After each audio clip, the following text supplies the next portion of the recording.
Courage in the Mountain Wilderness, Call of the Rockies, Book 4. Written by Misty Ann Beller, narrated by Lenore A. Woodworth. It is of the Lord's mercies that we are not consumed, because his compassions fail not. They are new every morning. Great is thy faithfulness. The Lord is my portion, saith my soul. Therefore will I hope in him. Lamentations chapter 3, verses 22 through 24. King James Version. Chapter 1.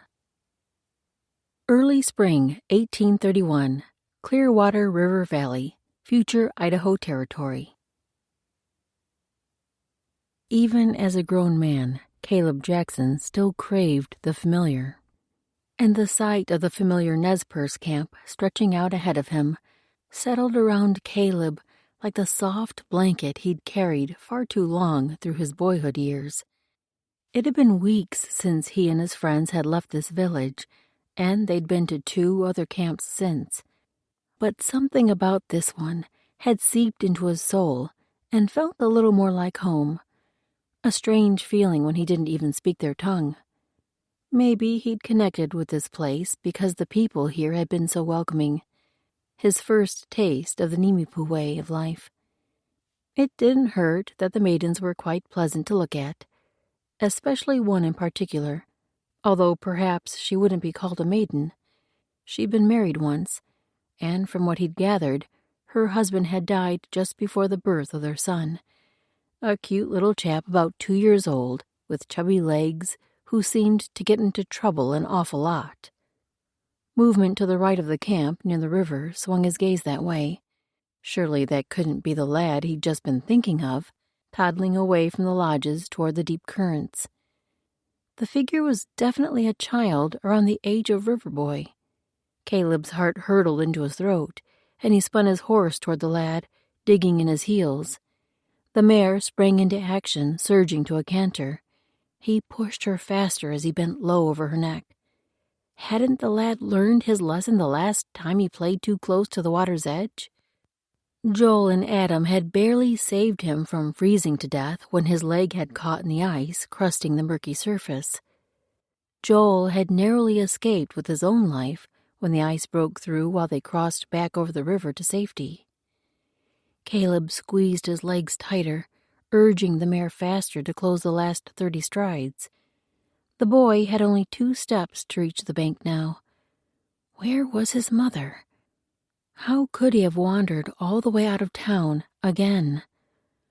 With no father to provide for the family, she must be carrying the burden of too much responsibility on her shoulders to keep such an active child contained. A situation he was far too familiar with. Determination surged through him as the lad splashed into the water. His black head dipping with each step, he toddled down the bank. Caleb locked his eyes on those dark locks and pushed the mare harder.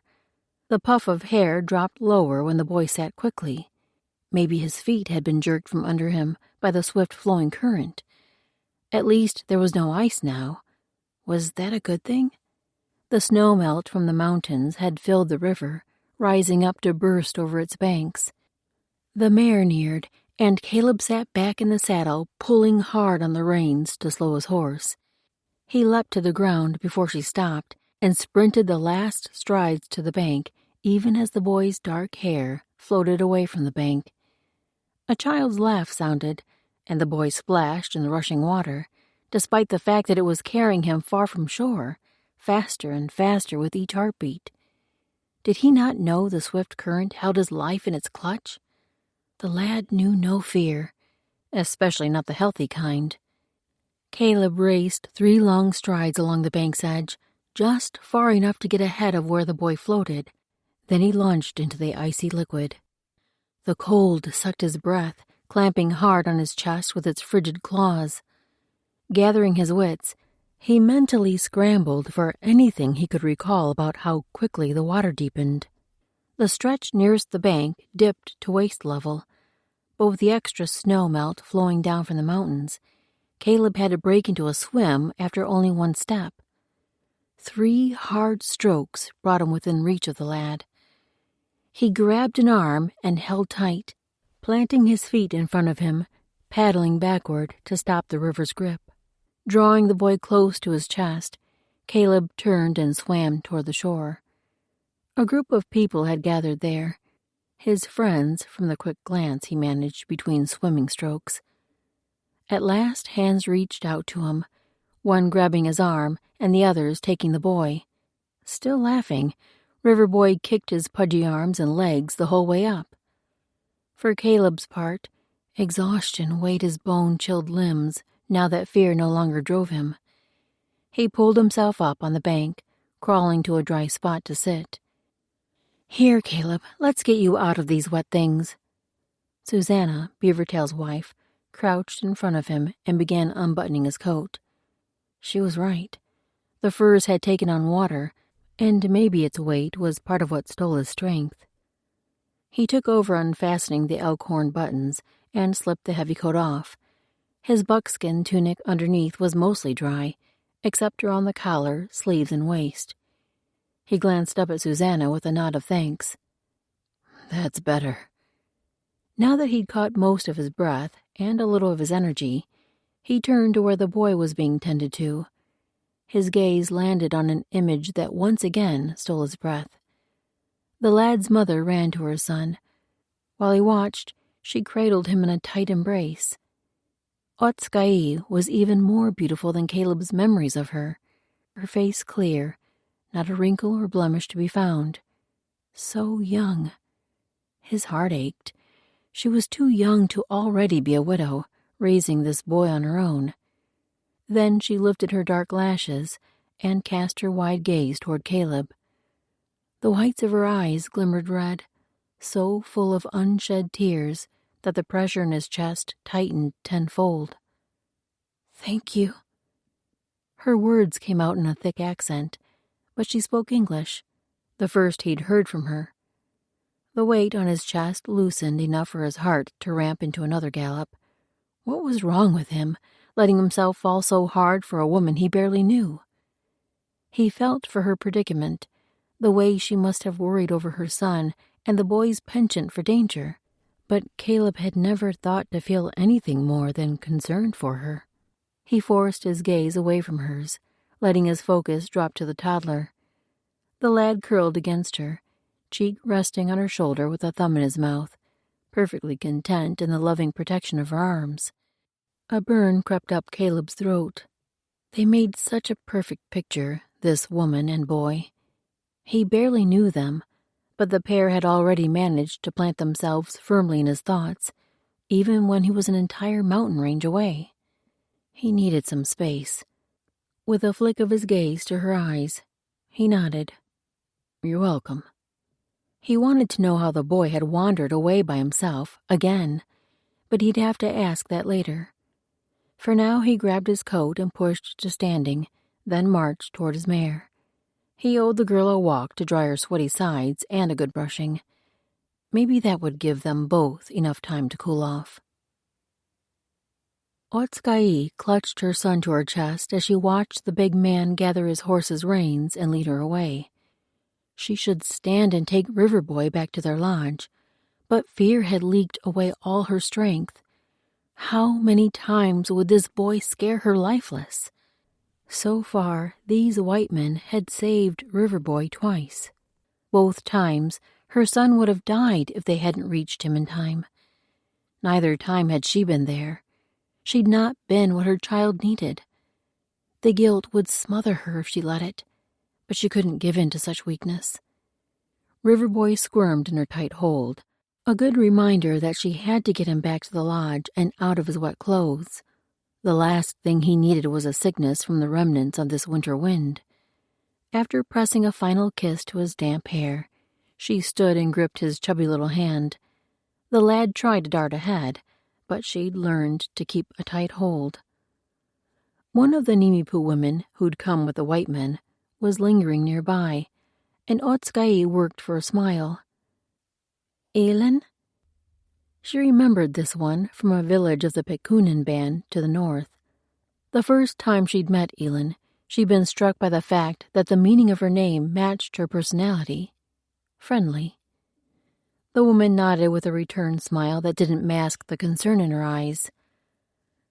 I see River Boy is still living up to his name.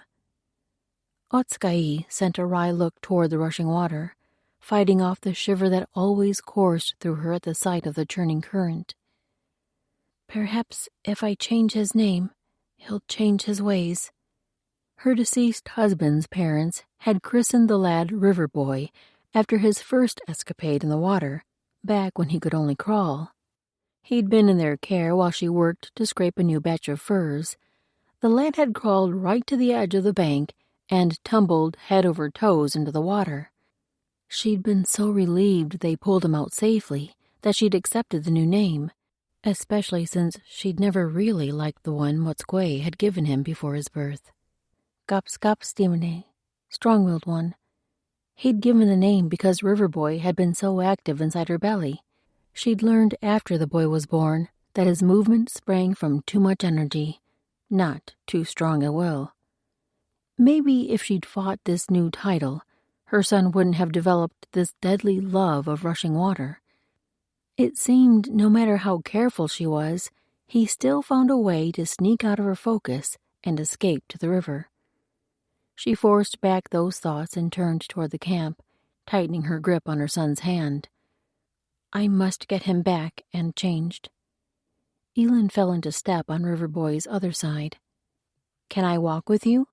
Joel has my horse, and I need to find my aunt and uncle to see if we can use their extra lodge while we're here. Otsukai didn't answer the question. She would have preferred to be alone, but she liked this woman. You're staying long this time? Elin shook her head. My husband's brother has business with your chief. Once that is finished, we'll return to the village of my people. She sent Otsukai a grin. I think my husband and his brother seem drawn to adventure, so I don't know how firmly we'll stick to that plan. We left my dog there with my parents, so I hope we're not gone from him too long. Husband. The last time they'd been here, Otsukai well remembered Elin pining over one of the two white men who had been ill, the two who had saved River Boy. And yes, she also remembered the little dog, the one who'd been injured by a pack of wolves outside of camp. That was probably why they left the animal behind this time. It may even be still recovering. She raised her brows. You're married now? A pretty flush spread across her face, a sign this was a very new event, and it surely was, for it had been less than 2 moons since they'd left, if she remembered correctly. Elin dipped her chin in a nod. To Joel. He's the one who'd been shot before. Elin pressed a hand to her belly to show the place the bullet had struck. Then all trace of pleasure left her face. She must have remembered the part Joel played in saving River Boy. Better to speak of that day openly so it wouldn't hang heavily between them. He's the one who nearly died saving my son. She met the woman's eyes boldly. I owe a huge debt to him, and to the other man for his bravery this day. You're all welcome to anything I have, including space in my lodge. She hadn't thought ahead to that offer, but it seemed the only decent thing to say. The tiny teepee she and her son shared was barely big enough to hold their supplies, but they could move outside to sleep if they needed to. She couldn't withhold shelter from these people who had done what she'd been unable to, twice now. Elin's smile was soft. You owe us nothing, but I thank you for the offer. My aunt's lodge is large, and should be more than we need. We would love for you to share a meal with us, though. Perhaps tomorrow at sunset? Elin's gaze probed, seeking out agreement. Otsukai nodded. In truth, she couldn't deny them such a simple request, yet something inside her said more time spent with these newcomers might disrupt all the hard work she'd put into building her future. Yet how could it? This was simply a meal.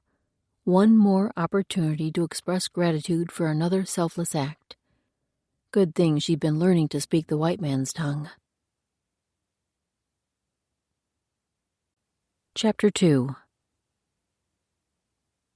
This fence had to last until Riverboy was old enough to know better than to sneak off alone to the river. Hopefully by then he would be able to swim. Caleb hoisted the narrow tree trunk up to stack on top of the others. This last one should make the fence tall enough. He gripped the spot where the ends met the next fence section to form an X. He'd flatten the places where the ends of the logs stacked to make them lie better, and that would hold for a few days. He should cut some nails to drive through the wood, though. He settled his hatchet in the strap at his waist, then reached down to scoop up the strips of bark that had peeled off while he was working. He sent a final scan around the place. Each lodge had only a small yard, so it hadn't taken long to cut enough wood to fence the little section in front of Otskai's door flap. Working out how to manage a gate had been the most challenging part. Hopefully she wouldn't mind lifting a log or two when she needed to pass through.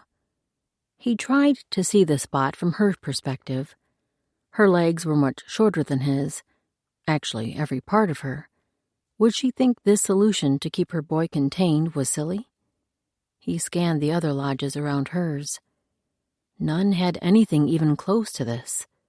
This fence singled out her home from the others. Would it make her feel different?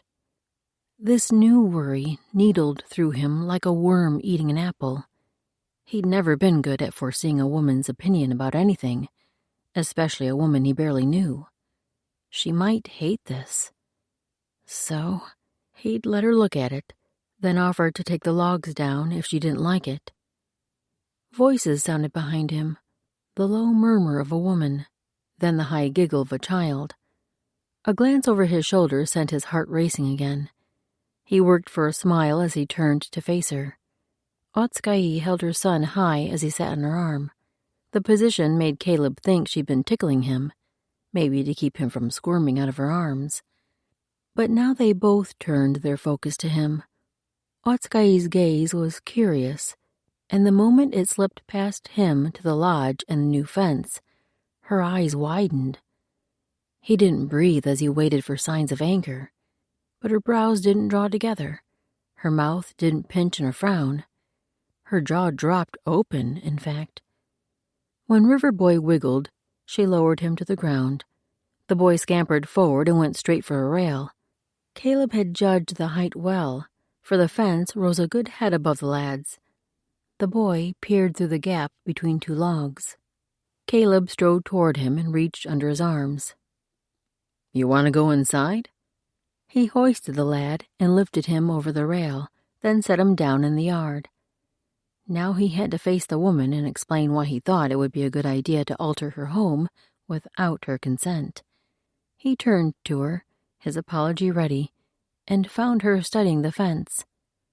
"I thought this might help keep the lad contained, but it's as easy to take down as it was to put up. Even easier, and I can chop the logs into firewood for you." She stepped nearer and paused at the gate. She didn't say a word, or even look at Caleb. Her gaze simply roamed the fence from one side to the other, surely taking in how her son was running in circles, staying easily within the confines. Caleb stepped closer to her, near enough to work the gate. "To walk through, I made bars for these outside rails to fit in. Just lift the rails off, but you might only want to remove the top rail most of the time." He pulled the log away, then started to reach for the second one, but before he could grab it, she stepped over it. For several heartbeats, he stood there holding the piece, watching her. Should he follow her in or replace the log and stay on the outside? He didn't want to stay on the outside, neither outside her fence nor outside her life. And that fact sent a sobering wash of reality through him. There was a line between caring for widows and orphans, as the Bible instructed, and letting his heart become involved. Better he stay put right here than tiptoe across that dividing mark. So he remained outside the fence, but he didn't replace the rail.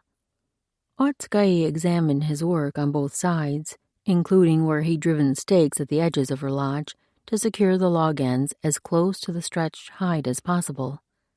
Finally, she turned to him and approached, a smile playing at the corners of her mouth. A beautiful sight. Her chin dipped a little in shyness as she neared him. Maybe he should offer again to take the fence down. But before he could, she spoke those same words she'd said after he'd pulled her son from the river. "Thank you." Then she seemed to work for her next words. "Is good." He couldn't stop the grin that stretched all the way across his face. As hard as she'd worked for that last bit, she probably hadn't understood much of his nervous rambling from before. He tried for easy words and spoke slower this time. "If you don't want the fence, we can cut it for firewood." He pointed toward the logs, then made the motion of chopping them and throwing the pieces into a fire. She shook her head firmly, leaving no doubt of her opinion. "Is good." Caleb breathed out a long puff of air to loosen the tension in his chest. "Well?" He glanced toward the boy who was attempting somersaults in the low grass. Even when each roll ended sideways, the lad wasn't deterred. He was cute as a half-grown pup and twice as determined. Caleb chuckled. Then he turned his focus back to the woman. "I'll leave you be then." And with a two-finger wave, he turned from her piercing eyes and headed back to his lodge. Now maybe he could cease thinking about these two and focus on what he'd really come here to do. Help Adam retrieve the lost treasure he'd sworn to recover before he would marry Mexam. "I just don't know what I have that's worth anything." Caleb studied Adam as his words weighed heavy in the air. The man turned away to watch their small herd of horses grazing, the pensive look on his face speaking of more than just his worries. Adam still possessed a thread of insecurity, although Caleb knew well that God was replacing that feeling, little by little. Adam turned to look at Caleb and Joel, who stood on Caleb's other side. "I'm grateful that Mexam loved me enough to trade her most prized possession for Tesoro." His gaze flicked to the striking spotted peluche gelding Adam's soon-to-be bride had given him. His brow tightened even more. "But I can't let her lose that tomahawk. It was the only thing she had left from her father. The tool is special enough without the family value, what with the gem inlaid in the handle. When I speak with the chief, I need to have something to offer and trade to get it back. But I have nothing. Only the horse she traded in the first place. But I promised Mexam I wouldn't give him up." Caleb studied the man as his mind worked through everything Adam possessed. Not much by way of earthly goods. Only 2 horses, one being the fine spotted gelding, the other a plain bay that wouldn't be worth much in the eyes of the Nez Perce chief, already rich in quality horseflesh. Other than the animals, he had saddle, gun, knife, clothing, probably a journal, and maybe a pen and ink. All of it put together still wouldn't be an equal trade for the tomahawk, and Adam would have nothing left. An idea slipped in as his gaze drifted down Adam's arms to his expressive hands. Adam's lean muscle was nothing compared to Caleb's own big-boned brawn, but Adam possessed a quickness and wit superior to most. Maybe instead of giving a possession, you could do something for him. Adam and Joel both turned to Caleb, their gazes scrutinizing. Though the brothers weren't twins, their relation was impossible to miss in their dark, refined features.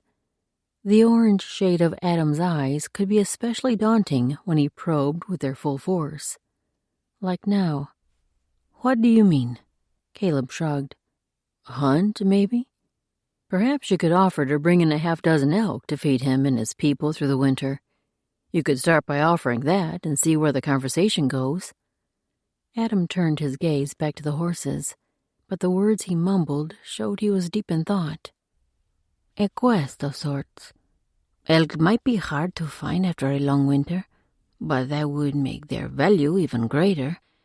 If I could discover even a small herd, the gift might be enough." Adam settled into silence, and Caleb held his tongue too. That idea had to be the Lord's leading, for the thought certainly wasn't anything Caleb had been mulling over. At last, Adam nodded, then turned to them with determination marking his features. "A good plan. I'll go speak with the chief now." Caleb grinned. Adam never let grass grow under his feet when his mind was set. "Better take Elin with you." Joel's words halted his brother's exuberance. Adam glanced toward him, brows raised in question. "To translate, unless your Nimipu tint is better than mine already." Joel tipped a half smile at his brother, since they would both have Nez Perce wives, or Nimipu as the people called themselves. They were working hard to learn the language, and since they came from Spain and already knew Spanish, French, and English, it made sense both men could easily pick up another language, but the going seemed slow. Adam nodded. "Good idea." With a slight shift in direction, he slipped back into his determined stride. "Give him favor, Lord. He's gonna need it." Every part of this journey west had turned out to be more adventure and danger than Caleb could have ever dreamed. Yet he wouldn't trade even one of the experiences. But bartering with an Indian chief was one undertaking he'd gladly allow Adam to pursue on his own. Speaking with strangers had never been Caleb's strength, which was one of the many reasons why he'd come on this journey to begin with. He'd simply not been good enough to stand behind the pulpit. What had she been thinking to agree to a meal with the white people? Otskei pulled another camas root from her underground oven and laid it on the flat rock she would use to carry the hot food to their lodge. Of course, these new friends weren't all white, so perhaps she should stop calling them that, even in her mind. 2 of the women were part of her own tribe, though from a different band, and one of the men was Blackfoot, although if she let herself dwell too much on that fact, she might lose her nerve completely. Blackfoot were rarely kind to her people, although this one didn't seem bent toward malice. She stood and lifted the flat stone bearing the camas roots. They'd been baking for 3 sleeps, so each should be perfectly sweetened. "Come." She reached for Riverboy's hand as she spoke the white man's word. She was trying to teach her son everything she was learning in bits and pieces from what little her people knew about the white man's tongue. He looked at her, but didn't come toward her, so she moved forward and grabbed his hand. As they stepped outside their lodge, a glance at the fence bolstered her courage. She had much to thank these people for. The least she could do was accept their offer to share a meal. By the time she reached the edge of the campfire they'd built outside their temporary lodge, the rock in her left hand had grown impossibly heavy. She didn't dare release her son, though. He'd become far too independent since he started walking. As she made out the identity of each person sitting around the fire, one figure stood and moved around the group toward her. Those broad shoulders and his superior height were impossible to miss. Caleb. He approached them with a jaunt in his step and spoke a word in his tongue she didn't know. Riverboy wriggled in her hold, but she had to work too much to keep from dropping the food to focus on what the boy wanted. When Caleb bent low to face her son, she realized the boy was reaching for him. Caleb held out his hands to the lad, then glanced up at her, brows raised as if he was asking permission. Relief slipped through her. Of course she didn't mind. Perhaps she shouldn't be surprised her fearless son took to these unusual strangers so easily. As the tall man scooped up Riverboy in one arm and rose to his full height, her son giggled. The man grinned at him with a look that no mother could sustain against. How could one not feel drawn to a person who treated her babe with such tender enjoyment? Then Caleb turned those gentle eyes toward her. His gaze dropped to what she carried, and in a single heartbeat, he stepped forward and scooped the stone platter from her hold with his free hand. His fingers brushed hers in the trade-off, but he stepped back so quickly she might have imagined the contact if his warmth hadn't seared her skin. Now that he'd taken both her burdens, he nodded toward the fire. "Come, join us." Those words she understood. Caleb settled her beside Elin in the place where he'd been sitting before. Then he lowered her son beside her and settled himself on the other side of the lad. Elin greeted her and Riverboy in their familiar tongue, and her white husband leaned forward to echo the same halting words. He offered an apologetic grin as he spoke. The accent wasn't perfect, but at least he was trying. Maxim, the other woman from the Pikunin band, merely raised a hand. The fact that she sat across the fire probably accounted for her quietness. The last time this group had been here, she'd kept herself somewhat apart. Although the few times Otskay had spoken with her, it seemed like the woman was simply quiet by nature, not prideful or conceited. Her training as a warrior probably taught her the value of silence. The white woman in the group, the one with the hair the color of dark honey, spoke something that included the word food. Adam's name was also among the sounds she spoke, and another glance around the circle showed that man wasn't present. Elin turned to her with an apologetic smile as she translated. My husband's brother has gone to speak with your chief, but should join us any time now. The food is ready to eat when he comes. Otskay sat straighter. What business did the white man have with her uncle? Maybe they had goods to trade, or questions only the chief could answer. Usually the white trappers who came asked to speak with the chief first. But this group hadn't been so official the first time they visited. Then they'd left in a hurry when they received news that Maxim's sister had been kidnapped. Which reminded her, she should inquire about the girl's recovery. She turned her focus to the woman across the campfire. Did you find success in your journey? Is your sister safe? Maxim's face softened in a faint smile as she nodded. She is. As the group told the story of the journey to recover Talip, Otskay wanted to wrap her coat tighter around her. Crossing the mountains during the coldest months was no small feat.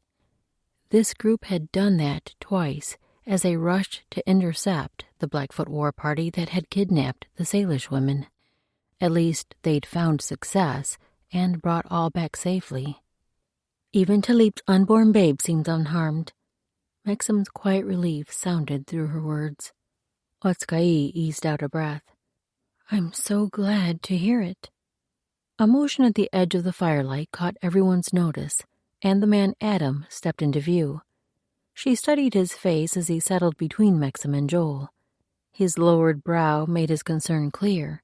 If he'd received the same training in masking his emotions that so many of the braves did, he'd not learned the art well.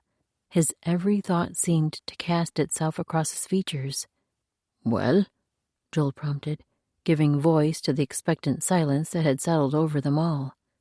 Adam's gaze slipped around the group, hovering on her for an extra heartbeat.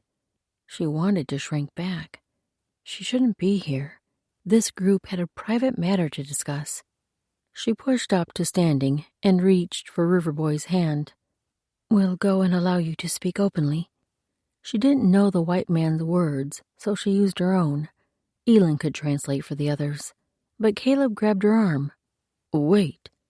She made the mistake of glancing at his face, and the disappointment marking his features stabbed her chest. Stay. This from Adam, and she forced her gaze to him to determine whether he meant the command. He shook his head. Don't go. The corners of his mouth turned up in a look she couldn't quite decipher. Almost embarrassment, but not quite. Then he spoke a string of words she couldn't understand, and she looked to Elin for interpretation. He says the news he has involves you. Elin's brow lined in confusion. A tingle of apprehension slid down Otskay's back, and she eased down to sit again. Something told her she needed very much to hear what this man was about to say. Chapter 3. Caleb kept his body relaxed and his eyes pointed toward Adam as they waited around the campfire for the man to speak of his conversation with the chief. But much of Caleb's focus honed on the woman at the edge of his vision. Even now, Otskay looked as if she might spring up and dart away. At least the lad was focused on the food Susanna had handed over for him. The boy seemed a healthy weight for a lad his young age, but he ate now as though this was the first time today. Adam's voice tugged Caleb's focus to his words. I offered to work off the trade for the tomahawk, and mentioned hunting or doing anything else he needed. At first he looked like he would refuse. Then he thought for a while, and finally said there was one thing. If I could bring back this one thing the Shoshone took from him, he'd gladly hand over the tomahawk. Caleb's pulse leapt. The Shoshone weren't always on friendly terms with the Nez Perce. Surely a few white men would have better chance at getting a stolen item back. Another trek across the mountains might well be the hardest part of the mission, but spring should be coming any day. What is it he asked you to bring back for him? Mexam's quiet question was barely loud enough for everyone to hear. She sounded suspicious, as though she didn't expect it to be as simple as Caleb assumed. Adam's gaze flicked to Otska'i for an instant, then his eyes met Mexam's. His daughter. A gasp from the woman nearest him jerked Caleb's gaze to her face. Otska'i's mouth pinched tight, her wide eyes studying Adam. Caleb glanced from her to Adam, who'd turned his focus to Otska'i as well. He voiced the first question that sprang to mind. Was she kidnapped? Getting her back wouldn't be easy, but they'd already been through this type of mission once. They could return this girl to her father just like they'd recovered Mexam's sister. But instead of answering, Adam raised his brows as he studied Otska'i, as if he wanted her to respond. Maybe the chief hadn't given many details. That would be odd if he really wanted his daughter back. Caleb looked back at Otska'i as Elin spoke a few quiet words in their language. She gave a single shake of her head in answer. No. Wat Kuese left. Her English was clear enough, but the situation still seemed awfully vague. Caleb floundered for what to ask to get to the root of his questions. She left on her own? Ran away? How old is this girl? He kept his focus on Otska'i as Elin translated. She turned her beautiful face to him, her wide eyes bearing the smallest hint of fear. When she spoke, her voice rose and fell in a melodic rhythm. If only he could understand the words. Once more, Elin translated. She says her cousin is a little older than she is. When the Tiiwelka, or the Shoshone, as you call them, came to trade, Wat Kuese packed her things and left with them. Otska'i spoke again, her focus still on Caleb. He couldn't have looked away from her haunting gaze if he'd wanted to. Elin interpreted her words again. Her uncle, the chief, went after them to bring Wat Kuese back, but she refused to come. She said she wants to make her own way. While this fascinating woman held his gaze, Caleb was having a bit of trouble focusing on what her words meant and what their band of friends should do about them.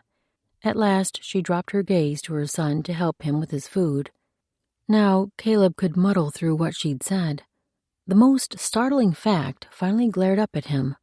Was Otska'i the chief's niece? How had he not known that? He'd only met the man a couple times, and Caleb had been in the background of the conversation because he didn't know the language. Maybe there wasn't a reason he should have known that Otska'i was a near relation of the man who led this village.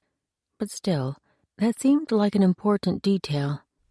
Why does he think Adam can bring her back if she refused to come before? Joel's question was a good one. One of the other men in their group, French, leaned forward. Perhaps he thinks she's realized the error of her ways and would be relieved for someone to come and retrieve her. He accompanied his comment with a shrug. Perhaps. Elin had begun murmuring to Otska'i, probably translating what the others were saying. Otska'i shook her head as Elin finished. Then Otska'i responded in English. Wat Kuese is... She paused a second, then spoke a Nimipu word to Elin. Elin smiled as understanding dawned. Stubborn. Otska'i nodded. Is stubborn. Her accent hung thick, but the words were clearly discernible in her rolling cadence. Not come. Adam leaned forward, resting his elbows on his knees as he studied Otska'i. What could convince her to return to her people? After Elin translated, Otskai's gaze turned uncertain. At last she shrugged. But Adam pressed on, still focused fully on Otskai. The chief said you might be able to help us. Did he mean help find the Shoshone village? Or help us convince your cousin to come back with us? As Elin spoke the words in her tongue, Otskai's face cleared of expression, almost like Mexam's did at times. This must be a special skill all the Nez Perce people were taught. When Adam held her gaze, Otskai finally relented, much sooner than Mexam would have. I don't know the way to the village. So, a no to Adam's first question must mean a yes to the second. Caleb studied Otskai with a new perspective. She and her cousin must be close for the chief to think Otskai was the only one who could convince her. Had they grown up together? Most likely. He could imagine this woman as a young girl in twin braids, huddled close to a friend and whispering secrets. How many things had the cousins shared? Both pleasure and pain, surely. When they were older, had they whispered of secret loves? Had her cousin been the first person Otskai told when her husband first proposed? Pain squeezed in Caleb's chest. Maybe the Nimipu Braves didn't propose the way the young men did back in the States. His belly churned at the thought of Otskai moony-eyed over a man. But she had been married once. Her pretty face still looked so young, too young to have borne the weight of all she'd endured. Adam reached for a twig from the ground in front of him and fingered it as he glanced at Otskai again. So, what think you? Would you like to come with us? You and your son. He glanced around the circle. We've plenty of hands to help with him. A new hope wove through Caleb's chest. Wouldn't it be something if she agreed? Adam spoke as if he assumed their entire group would go. And they all likely would. Joel and Elin had stayed behind from their last adventure, mostly to let Joel heal from his injuries. And it had been a good opportunity for him to get to know Elin's family since he'd planned to marry her. But now, he had a feeling Joel wouldn't be left behind again. Nor Mexam, if the determination on her face meant anything. Beavertail and Susanna seemed to have settled into married life on the trail. That left himself and French. Both of them were perfectly unattached, ready to lend a hand. That thought had never soured his gut before like it was doing now.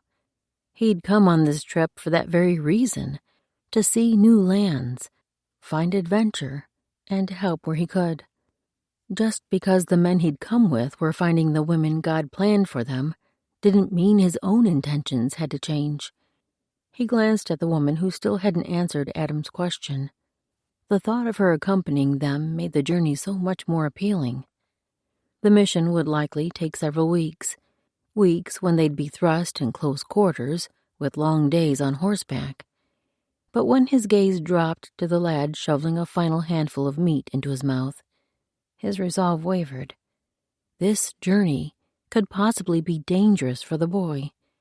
Yet wasn't the child in danger here too?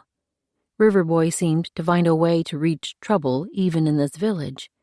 At least on the trail, Caleb could help keep him occupied, teach him some things, take him in his saddle for a good part of each day, and give Otskai time when she didn't have to bear sole responsibility for her son. They could all help. He leaned in to grab the woman's attention. We'd like you to come. We'll all help. Make your work easier. Whatever you need, we'll be there. As Elin quietly translated, he kept his gaze earnest. Otskai gave no sign of what she might choose. Finally, she gave a single nod. The tension eased from the air like the release of a long-held breath. Across the fire, Susanna's voice sounded bright. Well, now that that's settled, let's eat. A week they spent gathering provisions, and it gave Otskai too long to regret her decision. The times she worked with Elin or Susanna to cook and prepare foods for the journey reminded her how much she enjoyed the company of other women. And Susanna seemed open to teaching her English. Elin, too, although she was just learning to grasp the language herself. As the three of them worked together, They all helped keep River Boy busy. The time was a welcome relief from her own constant struggle to keep the boy occupied. The thought of being near Caleb throughout the journey held more appeal than she was ready to acknowledge, especially when she glanced at the fence he'd built that made containing her son so much easier. But all the other times, when it was only her and River Boy, she wanted to retract her choice to accompany this group. As she scraped the hides she'd been drawing through the winter, the magnitude of what she still had to do to keep the pelts soft would overwhelm her if she allowed it. And when she and her son rode her mare along her trapline, the thought of keeping River Boy contained day after long day in the saddle made her want to cry. Besides, who would check her traps in her absence?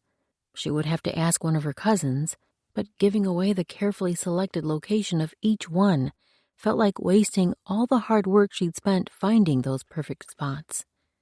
Not only were furs vital to keeping the two of them clothed and replenishing their supplies, she used them to trade for what she couldn't grow or catch. There was no way she could do all the hunting and fishing necessary to feed herself and her growing lad, but trading provided what they lacked. Now she would have to entrust it all to others and lose the bounty the traps would reap during her absence. The loss wasn't worth the few weeks she'd be gaining as a break in the monotony of her work, the few weeks of help in keeping up with her energetic boy. But she'd given her word, and it would be nice to have Wakwese back. She'd been the only daughter of the aunt and uncle who raised Otska'i. In truth, she'd been Otska'i's only friend. The week passed, and Otska'i waffled about her decision until the day came to set out. She tied the last bundle containing the clothing River Boy would need, then hoisted the packs over her shoulder and reached for her son's hand. "Come, we go." Those last two were new words Susanna had taught her in the white man's tongue, and River Boy seemed to pick them up easily. "Go." He toddled toward her and wrapped his pudgy hand around her finger. After a final glance around the lodge to make sure she'd not forgotten anything, she led her son through the doorway. Several horses stood outside the fence, one of them her dappled mare. Caleb stood on the horse's far side, adjusting the saddle. Her heart leapt at the sight of him. Otska'i worked for the new word she'd learned. "Hello." Susanna had said that greeting could be used in any situation, so hopefully this morning would be suitable as well. The man looked up with a grin that always brightened her spirit. It also gave him a hint of a boyish look, despite his impressive height and broad shoulders. How many winters was he, anyway? She'd been cursed with a face that looked far younger than her 22 winters. But if his didn't lie in the same way, he was probably only a few winters older than she. Perhaps 25 or 26. "Morning." He spoke the word in a tone of greeting, so maybe that was the better thing to have said in this situation. He pulled tight the strap he was fiddling with, then stepped away from her horse with a pat on the mare's rump. When he spoke next, the only word she could understand was pack. He held out his hand with a friendly expression, so he must be reaching for the bundles she carried. She'd planned to tie them on herself, but he clearly wanted the supplies. Perhaps he had a specific plan for how to order things. Her husband had been that way, and she'd learned quickly enough to go along with what he asked. She handed the bundles over, and he set to work strapping them behind her saddle. At least that gave her the chance to settle her son in the cradle board she would tie on her back. The lad squirmed when she tucked him in. He was nearing too big to be confined like this, but she'd have to use the carrier on this journey. He would be too hard to manage otherwise. Her son would settle once they were on their way, surely. A rope of anxiety twisted around her belly. This trip was probably a very bad decision, but it was too late to back out now. At last, she had him fastened in and hoisted to her back. Standing with the load was tricky, and climbing atop the horse would be even harder. When Caleb seemed satisfied that her packs were tied securely, he stepped back and reached for the horse's reins, motioning for her to mount. But as he studied her, the line marring his brow showed concern. She placed her foot in the stirrup and prepared to spring up with enough force to lift her load. Caleb moved around behind her. She couldn't understand what he said, but a glance back showed he was preparing to hoist Riverboy as she climbed up. She wasn't used to having help like this. In truth, she'd rather do it herself, even if getting on the horse took several tries. But would he be angry if she sent him away? The last thing she wanted was to irritate anyone in this group, especially since they would be traveling together for so long. Better to let him help, at least once. If he made the effort harder, she could motion him back. But with Caleb lifting her son, his efforts boosted her as well, propelling her into the saddle in one smooth motion. Riverboy loosed a giggle as they settled. While she gathered her reins, she sent a glance at the man. He watched her son with a grin so earnest his pleasure couldn't be feigned. Finally he stepped back, still watching her boy. Then he shifted those smiling eyes up to her.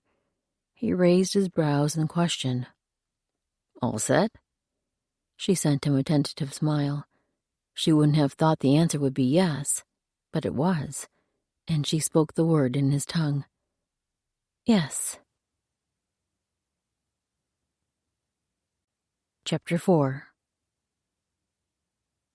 Caleb kept an eye on the woman and boy as their first day in the saddle progressed. He'd started out in the middle of the group, with Otskei a couple horses in front of him. But as the lad seemed to grow bored in the cradle board on his mother's back, Caleb moved up behind them. At times he rode side by side with Joel, but when they had to move single file, he nudged his mare behind Otskei's. This way he could make funny faces and tried to keep the lad occupied. The boy seemed too big for the pack, and by the time they stopped for the midday break, he was fussing and tugging at the ties over his shoulders. His little legs needed movement, not to be held in the confines of the wooden base. Perhaps she would allow Caleb to hold the lad in front of his saddle for the second half of the day. After the boy scarfed down the small bites of food Otskei offered him, Caleb kept him busy with a game of hide-and-go-seek around the boulders beside the trail. Soon they'd added tag into the game to give Riverboy a chance to run. His balance was surprisingly good for a tot who couldn't be more than 2 years old. He must walk over uneven terrain often. At last, when the others were preparing to mount up, Caleb scooped up the lad and jogged with him to Otskei. Mexam stood with her horse nearby, so he motioned for her to help translate. He kept his gaze casual as he focused on Otskei. "Can the boy ride with me a while? I'll hold tight to him, I promise." While Mexam translated, Riverboy squirmed in his arms. Caleb sent a well-placed tickle to the boy's belly and was rewarded with a giggle that filled the air with so much joy no one could be sad in the face of it. Then he turned his focus back to Otskei for her answer. Her expression had softened as she watched her son, love brightening her eyes. Something about the sight made him want to step closer and slip his hand around her, to be a part of that tender moment. He snipped the desire with a quick internal knife. He was only helping with the rambunctious boy just like he'd promised. Otskei didn't meet his gaze, but glanced at Mexam as she nodded. "Thank you." She spoke the words in English, but was clearly looking at Mexam when she said them. Somehow, that action felt like a slice. After all, it wasn't Mexam who would be entertaining the boy. But maybe Otskei was just shy. She always seemed quiet in his presence, but he'd sort of thought that was the language barrier. Was she uncomfortable around him? That thought brought a new pang. He worked so hard to be likable, to be the kind of man others enjoyed being around. The fact that this woman, whose favor he craved more than he should, didn't feel comfortable in his presence, stung like a slap to his face. He forced a pleasant expression, even though she wasn't looking at him to see it. "All right, then." He spun the boy quickly enough to gain a smile, then added an extra bounce in his step to turn the lad's toothy grin into a giggle. "We'll have fun, the two of us." And they would. Though leading a congregation was no longer the way Caleb served the Lord, ministry at an individual level was, and this little fellow would be his main focus for now. Otskay kept an ear tuned to the conversation behind her. She could pick out a few words here and there, but it was her son's babbles that eased the knot in her spirit, little by little. At least half the afternoon had passed by now, and she'd finally been able to settle in and enjoy the freedom of writing by herself without worrying over the boy. At least, not much worry. He'd been her sole focus for so long. Her mind and body didn't seem able to relax without that constant undertone of anxiety. But every time she glanced back, Caleb had a tight grip around her son's belly and was bent low, pointing at something along the trail. Riverboy might not understand many of the man's words, but he'd begun to answer after a while. Sometimes just a steady babble, sometimes repeating what Caleb said in the cutest tones. At last, she'd been able to adjust her focus to her surroundings, only keeping part of her mind tuned to their voices. Elin and Joel led their group for now, and Otskay rode just behind them. Elin was familiar with this area, and it helped to have her nearby to translate if Otskay needed her. They hadn't entered the mountain country yet, surrounded only by rolling hills. She'd suggested they travel southward, skirting the Bitterroot Range, since those peaks would still be covered in thick layers of ice. This ride would be longer, but the horses would have fodder, and the nights wouldn't be nearly so cold. There was one considerable downside to this route, but she'd kept it to herself, for it probably would only bother her. This trail contained many rivers, and they'd all be at their deepest with melt from the mountain snows. An image flooded her mind, one from long ago, churning water, foam spinning as the rushing waves swirled around rocks. A weight pressed hard on her chest, and she sucked in air with quick pants. She grabbed the saddle to hold herself secure and squeezed her eyes shut, willing the memories away. But the darkness of her eyelids only brightened the images, so she flung her eyes open. Working to slow her breathing, she took in deep inhales of the late winter air, bits of snow still piled around the rocks and the sheltered bases of trees. But for the most part, winter grass spread along the valley they were riding through. Soon, the brown would turn green as new shoots brought life to the land. A rushing murmur worked itself into her awareness, rising above the squeak of saddle leather and the click of horse hooves against stone. She scanned the land ahead of them. Valleys often meant creeks in this part of the country, but hopefully it would only be a small one, just enough to water the horses. The dark line of a bank appeared ahead, but she couldn't get a good look at the water until they were almost upon it. Large for a creek, but the horses would be able to walk through without swimming. She exhaled a long, slow breath, pushing the tension in her chest out with the spent air. Thankfully, her mare didn't possess the same fears Otskay did. After waiting until Joel and Elin's horses finished drinking, she nudged her mount into the water and loosened the reins. As her horse gulped eagerly, Caleb's horse stepped in beside hers. "River." Her son's happy voice drew her focus to them, and she did her best to mask her nervousness from being so close to the water with a smile. The boy reached down for the water, but Caleb's strong arm held him fast in the saddle. Just now, she was more than thankful he had the job of containing the boy instead of her. His squirming would make her own fears so much worse. Her horse continued to drink. How thirsty could the mare be?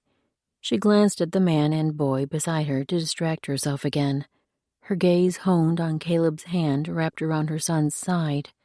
Such a large hand, as wide as two of hers, but it fit his massive frame, fit his nature, strong and protective. That hand could likely do anything that its owner set his mind to. Her mare shuffled another step forward, and Otskay tightened her grip on the saddle. At last the horse raised her head, and Otskay nudged her forward to the opposite bank. At last, safety. Caleb's arm had long ago fallen asleep with the lad leaning against him, but at the least the boy had worn himself out. When Beavertail signaled a halt to camp for the night, Caleb reined his mare in, as did the others. What should he do with the boy, though? Otskay slipped from her horse, dropping the reins for the mare to stand tied, then turned toward Caleb, or rather toward her son. She reached up for the lad, her gaze on the sleeping face. She still seemed hesitant to look Caleb in the eye. Had he done something wrong? Or maybe he really held no importance to her, at least not compared to her son, which was the way it should be. Yet that thought didn't settle well either. Somehow, she managed to keep the boy asleep as she took him and laid his head on her shoulder. Caleb shook out his arm, then slid to the ground. "Want me to get out a fur to lay him on?" When she didn't answer, he glanced over at her. Confusion lined her brow. Of course she hadn't understood what he'd said. He touched the fur wrapping the outside of his pack, then pointed to the ground, then pressed his palms together and laid them against the side of his head like a pillow. Her face eased into understanding, and she nodded, a grateful smile tugging at the corners of her mouth. Something about the expression cut away all his grumpiness, and his own smile came easily. As he laid out a buffalo hide, he couldn't help trying to analyze what it was about this woman that affected him so. She had the power to brighten his day like sun peeking through a rain cloud, yet just by avoiding his gaze, she'd soured his entire evening. No woman had affected him like this since his mother. And he wasn't about to go through that tempest of emotion again. Not for anyone. After Otskay took the things she needed from her packs, he led her horse and his own to water them in the trickle of a creek near their camp spot. This brook was small enough it likely ran dry in the summer months, and only filled with water in the spring from the melting mountain snows.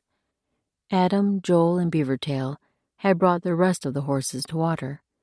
French would be gathering firewood, and the 4 women would handle fire-making and preparing food. Caleb scanned their herd as the animals gulped water. Our group's getting bigger. With pack animals, they'd brought 13 horses on this journey. The 6 of them who had first crossed the Bitterroot Mountains on their westward journey hadn't ridden the spotted Palouse ponies so famous for their endurance. But since then, Adam, Susanna, and Joel had all exchanged their mounts for these native horses, leaving only 3 of the plain mounts. Caleb stroked his bay mare's forehead. He wasn't quite ready to get rid of Bessie. She'd been with him since he first set out to start his preaching days.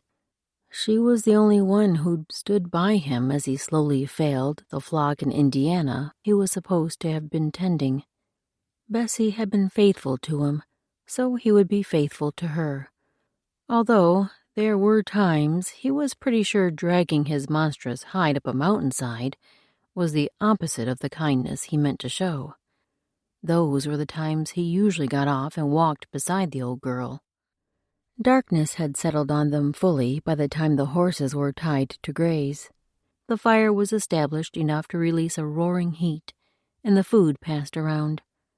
At least they weren't pushing as hard on this trip as they had the last journey.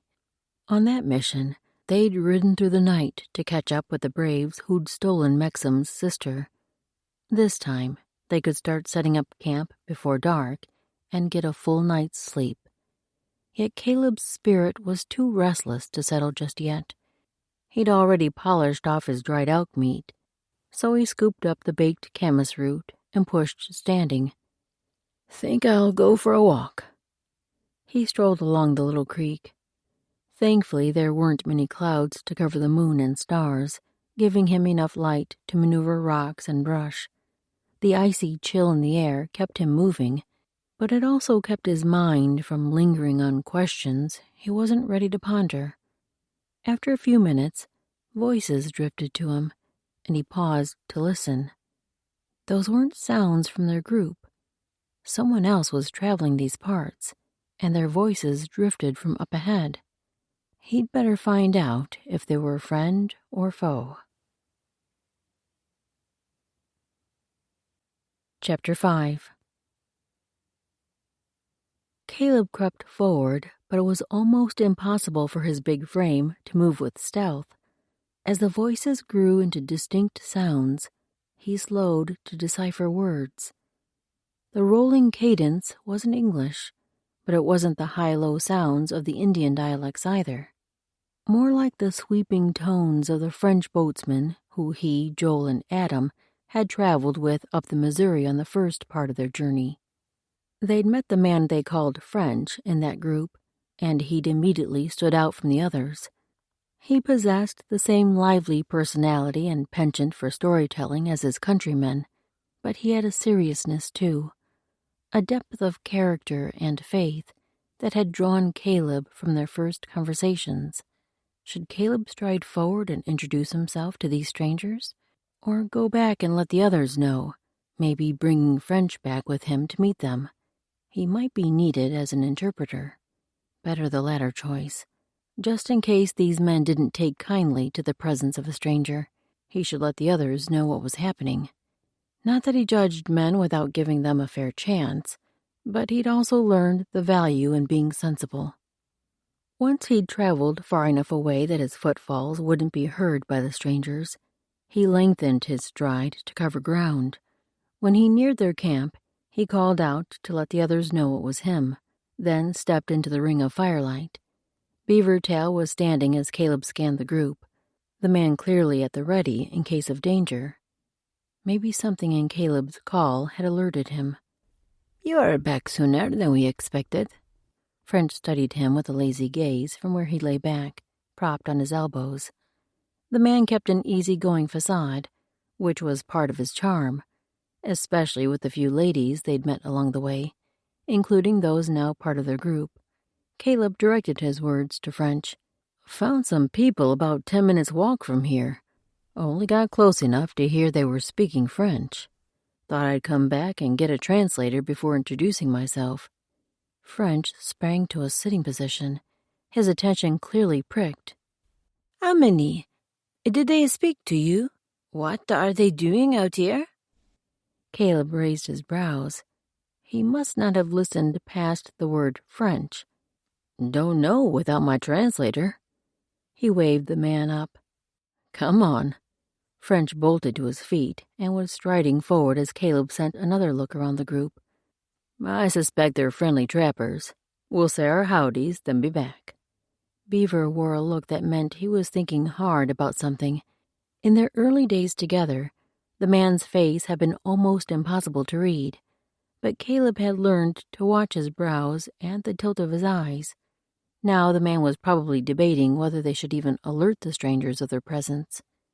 Caleb met his gaze, keeping his expression relaxed. "I would expect they're friendly." Beaver's response was a single, slow nod. The man would likely be keeping an extra watch tonight, sleeping with one eye open, as French liked to joke. That was Beaver's way. Caleb turned and had to step lively to catch up with French. They walked in silence until the hum of voices sounded ahead. French's stride faltered, and Caleb slowed to see how the man wanted to approach. "Better let them know we're coming, so it don't get shot." French's voice was barely loud enough to reach Caleb. Then he straightened his shoulders and gave a hard stomp over a dry branch. That crack would surely sound their coming. After another couple steps, the voices ahead quieted. They kept walking, and French called out something in his native tongue. More silence responded, and Caleb brushed his wrist against the knife strapped at his waist, just to make sure it was still there. He didn't have the skill of Beaver Tail or Joel, but he could wield a blade if his life was in danger.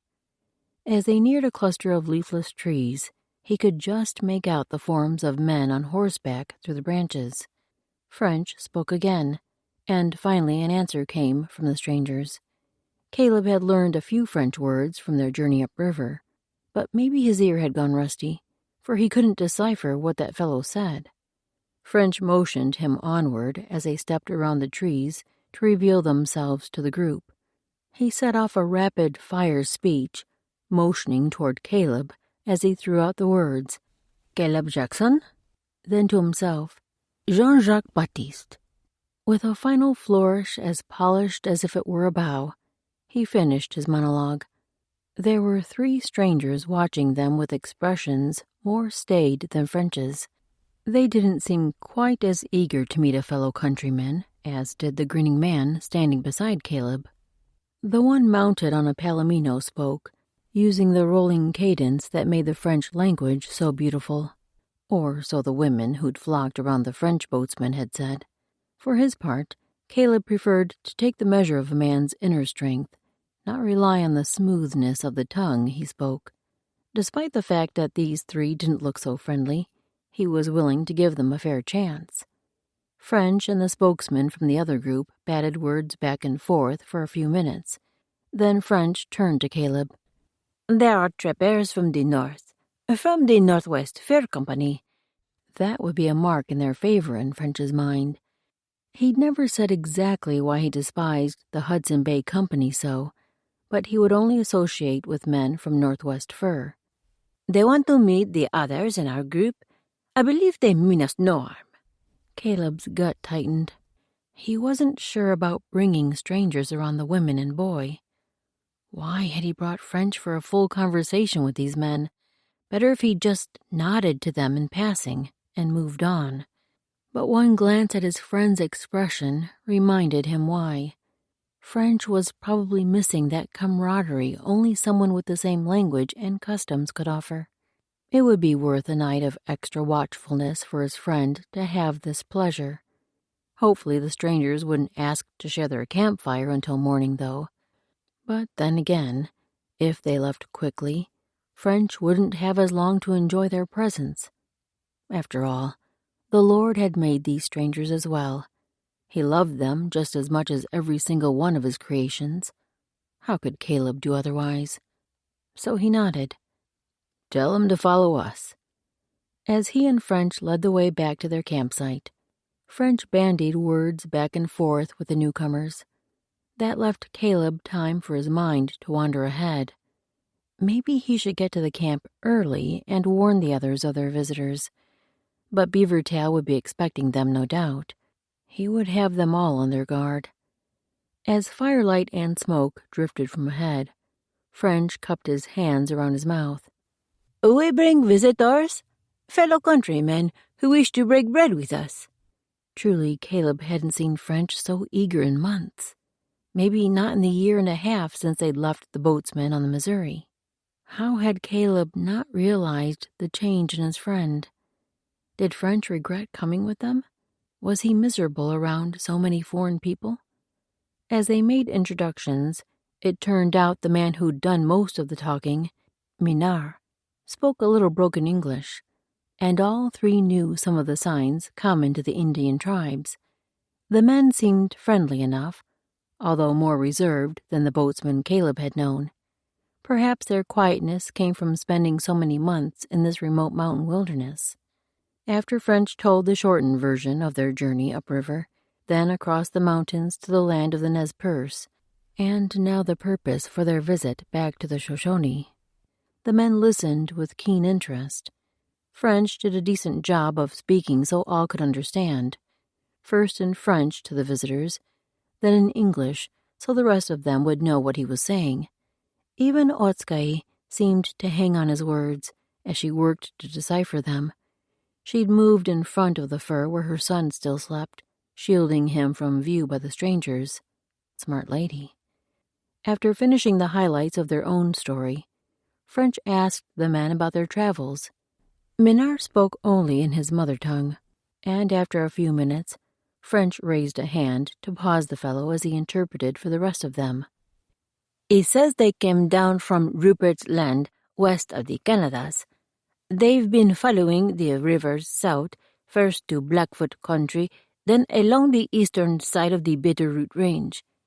They plan to go north again when the weather warms." French turned back to the man and asked another question Caleb couldn't decipher. While the stranger spoke, Caleb used the opportunity to study the two who hadn't added much to the conversation. The smaller man seemed to be merely listening and following what was said with his gaze.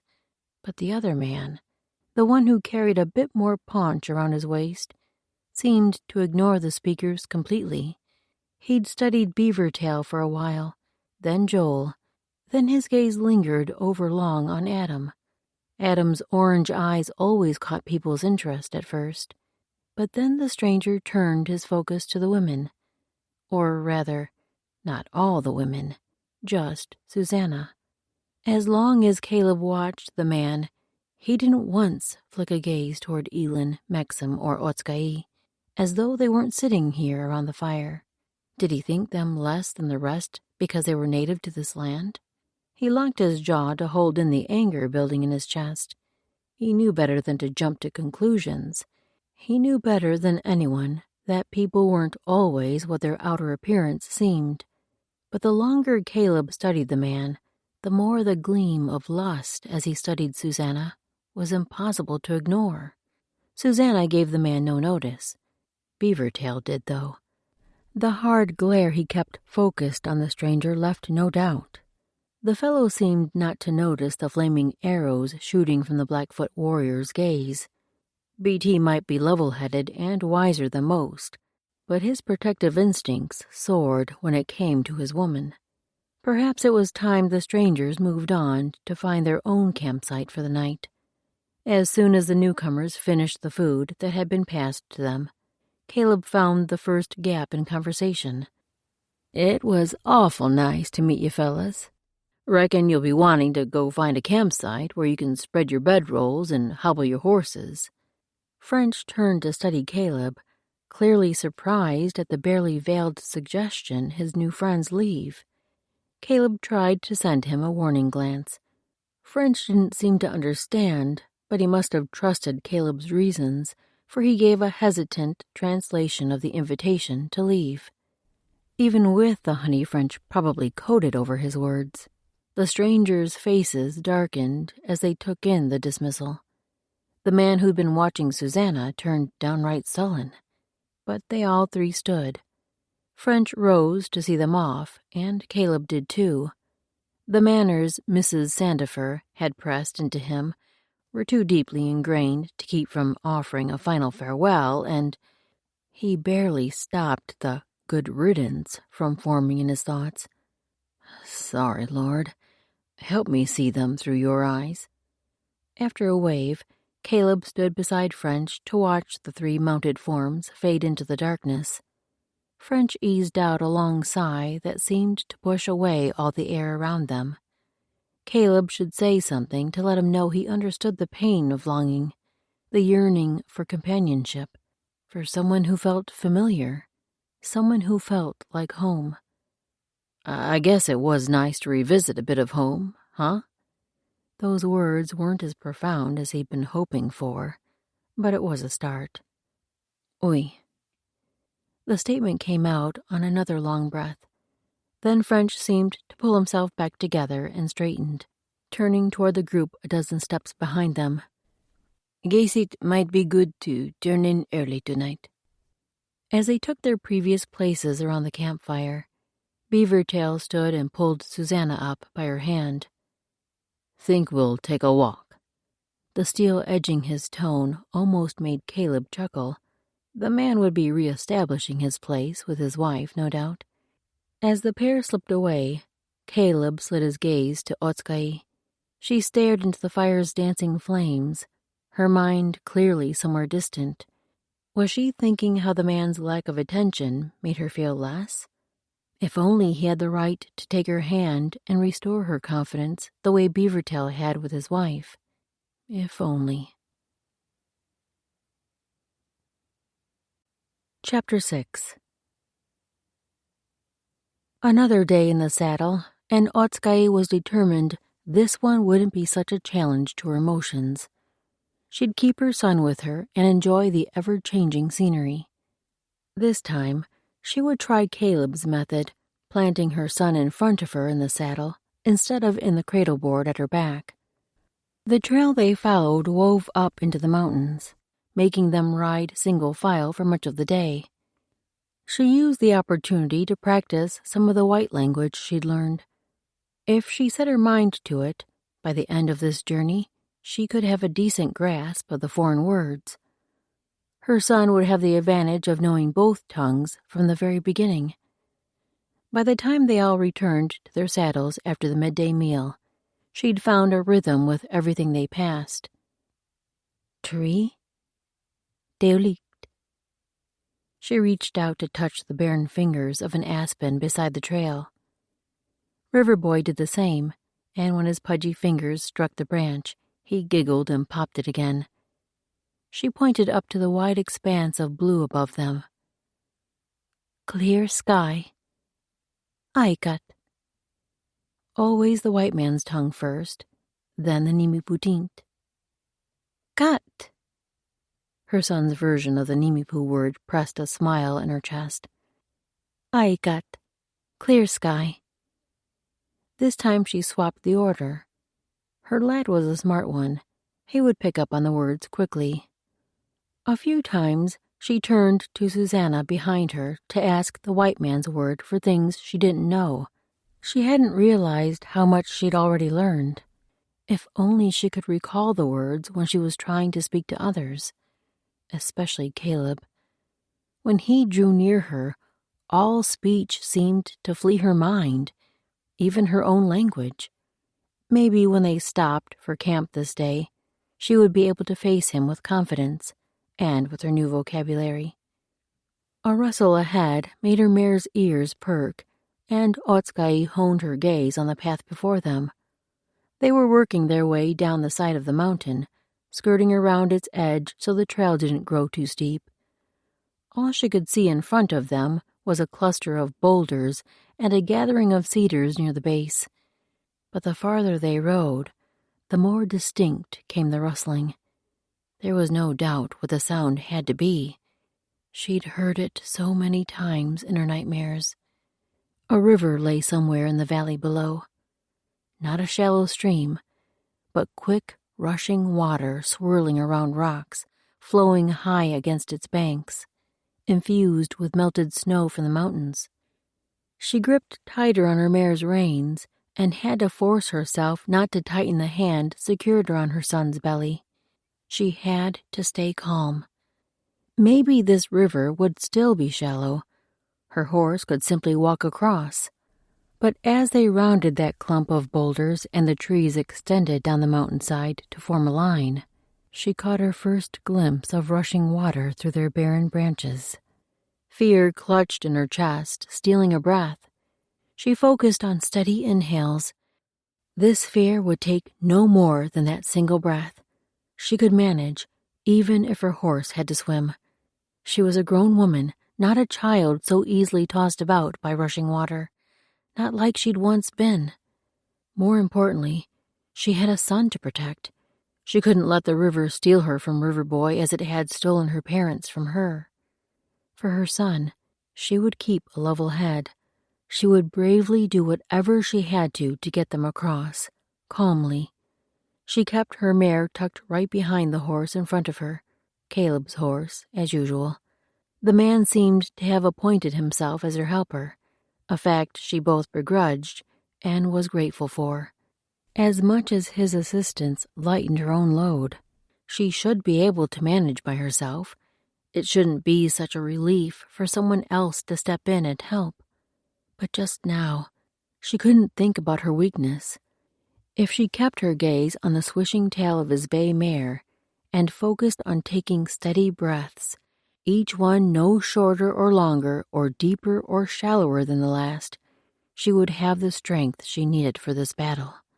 With her focus honed, her gaze following the swishing tail, her mind measuring every breath, she couldn't have said how long they rode, or even where they traveled.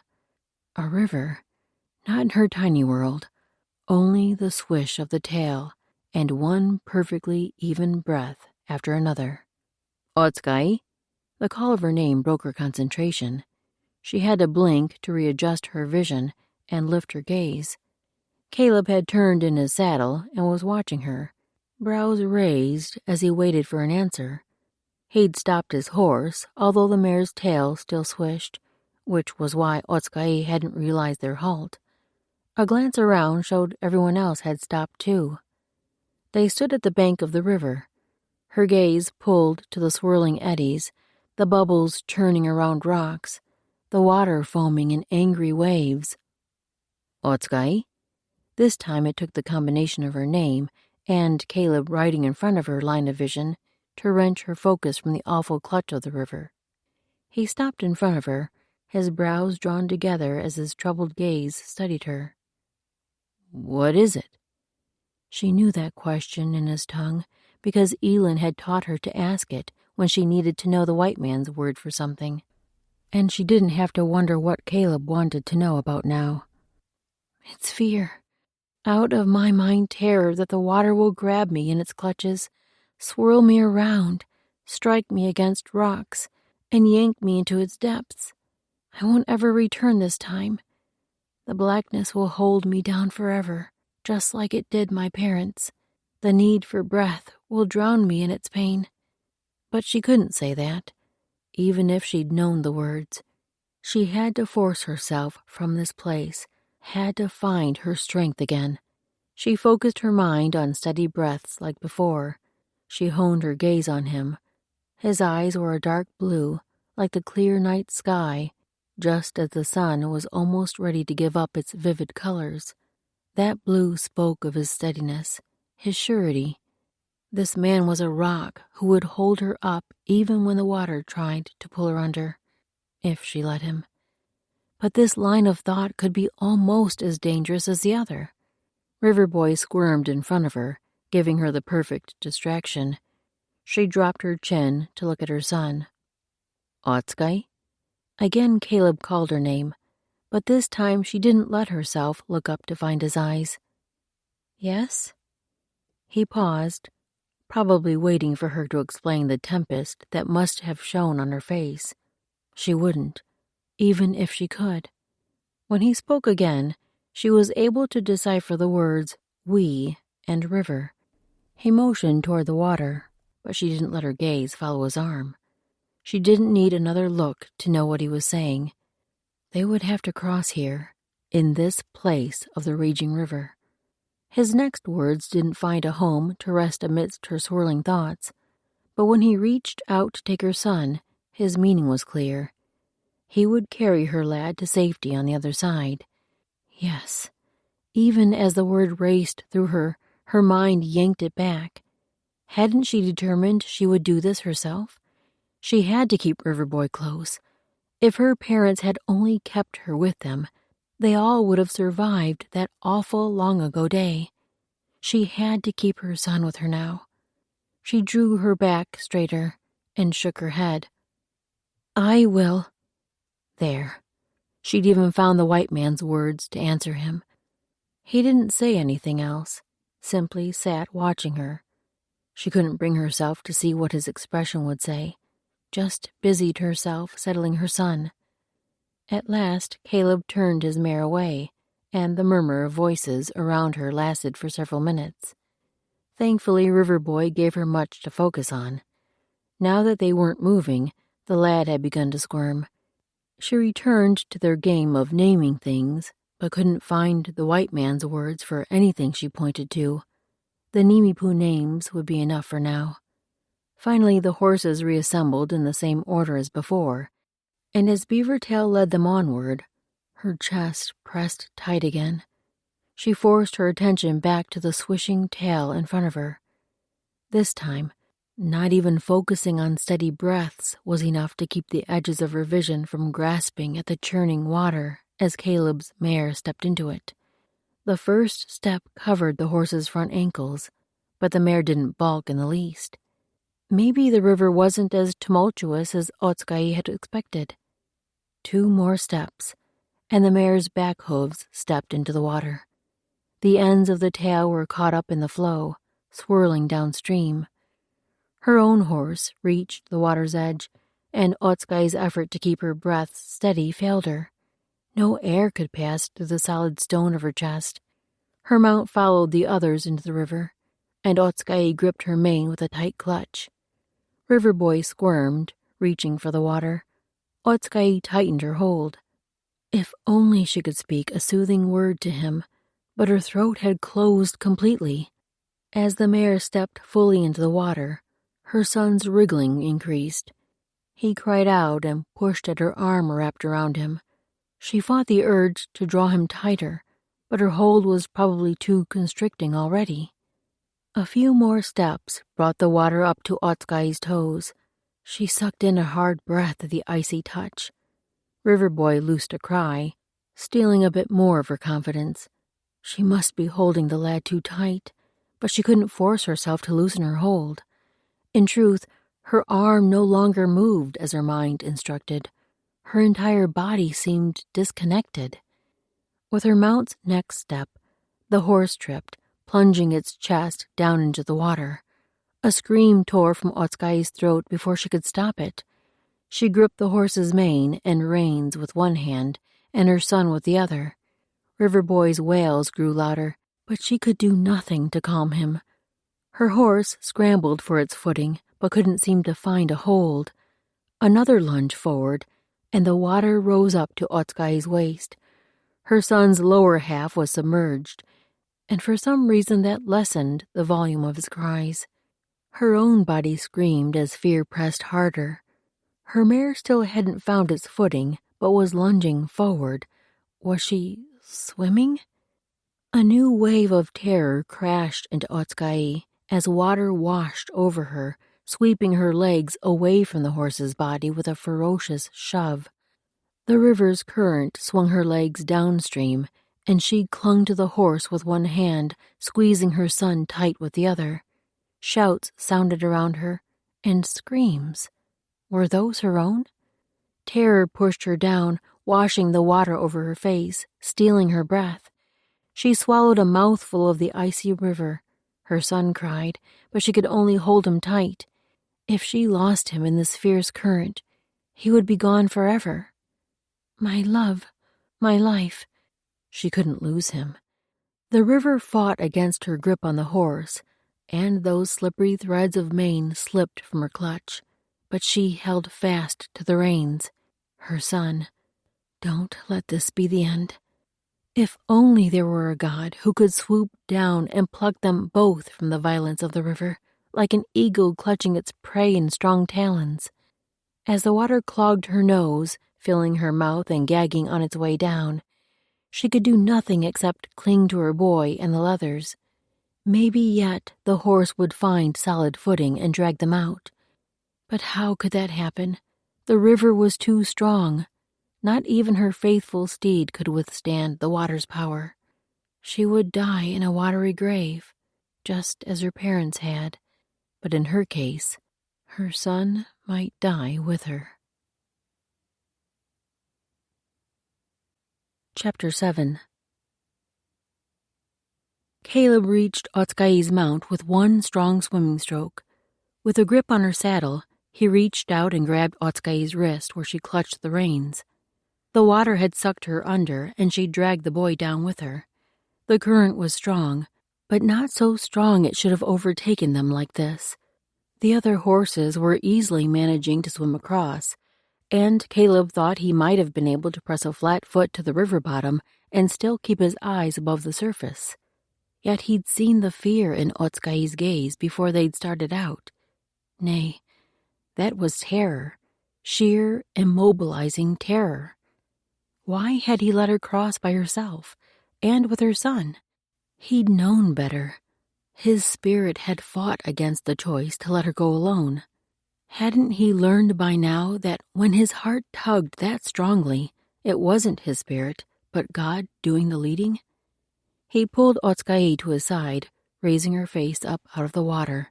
She still gripped tightly around her son's belly, and the lad rose above the surface with a shrill cry.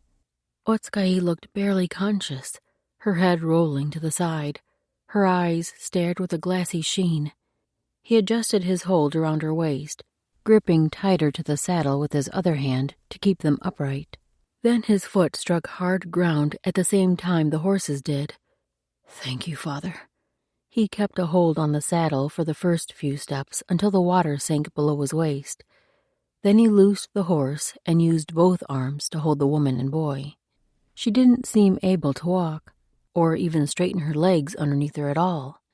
It was as if she'd fallen under a spell, sunk into a fear-induced haze.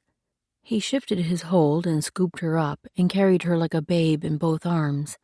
She still held her son, but finally loosened her grasp enough to let the lad turn and sit on her belly, his back against Caleb's chest. As much as Otskayi seemed to fear the water, the lad adored it. Now that he wasn't half drowned, a smile dimpled his cheeks, and he rubbed the moisture from his eyes with pudgy fists. Even with gallons of water dripping from them, the woman and child together barely weighed as much as a full sack of flour. He carried them the last few steps out of the water, where Beavertail met him and helped lower the pair to the ground. Otskayi rolled to her side, and her son scampered off her. "Hey there!" Susanna swooped in and grabbed the boy, lifting him to her hip and out of the way. She would help the lad however he needed. But Caleb couldn't stop the weight of his worry as he focused on Otskayi. She'd pulled her knees up to her belly, curling even smaller. Her shoulders had begun to shake. Warm. She needed something dry to wrap around her. Blankets. But before he could turn to get them, Elin's voice sounded. "I'll bring them." Caleb dropped to his knees beside Otskayi and rested a hand on her quivering shoulder. But then the shivers turned to jerks, the heaving kind that meant she was about to cast up her accounts. He helped her lift up as water spewed from her mouth. Wave after wave, more than her tiny belly could possibly hold. How long had she been under? He'd spun around to check on them the moment he first heard the boy's cry. He'd seen her slide off the mare, the current pulling her downstream. He jumped from his own horse that very moment and swam for her. He realized quickly that with the strength of the current, he would need to hold on to her horse, so he'd corrected his course. She must have been gulping river water that entire time. At last, her convulsions stopped, and she draped limply where he held her shoulders up off the ground. He eased her down to rest her cheek on clean grass. "Blankets." Elin dropped down on Otskayi's other side and started to spread one of the coverlets over her. That would help.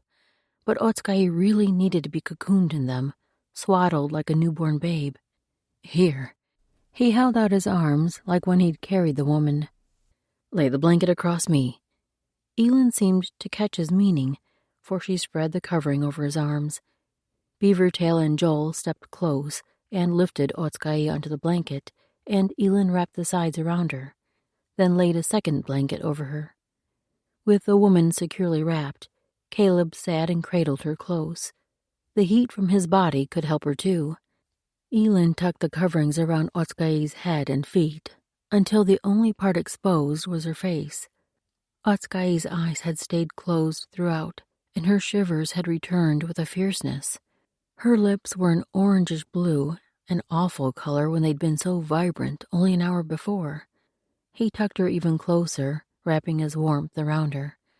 The others were busy working, setting up camp from the looks of things. It was only an hour or two earlier than their usual stopping time, and Otskayi needed a hot fire. Susanna was tugging a new tunic and leggings on Riverboy, making the lad smile with a game of peekaboo. The child had begun to shiver too, but Susanna knew what to do. She wrapped her own soft white wolfskin coat around him, then cradled him and began walking. The lad wouldn't have stayed still if she'd tried to sit with him, but she was smart enough to keep moving as she wrapped him tight.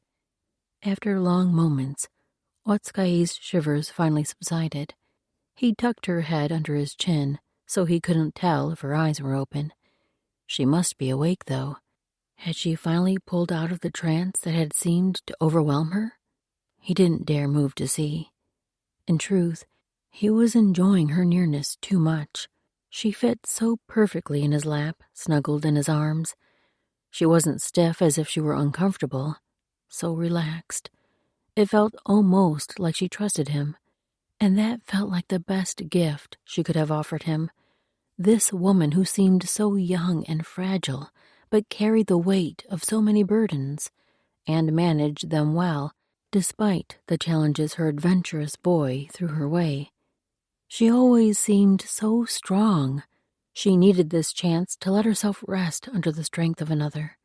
This yearning building inside him might not be good, but with her in his arms, he couldn't find the desire to fight it.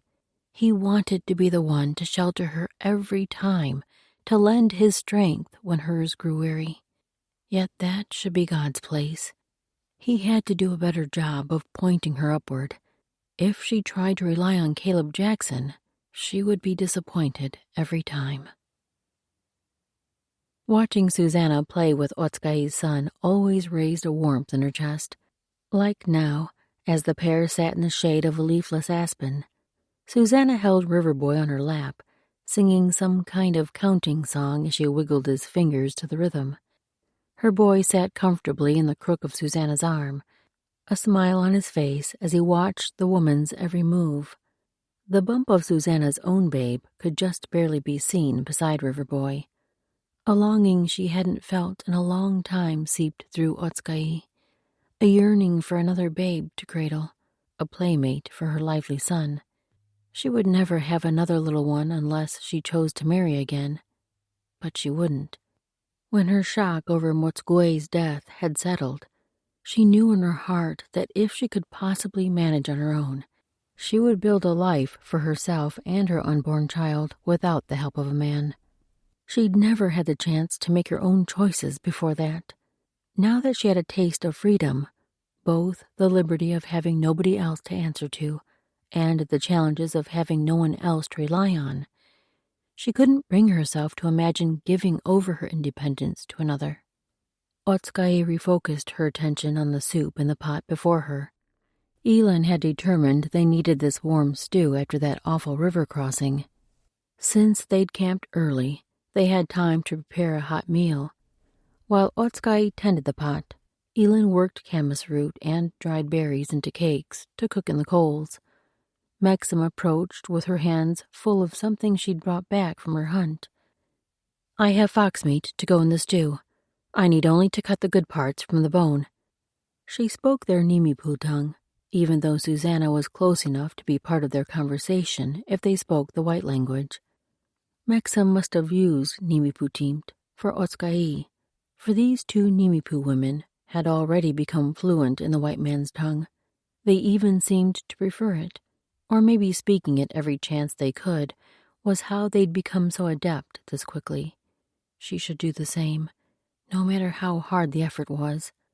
Knowing the white tongue well would help her with so many of their people coming across the mountains, and she would be able to speak with Caleb, to understand his words to her. Yet she couldn't let that be her reason, couldn't let him hold such a place in her heart. Still, she worked to find the right words in the white tongue. She could only summon a few, so she mixed in some sign language. Maybe that wasn't cheating too much. She motioned to Maxim, then into the stew. "Meat in pot." All three women looked her way, and Susanna managed to send a smile without interrupting her song. Elin nodded and answered using white words as well. "Your English is very good." Otskai knew most of the words Elin spoke, but one of them was unfamiliar. "English?" Understanding danced in Elin's eyes. "That is the language our white men are speaking. There are many tribes among the white, like the many tribes in our land. Caleb is English. Adam and Joel are Spanish. But they speak English now. French is from Canada. And you heard him speak the French tongue with those other men. He speaks English when with these friends." Thankfully, Elin had switched to Nimipu-teamt for that explanation, or Otskai would never have understood it. But a new comprehension slipped through her. It made so much sense that the whites would have different tribes, just like those with darker skin. Did they war among each other also? She ran the word English across her tongue, fitting the sounds so she would remember how they should be spoken when she needed them. Caleb was English. Something about knowing that made the language even more intriguing for her. Elin turned and translated for Susanna what she just said to Otskay. Amazingly, Otskay understood much of what she said. It helped that she knew the meaning already, but she was learning. The knowledge brought a new sense of power, just like when she'd finished her camas root harvest and knew she would have enough not only for herself and her son to last through the winter, but extra to trade for what they needed. That way they would never be destitute. She had the power of the camas root fields her parents had handed down to her. With her own hands, she could develop her business of trading to provide everything they needed, and more. And now she was gaining more knowledge of the English tongue. Most of the meat is ready. Maxim stood with a hearty portion of sliced fox meat in her hands. Here. Otskay motioned into the pot. She'd withheld adding any other meat when she heard Maxim would be hunting. The woman seemed to always come back with fresh game. This fare would be so much better than elk or salmon that had been smoked or dried. As Maxim bent low to ease the meat into the simmering soup, she seemed to wobble. Otskay sent a quick glance to her face, and the woman had blanched 3 shades paler than normal. Her cheeks were rosy, though, with a color that tightened a knot in Otskay's belly. You're not well. After emptying the meat into the pot, Maxim stepped back. She seemed to straighten much slower than usual, as though some part of her ached. Probably her entire body if she was taking ill. I'm fine. She didn't meet Otskay's gaze, and she looked so weary. Yet her voice was strong. It probably took effort to make it so. Maxim, Elin was studying her now too. You do look ill. Clean yourself from the hunt and lie down. Maybe rest will help, and a bit of stew once the meat cooks. Her mouth parted into what she might have meant as a smile, but the weariness tugging at the corners of her eyes turned the look into a grimace. I guess I will. As Maxim gathered her knife and the remnants of the fox carcass, Elin and Susanna refocused their attentions on what they'd been doing before. Otskay tried to do the same, but she couldn't help but glance into the stew pot at the meat floating in the broth. Would any of what Maxim had handled carry the sickness? She'd have to let the stew boil over long to make it clean. River Boy seemed to catch every little ailment those around them had, and the last thing they needed was her son to be ill and cranky. Chapter 8. Otskay had never seen a sickness overtake a person as quickly as Maxim's illness came on. By the time the men returned from the horses, she had finished washing in the river and lay curled under several layers of furs. Adam's gaze sought her out the moment he neared the camp, and his features formed a frown when he saw her. He dropped to his knees beside Maxim's pallet and eased down the fur partly covering her face. Otskay couldn't hear what he murmured to her, nor what Maxim said in response, but she didn't miss the quiver in the woman's voice. Her body was racked with shivers. Elin. Adam's voice rose high and tight with worry. Elin brushed the food crumbs from her hands and rose. I'm here. Her voice was so soothing. Its gentleness would allay anyone's worries. She padded over beside Adam and dropped to her knees by Maxim's head. I put some water on for a willow bark tea to help her fever. What else is hurting you, Maxim? The tea will help with pain, too. Should I add some bear root? Otskay had seen Elin warming water, but hadn't realized she was already preparing a healing drink for Maxim. She should have known, though. Elin seemed to have the instincts to offer care or kindness when it was needed most. Otskay was the only mother in this group, so she should be even better equipped than Elin to care for illness. Yet she couldn't seem to think ahead to what might be needed. But then a memory slipped in on that thought. Elin had once mentioned she'd lost a child, a girl. No wonder she possessed such a strong mothering touch, a soothing nature. She paused her stirring to hear Mexam's response, but couldn't make out the words. Elend's answer came clearly, though. "I'll brew them both, then, and you should eat the stew when it's ready.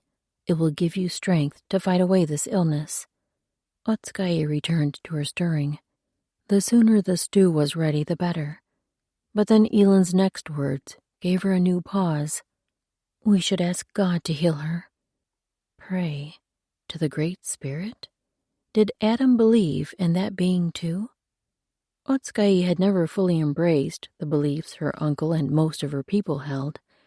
She'd never seen evidence of the Great Spirit, nor had she experienced any of the visions the others claimed.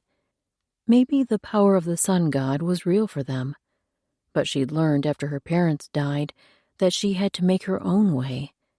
When she allowed others to plan things for her, she had no control over the outcome. Like being promised to Motsgue when she was barely 8 winters old. She'd spent her next 10 winters living in her aunt and uncle's lodge with the weight of that contract bearing heavy on her. It had been almost a relief when they finally held the marriage feast. Motsgue hadn't been unkind when she'd lived in his lodge, but she'd felt more like a servant than a wife. Being under his rule had been not much different than when she'd been under the domain of her aunt and uncle. Well, maybe it had been a bit different. Adam's voice broke through her thoughts as he knelt beside Mexam, and Otskaya listened hard to make out the words she could understand. English words, not just those of the white man. He must be praying, for he seemed to be petitioning someone for Mexam's health to be restored. A glance back showed his head was bowed, and Elend's too. Yet Adam's tone wasn't anything like the way the shaman pleaded with the Great Spirit. It sounded almost gentle, as if he was speaking with a good friend. He must be praying to the god of the white man. Was that who Elend had meant as well? Had she forsaken the beliefs of the people when she married? Mexam wasn't married yet, but would be soon. Had she also taken on Adam's beliefs? The other men had gathered around the fire now, all watching Adam and Elend pray. But as Otskaya glanced at the men, they weren't just watching. They too had their heads bowed. Caleb's lips were even moving as though in silent petition. Did they all share the same God then? Curiosity wove its way through her. She wanted to know so much more about their beliefs. She'd always heard the stories of the white man's God, but they seemed so far-fetched. She'd not given them much attention. Most of her people believed that the God the white man served was responsible for their wealth, the many guns and beads and tools they carried with them. But what else did this God do for them? Could he even heal them? If he could give wealth, he must be able to do a great many things. Was he stingy with his favors or generous? So much she didn't know, and the more time she spent around these people, the more she craved answers. Otskaya took over meal preparations as Elend focused her attention on caring for Mexam. They finally got her warm, but she seemed so weak, almost impossible to believe when the woman had been hunting that very afternoon. As Otskaya moved between the stew pot and the camas cakes, Susanna ended the game she'd been playing with Riverboy. "We'll do it again later. Right now, I need to help your mama with the food." Otskaya tensed. Keeping her son occupied and away from the fire was one of the best ways Susanna could possibly help. She motioned the woman away. "No." She had to search for the English words, but she finally managed them. "I am fine. You play." Susanna stopped in her efforts to rise. The baby inside was growing large enough to make movements like that harder. Her gaze searched Otskaya's. "Are you certain?" Otskaya nodded. "Play." She motioned toward the lad, who was scrambling back onto Susanna's lap. She didn't quite manage to hold in her grin. Not only was her son safely contained and happy, she'd actually managed a conversation in English. She reached for the spoon to stir the stew as Caleb rose and moved around the fire toward her. He was such a big man in every way. His height, the breadth of his shoulders, the kindness in his eyes, all so much greater than she was accustomed to. He dropped to his knees beside her, his presence even larger than the space he filled. "I've stirred a few stew pots in my life. I'd be honored to take over this one. You just tell me if I'm doing it wrong." He reached out his hand toward the spoon, proving that she hadn't misunderstood his words. Though his meaning was clear, his motive was impossibly murky. Men didn't help with the cooking, not any man she'd ever been around. They watched, they talked, they waited. They didn't stir the stew. Yet Caleb still sat with his hand out, patiently waiting for her to hand over the wooden spoon. She finally did, and his big hand brushed her fingers in the transfer. The touch shouldn't unnerve her, since she'd been sitting in his arms only a little while before, while she'd regathered her wits after the river crossing. But something about this contact sent a chill all the way up her arm and through her core. Turning her focus to the camas cakes, she pulled several away from the flames and replaced them with more that needed to cook. Caleb took up steady stirring, and apparently he wasn't as affected by their nearness as she was, for he managed to begin a conversation as well. "How's our fellow now? All warmed up from the river, I see." In Susanna's lap, Riverboy looked up from the counting game they'd resumed and sent a beaming smile to Caleb. "Fingers." He held up a hand and wiggled his fingers. "I see that." Caleb chuckled, a rich rumble that sank around her like a warm blanket. "Do I have fingers too?" He raised his hand and wiggled it the way Riverboy was doing. With a squeal, her son launched himself toward Caleb. Susanna hooked the lad with her arm just in time to keep him from sprawling. "Ho there." Caleb raised a staying hand. "You better sit still for now, away from this hot fire. See if Miss Susanna has fingers." Riverboy grabbed Susanna's hand that was wrapped around his belly and pried two of her fingers up. He sent Caleb a broad grin. "Fingers." Otskaye couldn't have held in her smile for anything. Her son had warmed so quickly to these people, grinning more than she'd ever seen him. Susanna had become like a favorite aunt, and Caleb, well, Caleb was better with the lad than any man she'd known. She dropped her gaze to the last of the camas cakes she was forming. Her focus had a tendency to find the man even when she told herself not to watch him. But Caleb's voice drew her back. "I've never been much of a cook, but I love to watch others at work." She dared a glance to see what he was looking at. Her. His gaze shifted from her hands working the food and up to her face. His eyes caught hers, holding them fast even when she tried to pull away. A twinkle resided in his dark blue depths, lifting her spirit in that way Caleb always seemed to manage. "Those look mighty good. What's in them?" He had mercy on her, and dropped his gaze as he nodded toward the cakes she'd already pulled from the fire. Her insides felt a little bubbly as she followed his focus. She pieced enough words together to know what he was asking, but answering would be another feat. "Camas." She struggled for the English word for berries. Had she heard it yet? Her mind couldn't find even a hint, so she plucked one of the partially smashed dried berries out of the cake she was forming. Holding it up in her palm, she spoke the Nimipu word, "Damani." He leaned forward to see better, and before she realized what he was doing, he plucked the half berry from her hand. His big fingers, with only stubs for nails, dwarfed the tiny half raspberry, yet he was gentle as he scooped it up. Raising the berry on his fingertips, he repeated the Nimipu name. "Tamanit." He had the sounds right, but his unusual cadence tugged a smile from her.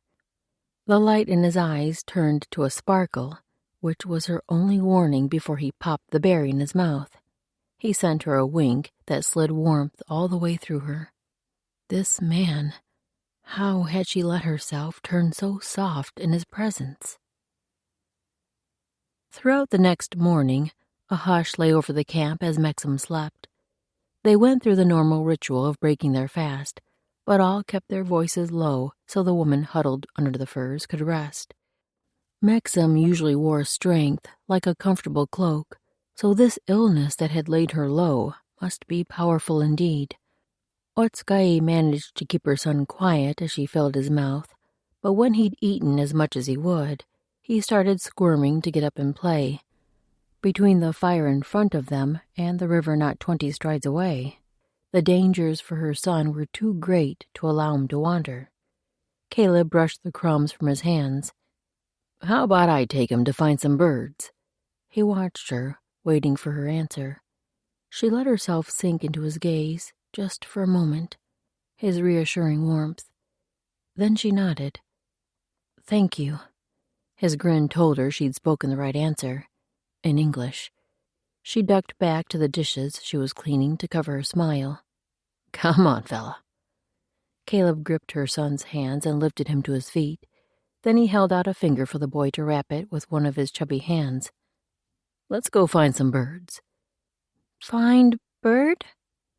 River Boy's little boy voice repeated Caleb's words with the sweetest cadence. He tottered along beside the big man, his short legs taking 3 steps for every one of Caleb's.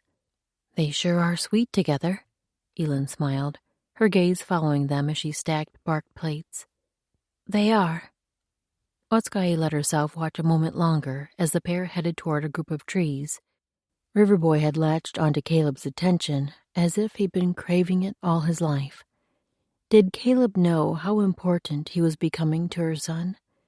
A burning clogged her throat as she thought about what it would be like when he left. Would Riverboy cry? Probably. Would he soon forget? How could anyone forget this gentle giant? This man who used his strength to help others?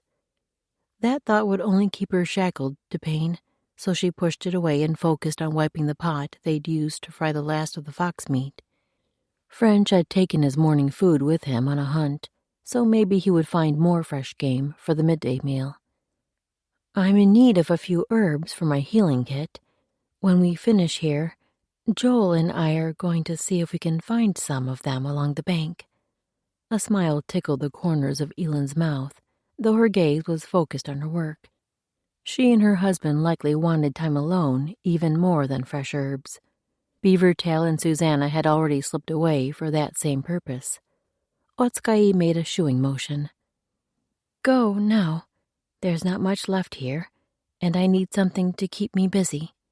Elin paused and gave Otskae an uncertain look. "Are you sure?" Otskae smiled at her. "Go." She set her stack of plates aside and stood. "I'll go get Joel then. He and Adam are with the horses." She sent a glance toward Mexam's sleeping form. "Call for Adam if you need anything." A nod seemed to be all the assurance Elin needed, for she grabbed up her healing pack and started toward the place the animals had been tied to graze. As Otskae focused on her work again, an old memory slipped through her. The one time she and Motsgue had gone for a walk alone, the day before their wedding feast. She'd only seen him from a distance before that. Although she'd known she was betrothed to him much of her growing up years, that knowledge had made her a little afraid of him, if she were honest with herself. Or perhaps not fear. Well, maybe it was fear. Not that he seemed cruel, but he was a grown man already, more than 12 years older than she was. He'd come to her that day as she'd been working over the cook fire with Wakuese. When he asked her to walk with him, of course, she'd agreed. If they were to join together, she should at least be able to speak to the man. He'd asked her questions as they walked, and she managed short answers. Yet she couldn't recall now any of the things they'd said. The only thing she could remember was the feeling like she was being interrogated. Over time, she became used to his pointed manner, and speaking with him became something she didn't have to think about, though she never truly spoke her mind. Motsukue might not have liked some of the things she said. He always wanted things to be the way he planned. His home, his hunts, his squaw. She'd understood that from that first walk, though she'd not thought of it that way until they were married for several moons. When he was home, she had to abide by his will. But when he was away on his hunt, she could plan her own days. She loved having the time alone, yet that wasn't the way a good wife should feel. The independence had always been tinged with guilt. Now she had the freedom to live her life as she wanted. If she wasn't perfect, she had only herself to answer to. Yet the weight of responsibility for her son, especially his safety, carried its own kind of controlling power. Chapter 9. A noise sounded behind Otsukai, pulling her out of her memories as she worked. She turned to see that Maxim had shoved the covers away from her face and upper body. Her eyes were open, though they didn't spark with their usual life. Her face was still pale, but at least the flush of fever no longer marred her cheeks. Otsukai wiped her hands in the grass, then reached for a cup. "You look like you're feeling better. Can you drink water?" Elin had set aside crushed willow bark to make a tea when Maxim awoke. Otsukai would get that started as soon as she helped Maxim drink something cool. "Please." Maxim lifted her head, then worked to prop herself on one elbow as Otsukai brought the cup to her. The faint odor of sickness lingered around the woman, reminding Otsukai once more that she couldn't spread this illness to her boy. She kept a little distance between their bodies as she helped Maxim hold the cup. After several sips, Maxim handed it back with a grateful sigh. "Thank you. A warm stew and more tea. Better to have food when you drink it so the taste doesn't make you sick." The bark of the willow could make one a different kind of miserable if taken without food in the belly. By the time Otsukai had stew warm and the willow bark steeping in a cup of hot water, Maxim had rolled one of her furs and used it to prop herself. Otsukai brought her a cup of soup first and knelt beside the woman. Maxim reached for the mug, but her hands trembled when she took it, so Otsukai kept her palm under the base. Maxim didn't push her away, just took a small sip. After 4 drinks, she closed her eyes and eased out a long breath. Otsukai took the cup back for a moment to let Maxim rest, though she needed to eat more if she could manage it. "Where are the others?" Maxim's voice came out ragged and weak. After telling where each of their group had gone, Otsukai asked, "Should I get Adam?" She would much prefer not to interrupt Elin and Joel's walk unless the need was great. And really, what could Elin do for this woman that Otsukai couldn't? The corners of Maxim's mouth curved, though her eyes remained closed. "No, he's happy with the horses." Otsukai lifted the soup again. "Try to drink more." The woman managed a few more gulps. After another rest, she drank some of the willow tea. When she'd had all she could manage, Otsukai helped her lie flat again. Maxim opened her eyes a sliver. "Thank you." The words seemed a token of gratitude from this woman who spoke so little, an even greater offering because of the effort speaking must require in her condition. Her eyelids drifted shut again. "I am glad you're with us." A burn crept up Otsukai's throat. This was no idle comment, yet how could Otsukai be anything more to these people than a stranger who might help them accomplish their goal? Maybe that was why Maxim had spoken those words. Of course, she wanted the tomahawk back, and returning Wakwese to their village was the only way her uncle would give it. But something in Maxim's words, the tone or... she couldn't grasp what seemed different. The comment felt pure, unsullied by personal desires. A gift. Maxim seemed better by that evening, and Caleb sure was glad of the fact.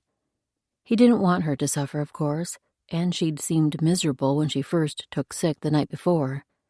That was the true reason for his relief, really. But the very selfish extra reason was that he was exhausted from keeping Riverboy busy all day.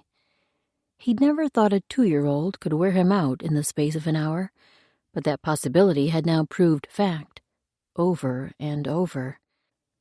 The boy was cute as a baby bunny and had an adventurous spirit that would give even Adam a run for his money, but he hadn't yet learned to temper that boundless energy with caution, which meant Caleb had to be by his side, or at least tagging along to catch up, every minute. How did Otska'i accomplish this every single day with no one else to help? No wonder the boy managed to escape sometimes.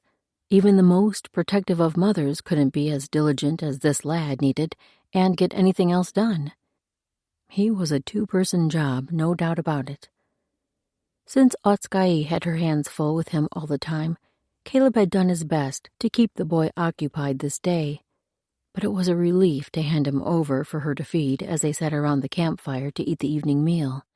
Susanna had slipped into the place on the boy's other side, so Caleb settled in to watch them from across the fire. He would have thought Otska'i would be refreshed from a day without her chief responsibility, but she must have done too much work around the camp, for the light in her pretty eyes seemed dimmer than usual. Dark circles shadowed underneath them, and even her patience with her son seemed thinner than normal. Maybe something else was bothering her. If the other women would handle cleanup after the meal, perhaps he could get her off for a walk to ask. Or perhaps this was her leftover exhaustion from the ordeal in the river the day before. If she sought out her bed directly after the meal, that might give him his answer. Of course, she wouldn't be able to rest until her son fell asleep.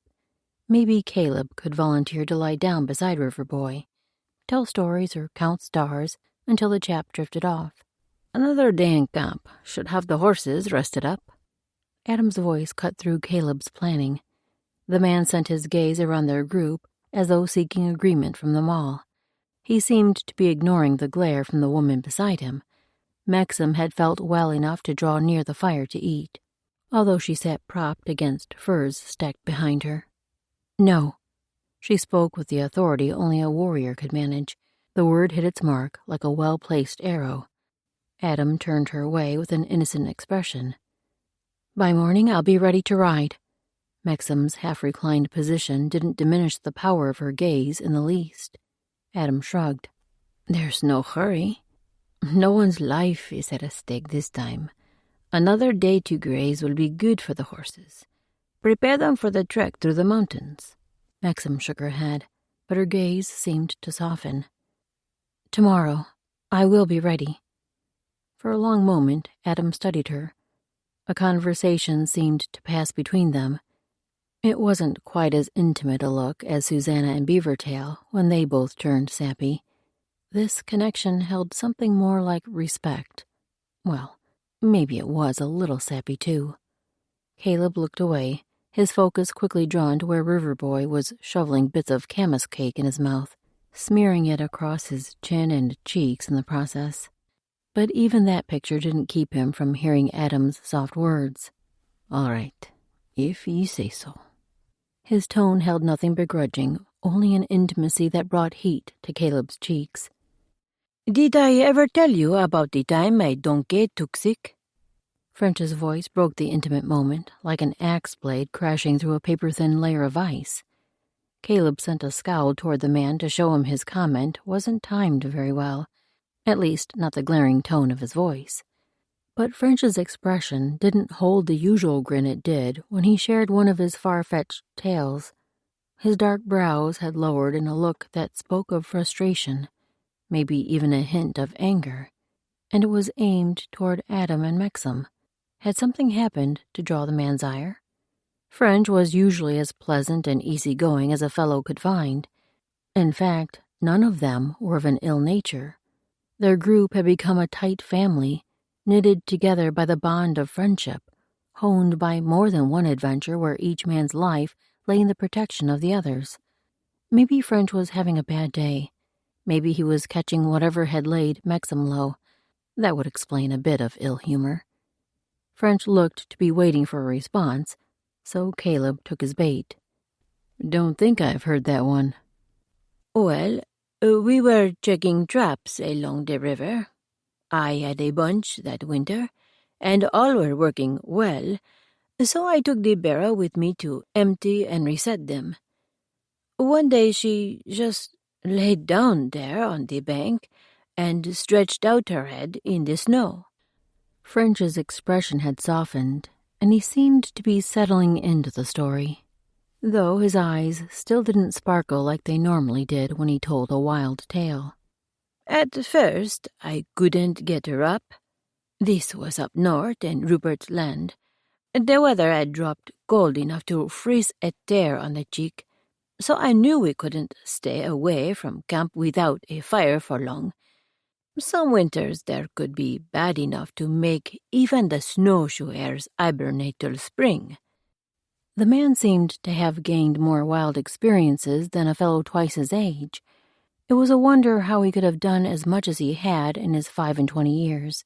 But then again, their little group had packed enough in these past 2 years to fill a book. Or 2, or 3. French had paused in his tale, so Caleb leaned forward. "What did you do?" "Well, I sang to her a few minutes, all her favorites. That seemed to give her enough energy to get up on her feet.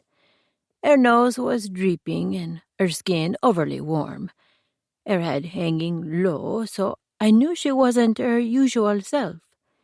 We made it back to camp, and I let her lie down again by the fire while I heated some caribou stew for her." The twinkle had finally returned to French's eyes, and he tapped his finger on his knee in the way he usually did just before the punchline. By the time she finished a bowl full of my supper, the others were back to camp for the night. Rondeau had a bit of brandy he warmed by the fire. The donkey drank it dry, then had a little nap. By the time I woke in the morning, she was healthier than a bright-eyed maiden. Caleb couldn't help but chuckle as he shook his head. "I'm never sure whether to believe your stories or not, old man." French pressed a hand to his chest. "Every word is truth, upon my honor." Caleb raised his brows. "I wouldn't dare question your honor." And though he spoke the words in a jesting tone, he meant them with all sincerity. French was a good man, loyal to the core. Caleb had a feeling from a few unguarded moments that there was more pain in French's past than he let on. Maybe that was part of the reason why the man had been on his own at such an early age, and therefore had enjoyed so many adventures so young. Caleb offered him an earnest smile. "I'm awful glad you're with us, Frenchy." His friend's mouth tipped in a grin that hinted at a bit of the rogue. "Me too. Most days." Otskay gripped her saddle with both hands as they rode the next day. Maxim had indeed regained enough strength to continue their journey. Most of the color had returned to her face that morning, but by their midday stop, she was pale enough again that Adam insisted they rest in that place longer than usual. Maxim slept for a while, but when she woke, she was determined to press on. In truth, Otskay had been hoping against hope she would ask to camp. She should have known better with a woman as strong as Maxim. The night before, Otskay had thought her tiredness had stemmed only from too little activity that day. Her aunt had often said that rest brought on the need to rest more. Not that she'd been sitting in camp doing nothing, but with Caleb keeping her son occupied, she'd appointed herself the one to stay near Maxim and help with anything she needed. Since the woman slept much of the day, that left Otskay time to work on sewing a new tunic and leggings for Riverboy. By the time she'd finished preparing the evening meal, her body felt so drained she could barely sit up to eat. When Elin and Susanna insisted on doing the cleanup after the meal, she'd accepted their offer. Getting her son to lie down on his pallet took more time than usual, and as she lay with him, she'd fallen asleep before he stopped wiggling. When she woke in the night to pull on more blankets, he'd been asleep beside her. At least he hadn't wandered to the river in her laps. She really should have stayed awake with him, no matter how heavy her eyes felt. She'd not wanted to allow the thought that she could be taking sick, but as the morning had progressed this day, she could no longer deny the chills that made her huddle in her coat. Caleb had offered for her son to ride with him, and she'd not had the strength to decline. In truth, the man was a gift she would never again take lightly. Her son adored Caleb and actually obeyed most of his commands. Maybe because they didn't come out sounding like demands. Caleb had a way of suggesting something that made you want to move a whole range of mountains to accomplish it. Now that they'd been back in the saddle for a while after the midday rest, it was all Otskay could do to sit straight on her horse. Heat rose off her skin in searing waves, and she could barely keep the chills from rattling her teeth so loudly that the others would hear it. She would not slow them down, though. She wouldn't be the weakest member of the group. Her mouth felt as dry as the surface of the sun. Her lips stung from the heat burning inside her. There may still be water in the leather pouch hanging from her saddle, but with the way the chills shook her, stealing all the strength from her body, if she let go of the saddle, she would topple off. No question about it. So she clung.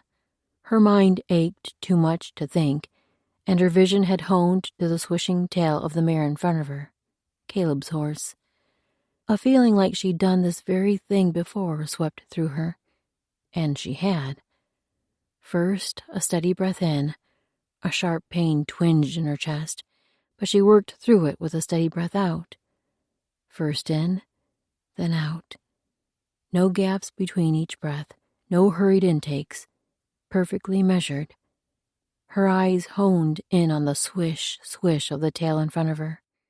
She couldn't have said how much time passed, but when her mare's nose bumped the horse in front of her, the side-to-side swish changed to a quick upwards flick. Otskay blinked, maybe for the first time in a while, if the burn in her eyes meant anything. She gripped the saddle tighter as she pressed her eyes shut against the ache in her head.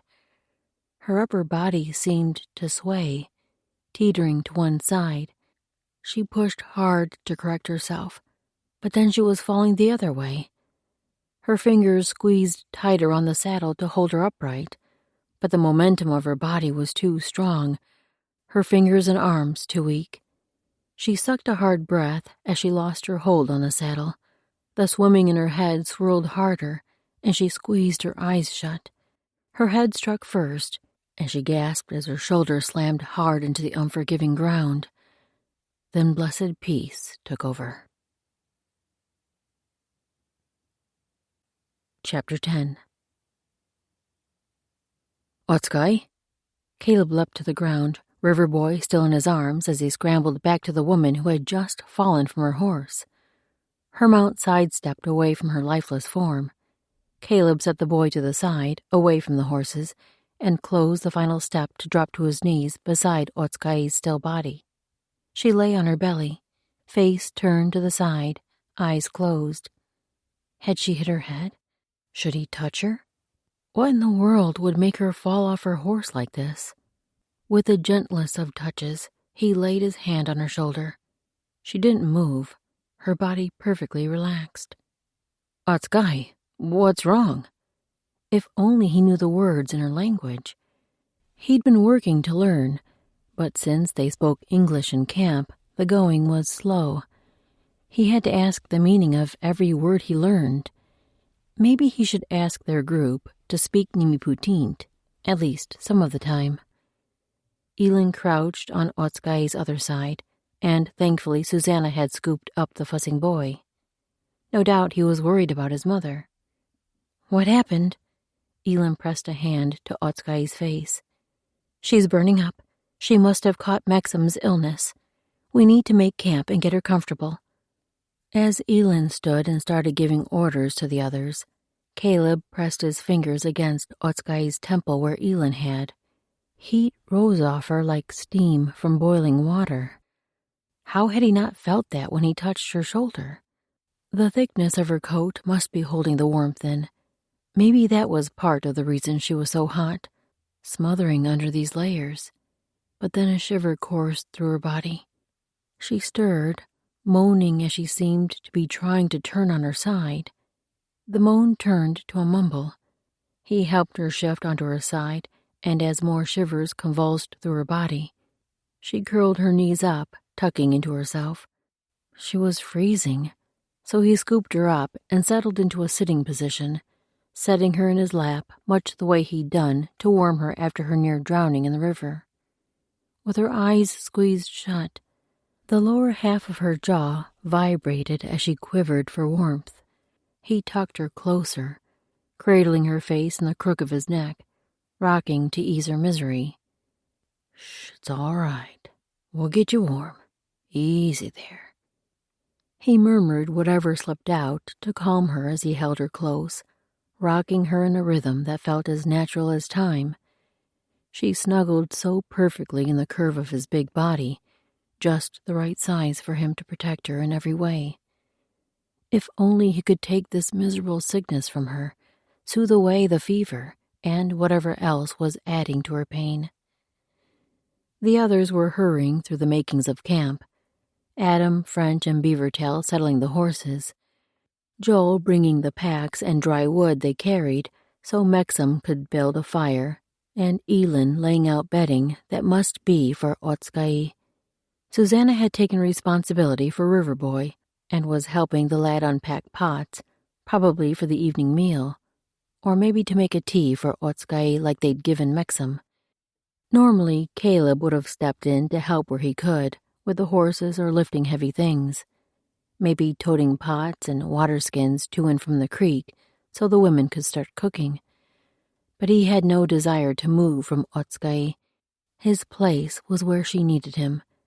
She'd burrowed so deeply inside him, despite the fact that their lack of shared language made speaking a challenge. Something about her need, but not just her need, called to him, drew him. She was so strong, yet kind and giving of herself. The very first time he met her, the first time they'd come to her camp, she had brought baked camas from her own supply to provide food for them. Then she returned later that day with herbs to help Joel and Adam through their injuries and sickness. She'd given her own hard-gained supplies to strangers in need. And as he'd watched her since then, she never seemed to stop giving. Her lad took up much of what she had to offer, but she still found ways to share herself and her belongings with those around her. Even yesterday, when he'd been keeping her son busy, she spent much of the day nursing Mexam, and now that effort had likely brought on the sickness that tortured her. How could he not be drawn to such a beautiful heart as hers? Elin straightened from the bed pallet she'd laid out and turned to him. "Bring her here." Caleb worked to keep Otskai steady as he rose to his knees, then to standing. Her shivers had eased a little, and she seemed a bit more relaxed in his arms. As he shifted his hold on her, he realized she was clutching the neck of his shirt, maybe to steady herself. He lowered to his knees beside the furs, and Elin lifted the top layers for him to lay Otskai underneath. When he pulled her away from his body and eased her onto the soft wool fur, her hand still gripped tight to his shirt collar. The other hand scrambled along his chest, reaching for something to hold. "Easy there." He reached for both of her hands with his. "It's all right, Otskai. You're safe. We're going to get you warm." She gripped his hands with a hold fiercer than he would have thought her slight self could manage. The shivers convulsed her body again, even stronger than before.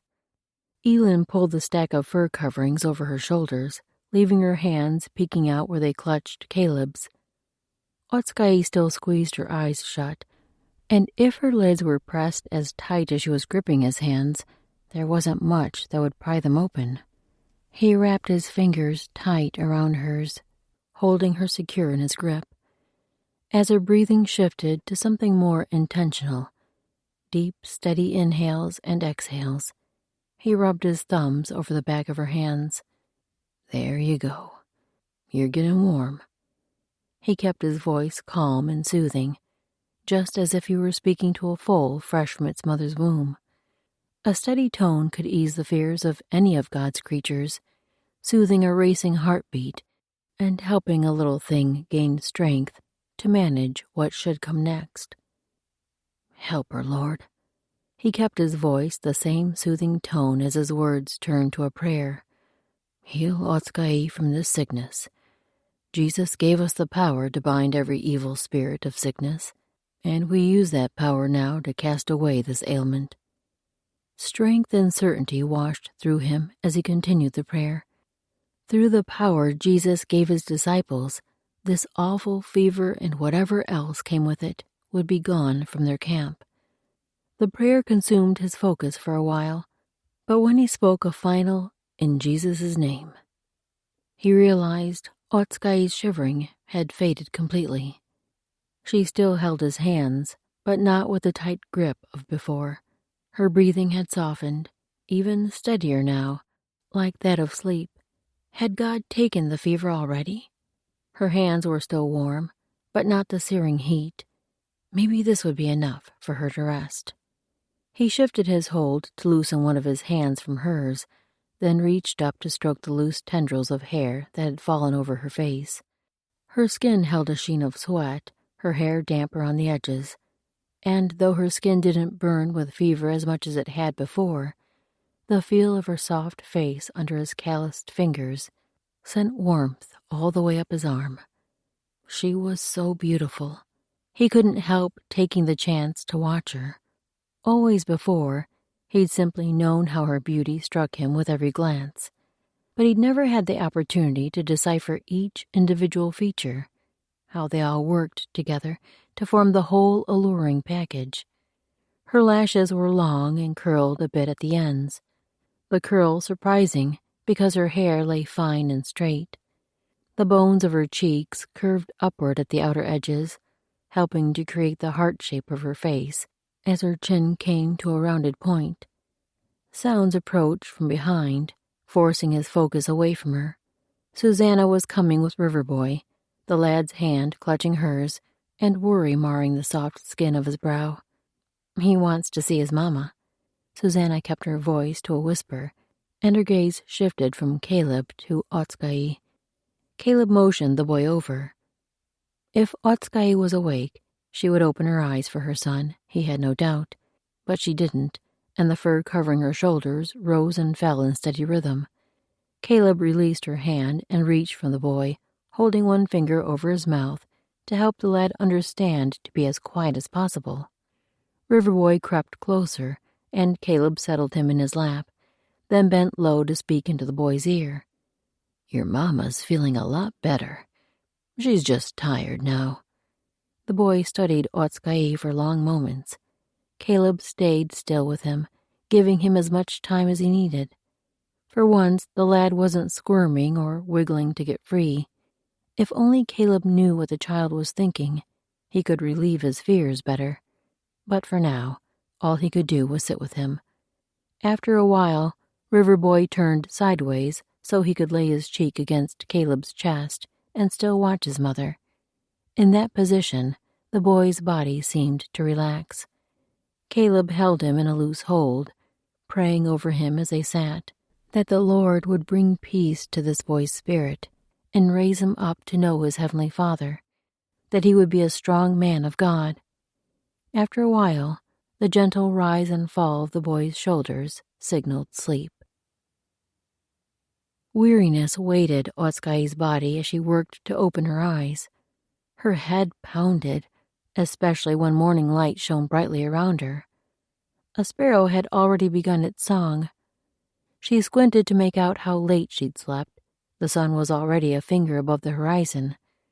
She should rise quickly and make up for her lapse, but her body ached as though she'd spent a full day running through the mountains. And her head. A noise sounded behind her, and she worked to turn beneath her fur coverings. The activity was coming from Elin and Mexam, who worked by the campfire. But her gaze caught on a figure sitting a little more than an arm's length away from her pallet. Caleb. He was watching her, his gaze even warmer than usual in the morning light. Good morning. His voice soothed over her, infusing her with a bit of strength. It didn't carry the usual morning gravel, as if he'd just awakened. He must have been up for a while. Had she missed the meal? Maybe the others were already saddling the horses. She pushed the blankets aside and started to work herself up to sitting, but he raised a staying hand. Rest. There's no hurry. The effort to simply prop an elbow under herself winded her, so she stayed in that position for a moment as she worked for English words to ask, "We ride?" He shook his head. "We rest today." Were they doing this for her? Nothing in his gaze showed of accusation or even disappointment. She had only a vague memory of stopping to camp the night before, but couldn't even remember climbing down from her horse. A memory slipped in of fighting the shaking chills, though. At least they were gone this morning. "I can ride." Surely once she rose and started moving, her strength would return to her. He tipped his head, seeming to assess her. "There's no hurry." She could make out the words distinctly enough. Caleb's speech always seemed easier to decipher than the others, but she wasn't quite sure their meaning. Whatever they were, he wasn't rushing to stand and get moving on the trail. In fact, he held something in his lap, something flat she'd not seen before. He followed her gaze, then lifted the object. It seemed flimsy in his hold, almost like a stack of buckskins, but not. "I was reading my Bible." He tipped the thing so she could see the flat surface, which was white with lots of tiny black markings. "These are God's words." God's words? She'd heard of a book that was part of Caleb's people's religion. Maybe now was her chance to ask more. She lowered from her elbow back to rest against the furs, and her aching shoulder thanked her for the relief. Then she focused on Caleb again as she searched for the right words. "Tell me of your God." Chapter 11. Caleb's heart leapt at Otskai's halting words. This was what he had longed for with every person he met, but even more so with this woman. He knew how to share God's love with others, but like a wave washing over him, the magnitude of a request sank through him. God had used the entire Bible to reveal himself to his people. How could Caleb manage it in a few sentences? And he'd have to keep them simple enough she could translate in her mind. Maybe he should ask Elin or Mexam to come over, but perhaps not. He'd learned long ago not to foist more on a person than they were ready to hear. Nothing more than they asked for. For now, he could begin with the basics. God made the world. Everything you see. He used a few signs to illustrate the words. He made you and me, all of us, and he sees us. He learned more signs than he realized, for he was able to find ways to show everything so far. But this most important part had to be clear. He loves us. He cares about everything he made. Has a good path for all of us. He locked his gaze with hers as he pointed to her. You too, Otskai. He loves you, cares about your life, and he has a good plan for you and your son. Her expression had deepened, twin lines of concentration forming between her brows. He kept quiet now, letting that sink in. Maybe he'd said too much at once. In truth, that was much of the heart of the gospel. The main part left was to share how God wanted her to open herself to him, accept his gift of salvation through Jesus, and choose to live for him. After long moments, she looked to be searching for words. Maybe this was the time to call Elin or Mexam, but he resisted glancing their way. Otskai could summon them if she chose. This moment seemed too tenuous to break. At last, she spoke a single word. Why? Caleb leaned in, doing everything he could to express the enormity of what he was about to say. Simply because he loves you. She seemed to be absorbing that, but before she could answer, a little boy's voice sounded from the direction of the horses. River Boy came toddling toward them, his joy evident in the wide smile lighting his face. He spoke a word he'd used in the past that must mean mama. Otskay held out a hand as he charged near, and the boy put his small palm in hers. Even as her thumb stroked across his wrist, she seemed to be holding him off as she spoke a string of Nimipu words. Susanna and Beavertail approached in the boy's wake. Susanna already looked a little worn, probably from keeping up with the lad, and maybe that was why Beavertail accompanied her now. Riverboy tried to push in toward his mother, maybe for a hug, or maybe simply to climb on her, as he liked to do. A splash of pain crossed Otskay's gaze, so Caleb leaned forward and scooped up the boy, spinning him around to face him. "Hey there, fella. How are the horses doing today?" The boy charged Caleb like he'd attempted with his mother, and Caleb wrapped his arms around the lad, pulling him close as Riverboy jabbered something that made not a lick of sense. "Is that right?" He held him close, soaking in that sweet scent he seemed to always carry. A bit of sweat mixed with something indefinable that always made pleasure clog Caleb's throat. Maybe that was the aroma of trust. Riverboy seemed to offer that sweet gift so freely. Caleb's gaze found Otskay's. The expression on her face was a mixture of pleasure and something like longing. Did she wish Caleb hadn't snatched her boy away from her? He couldn't let the lad hurt his mother, no matter how innocent the intention. But maybe he could find a way for them to be together without bringing pain to Otskay's weak body.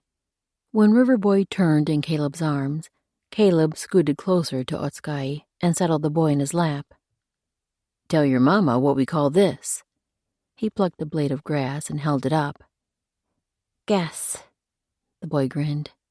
"Zeek-zeek." Caleb's brows slid up. Was that second word the Nimipu version? He glanced toward Otskay as he repeated the boy. "Zeek-zeek?"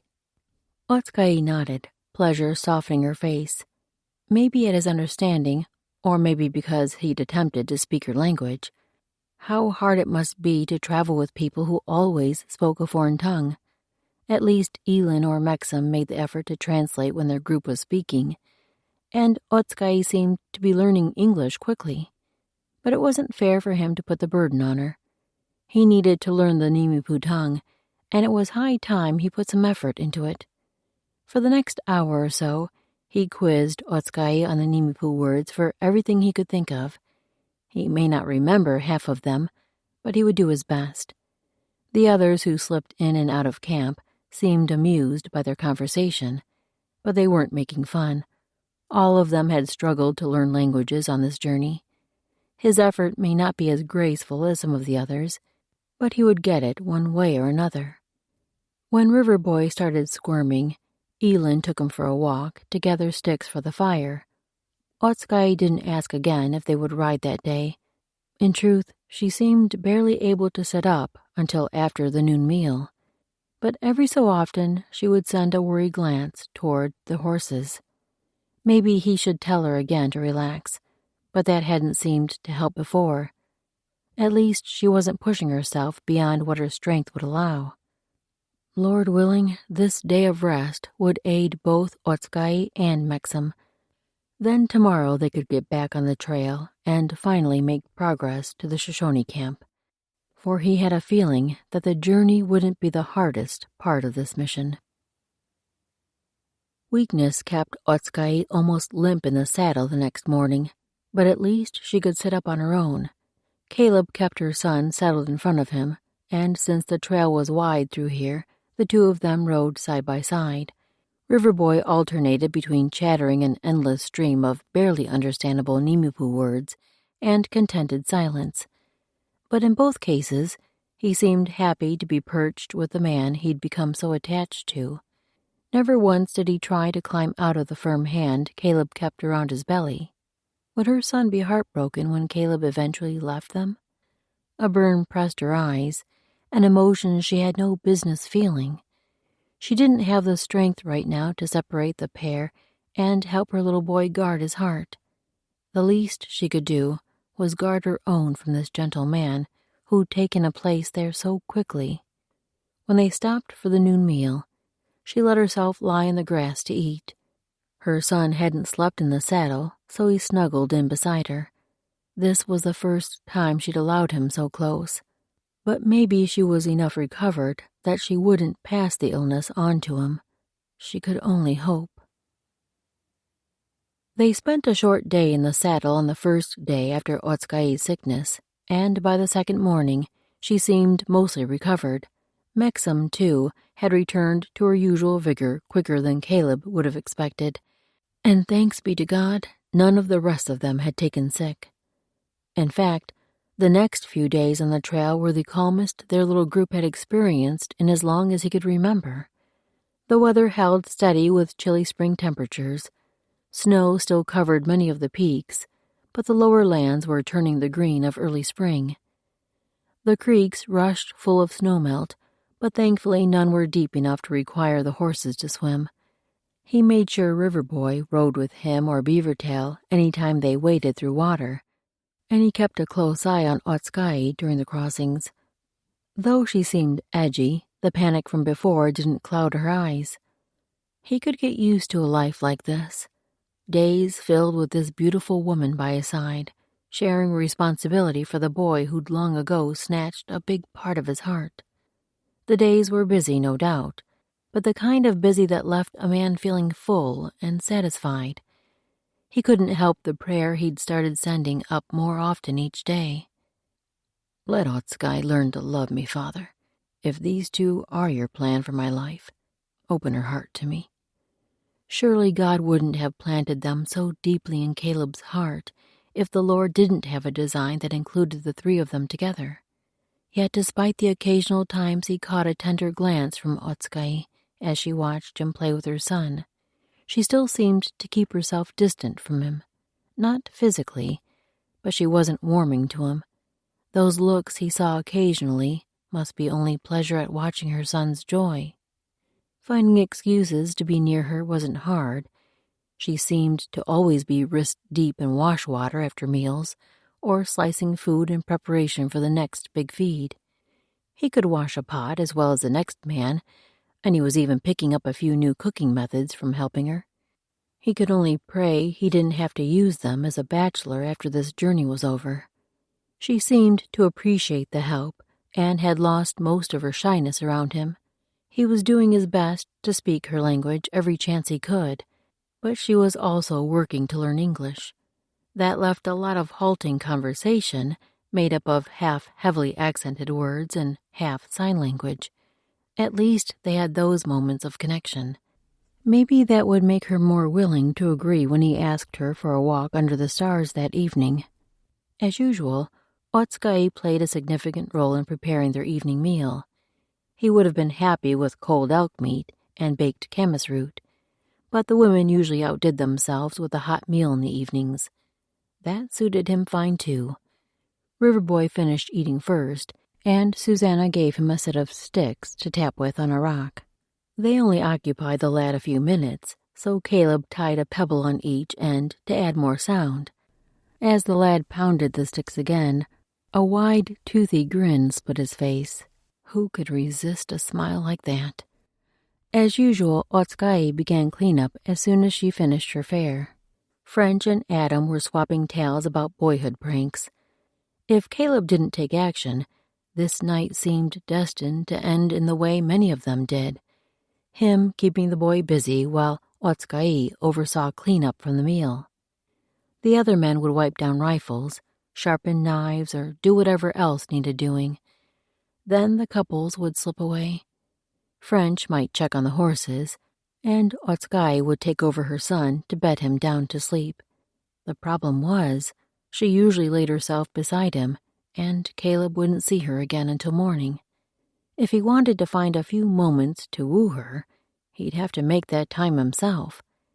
He eased up to his feet quietly so he wouldn't disrupt the storytelling across the fire. Then he stepped nearer to Otsukai so she could hear when he spoke quietly. He caught her gaze and used motions, along with what he'd learned of her language. "I walk with River Boy," he motioned to himself, then the lad, then pointed to a path leading away from the nearby creek. "Will you walk with us?" Surprise flashed through her gaze. She glanced at her son, then to the trail Caleb had pointed to. Then she eyed the plates stacked in her hands. That last direction probably meant she planned to refuse him. Did she really think she was the only one who could put away the eating supplies? He sent Elin a pleading glance. The woman took the hint easily and touched Otsukai's arm. "Go. I'll do this." He'd actually learned enough in their tongue to understand those few words. "Thank you, Lord." Otsukai sent a shy look his way, then rose in a graceful movement. Reaching a hand to her son, she spoke to him in English. "Come, we walk." The boy stood and followed, although he didn't take Otsukai's hand. Not a surprise to Caleb, since the lad was forced to spend so much time in the saddle. He wasn't much for being confined when he had the chance to move. Otsukai and her son started toward the path, and she looked like she might leave Caleb behind if he didn't take the initiative to go along on his own. He wasn't going to lose this opportunity. Chapter 12. Caleb walked beside Otsukai as they followed a game trail that wove around boulders and scruffy trees. The lad trotted ahead, but his short legs kept him from roaming too far from them, as long as they kept their walk brisk enough. No leisurely stroll, this. Still, Caleb was walking beside this beautiful woman, moonlight shining overhead. The nights were still chilly, cold enough to need fur coats, but not so cold their breath clouded around them. Spring would be on them soon, and he was more than ready. "I must thank you." Otsukai's quiet words slipped through the air between them. She spoke English, which was her usual pattern when she began a conversation. When he started, he always tried to speak Nimiputin, both because he needed the practice and because he wanted to do everything he could to make their talks easier for her. She was learning faster than he was, though, so any time she began the conversation, he could usually count on their discussion moving along a lot easier. He'd not expected her to be the first to speak now, but he couldn't help a bit of relief. He wanted this time apart to be a chance for them to get to know each other. In answer, he shrugged. No thanks needed. She probably meant for helping with her son. As much as the boy wore him out, he loved their playtimes, and he loved that Otsukai seemed lighter now than she had back in her village, less weighed down. She turned to look at him as they walked. "Yes, thanks needed. You're good with my son. He enjoys you." She motioned toward the boy, who was coming toward them, bringing something to show. 2 pebbles from the looks of them. "Nice." Caleb took the stones the boy handed him. "Rocks." The lad reached for them back, and Caleb handed them over with a grin. "Rocks. Well done." As the boy toddled off, they resumed walking. "He's learning quickly." "More thanks to you. I want him to learn English. I don't want it to be hard for him." He slid a glance at her. "Like it's been hard for you? Yet you're learning much faster than I am. It's clear you do well with everything you set your mind to." Her mouth tightened, losing any hint of the relaxed pleasure from moments before. What was it she worried about? In her tone had been a touch of, well, maybe worry for the lad. Maybe she thought she wasn't doing the best for him. He could set her mind at ease on that account. "You're doing a great job with River Boy." He shifted his gaze from her to check on the boy, who required constant supervision. Yet he kept his mind focused on what he wanted to say, even with one eye on the lad. "He's happy and healthy and loved, Those are most important. Maybe his own story would help Otskay. He didn't usually tell people about his growing up years. He'd mentioned his past to Beavertail once, though not the details, but hadn't even told the others. Yet if he wanted to get to know her better, he had to be willing to share himself. My mama raised me alone. I never knew my father, and she never said much about him, only that they weren't married. I'm actually not sure he ever knew about me. Maybe she didn't have the chance to tell him before he moved on. Perhaps better not to linger on that part. It didn't matter for what he wanted to say. Anyway, she worked hard to make sure we had what we needed. All through my childhood, she worked most of her waking hours. In the daytime, she kept shop for a mercantile, kind of like a trader. He glanced sideways to see if she was following his story. She was watching him with interest and gave a nod that showed she understood, at least most of his words. He turned his focus forward again. At night, she worked in a cafe, feeding others for payment. He scrambled for a better way to explain it. Trade for food. When he glanced sideways again, she gave another nod. I didn't see her very much. She was always working. We had a home and food and the things we needed, and I learned how to keep myself busy. But when I began going to school, I started to get in trouble. Her face shadowed with uncertainty, and he searched for a better way to explain. The school part wasn't important, but his actions were. I did bad things as a boy. When I was 6 or 7 winters old, then a man became a friend to me. He was a reverend, one who taught people about God. He took me under his wing, let me visit his lodge, and taught me to do the right thing. He made me want to do right. Otskay's eyes shone with a depth of understanding, an awareness that made her look far older than her years, as though she had lived through something similar. Had she lost one or both parents at a young age? Did she have someone else who stepped into the gap for her, taught her how to grow into a woman worthy of honor and respect? She certainly had become such a woman, so she must have had someone. Dare he ask? Even if he could find the words, that wasn't the kind of thing a fellow inquired about. She would need to tell when she was ready. Her gaze drifted to her son, who'd stopped on the trail ahead, peering at something in a clump of bushes. I hope my son finds such a man. Her words were barely more than a whisper. His heart understood them better than his ears. I want to be that man, and not just a stranger on the outside. But he couldn't say that. Not yet. Ahead of them, River Boy smacked a bush, releasing a delighted squeal. The branches rustled, more than just from his touch. Maybe the lad had frightened a bird. River Boy took a step nearer the brush, and Caleb hastened his stride. There was no telling what manner of thorns or branches he might get caught up in. Caleb was 4 steps from the boy when a low growl raised the hairs on his neck. His pulse slammed through his throat, and he lunged forward. Lord, no, not this. Even as part of his focus stayed on the boy, he strained to see into the quivering bushes. One more step, and he scooped up the boy, then spun to charge back the way they'd come. But before he could carry the lad away, the branches smacked him as a fiery mass erupted from the shrubs. Run!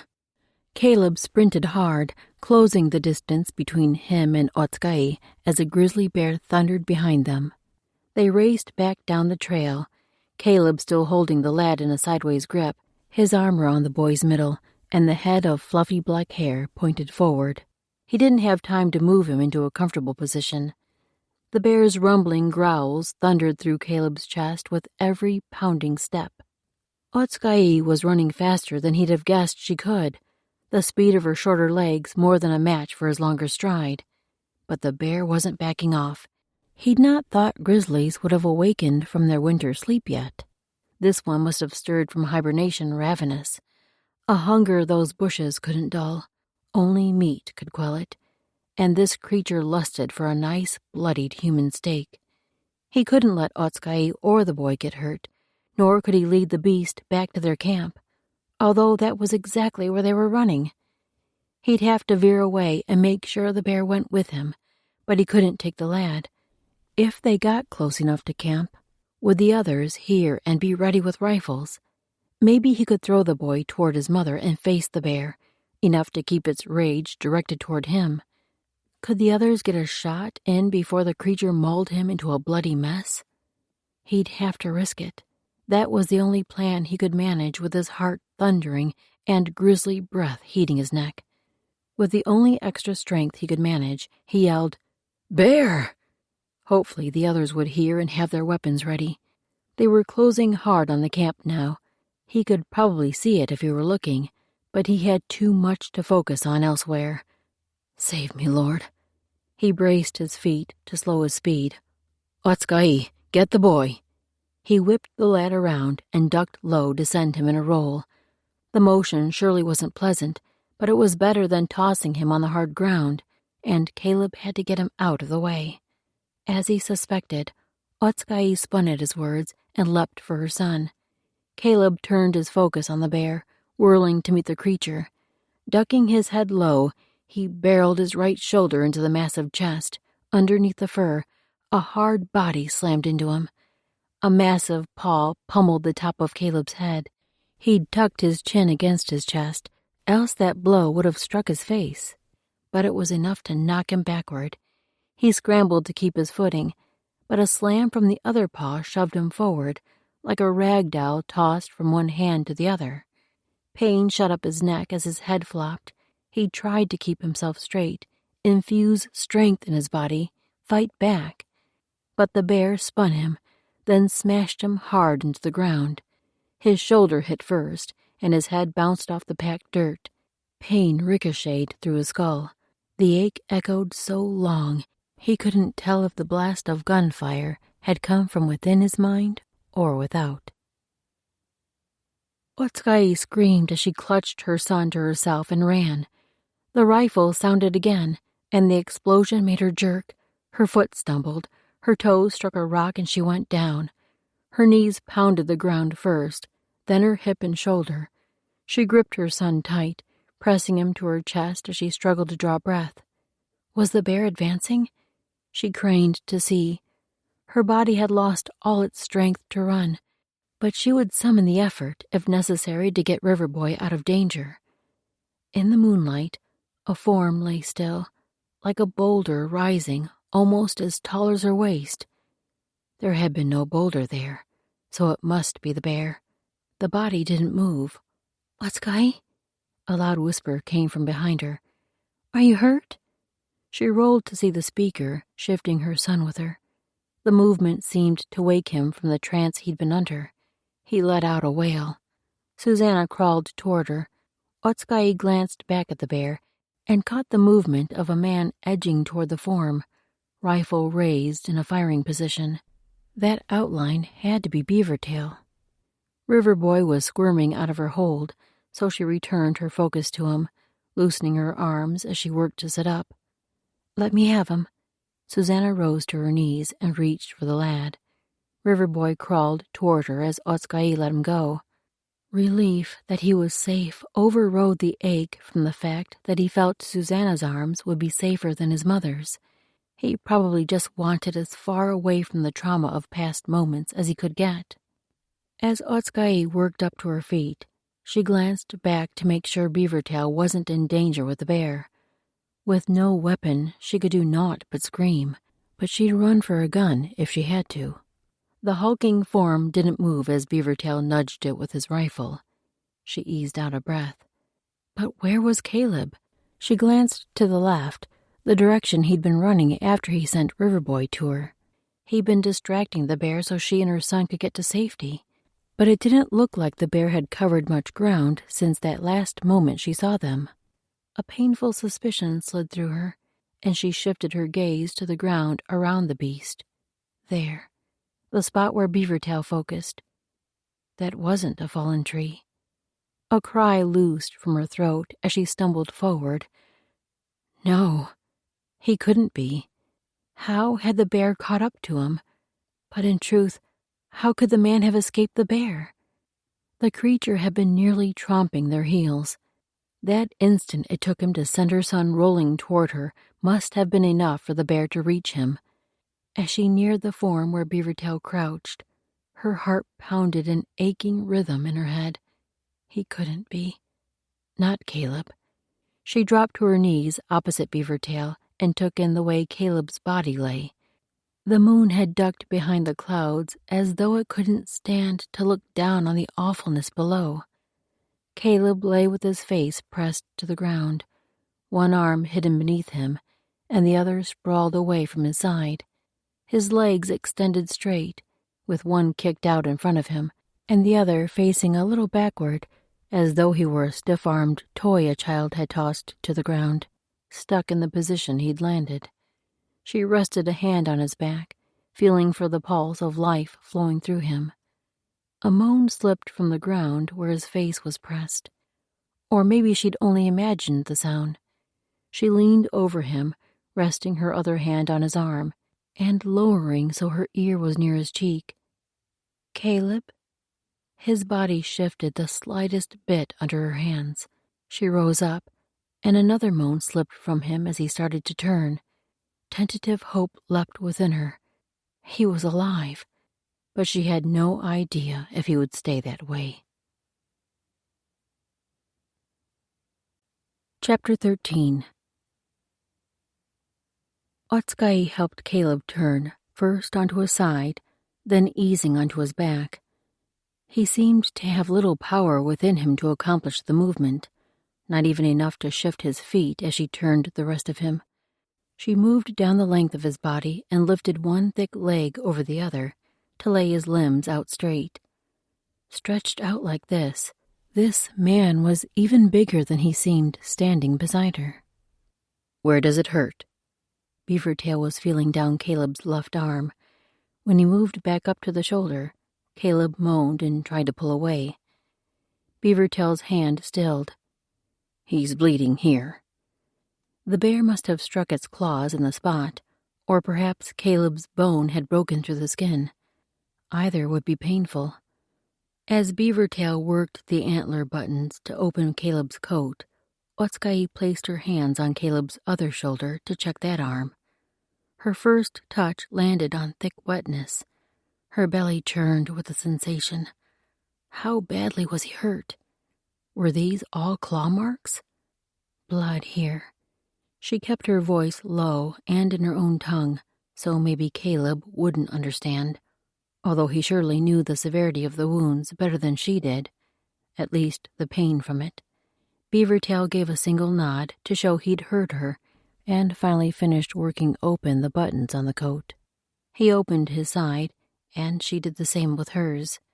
Caleb's breathing grew loud and hoarser, but his eyes stayed closed. Maybe the cold air made the wounds burn, or the shifting of his tunic rubbing against them did.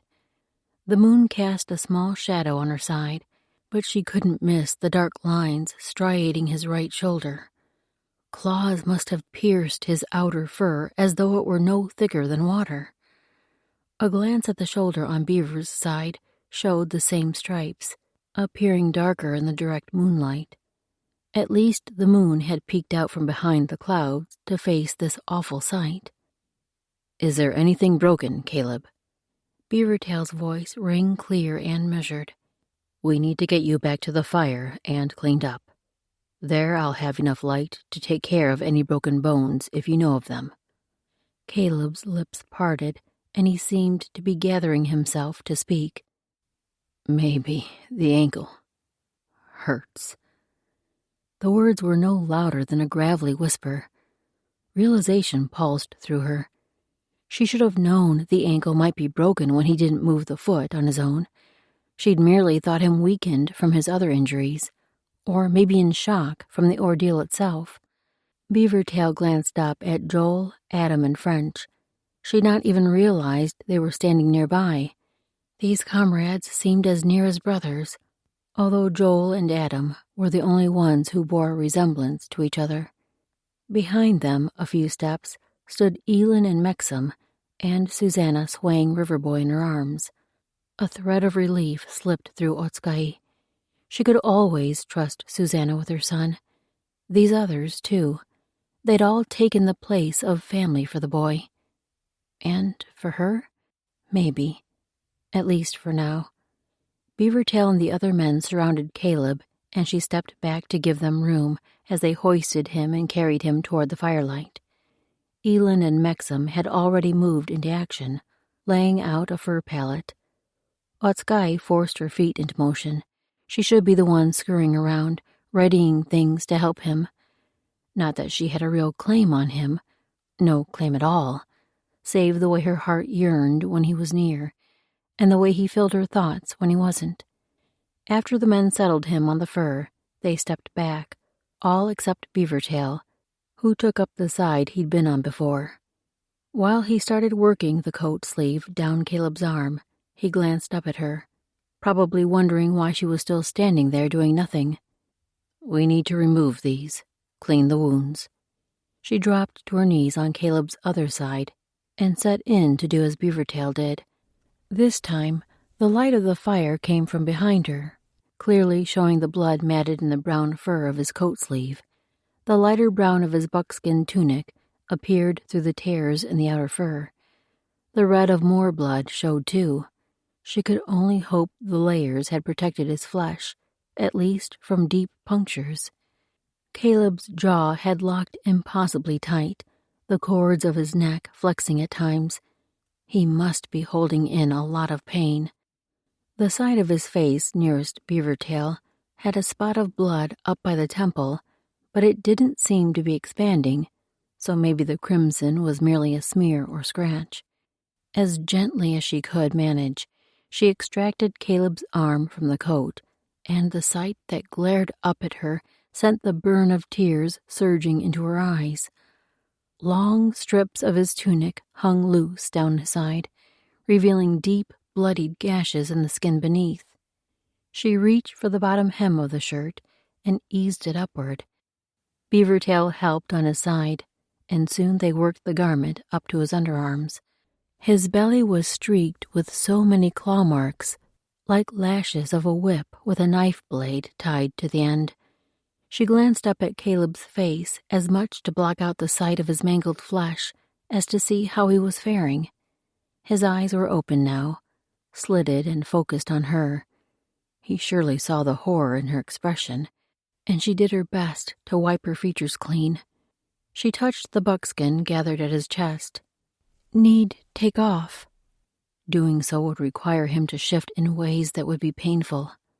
"I'll cut it off him." Beavertail was already slicing through the leather with his hunting knife. She should have thought of that. The garment was too mangled for repair anyway. As Beaver worked, she couldn't pull her eyes from the hold of Caleb's gaze. Though his lids were only open enough for her to see their dark rounds, they had locked on her, as though she were his only source of breath. Whatever he needed from her, she would give it. She reached to brush her fingers across his brow, and the moment her skin touched his warmth, she realized the intimacy of what she did. But the hard lines of his jaw eased with the contact. Somehow she was soothing a bit of his pain, so she let her fingers roam, brushing down his temple, then resting on his cheek, her thumb caressing the stubble that had grown there for several days. Beavertail finished cutting away the tunic on his side and leaned toward her to do the same on her side. She pulled back to give him room, but kept her gaze locked with Caleb's. Her insides ached so much. It couldn't be just sadness for the pain he was feeling. She longed for something, a longing that would no longer be denied. Yet she couldn't let herself name that desire. Not now. Not yet. As Beavertail finished and eased away, Elin appeared at Caleb's head with a pot. "Here's water for washing. I put a few herbs in to help with the pain." Something in her voice made Otskay glance up at her. Elin's face had paled more than usual, but her eyes held a grim determination. She must be as worried about Caleb's condition as Otska'i was. Otska'i reached for the cloth floating in the pot, then raised it over Caleb's shoulder. She squeezed the liquid out, letting it dribble onto his wounds. He sucked in a breath, and his eyes squeezed shut, his jaw locking tight again. Beavertail moved down to Caleb's feet, probably to look at that ankle. She had a feeling his pain wouldn't be ending any time soon. She continued squeezing water over his injuries, watching the diluted blood run off in tiny pink streams. Some of the claw marks went deep, at least as deep as her thumbnail. Some of them may have pierced the sinews beneath his skin, but none seemed to be bleeding in excess. A glance down the length of his legs didn't show any slashes in his leggings. The bear seemed to have done most of his damage on Caleb's top half, but she had yet to see his back. Elin had moved to kneel behind Caleb's head and was studying his wounds. A frown drew her brows together. "I have garlic steeping in more water. I think also we should bind the wound with witch hazel leaves. I've seen them help keep claw marks from festering." The knot in Otska'i's chest pulled tighter. Wounds from a bear or wildcat did tend to fester more than most cuts, sometimes to the point of taking a life. She'd seen that happen twice. A brave injured by one of those animals would be mending, up and moving around. Then he would be laid low in the space of a single meal, taken with a sweat that burned the life out of him. A new rush of tears stung her eyes, and she focused on wringing the last of the drops from the cloth before she dipped it again. After she'd used the full pot of water on Caleb's front, French helped turn him over, while Beavertail supported his injured leg so she could get a look at Caleb's back. With the bloodied tunic pulled away, the same bevy of marks scarred his skin, turning his beautifully sculpted back into a sight that churned nausea in her middle. As she washed the blood from those wounds, at least one tear slipped past her defenses. She didn't draw attention to it by sniffing or wiping her cheek against her shoulder. Caleb's agony was so much worse than hers. By the time she finished cleaning him, Mexam had appeared with the witch hazel leaves, and she and Elin helped Otska'i wrap Caleb's upper body with several strips of cloth.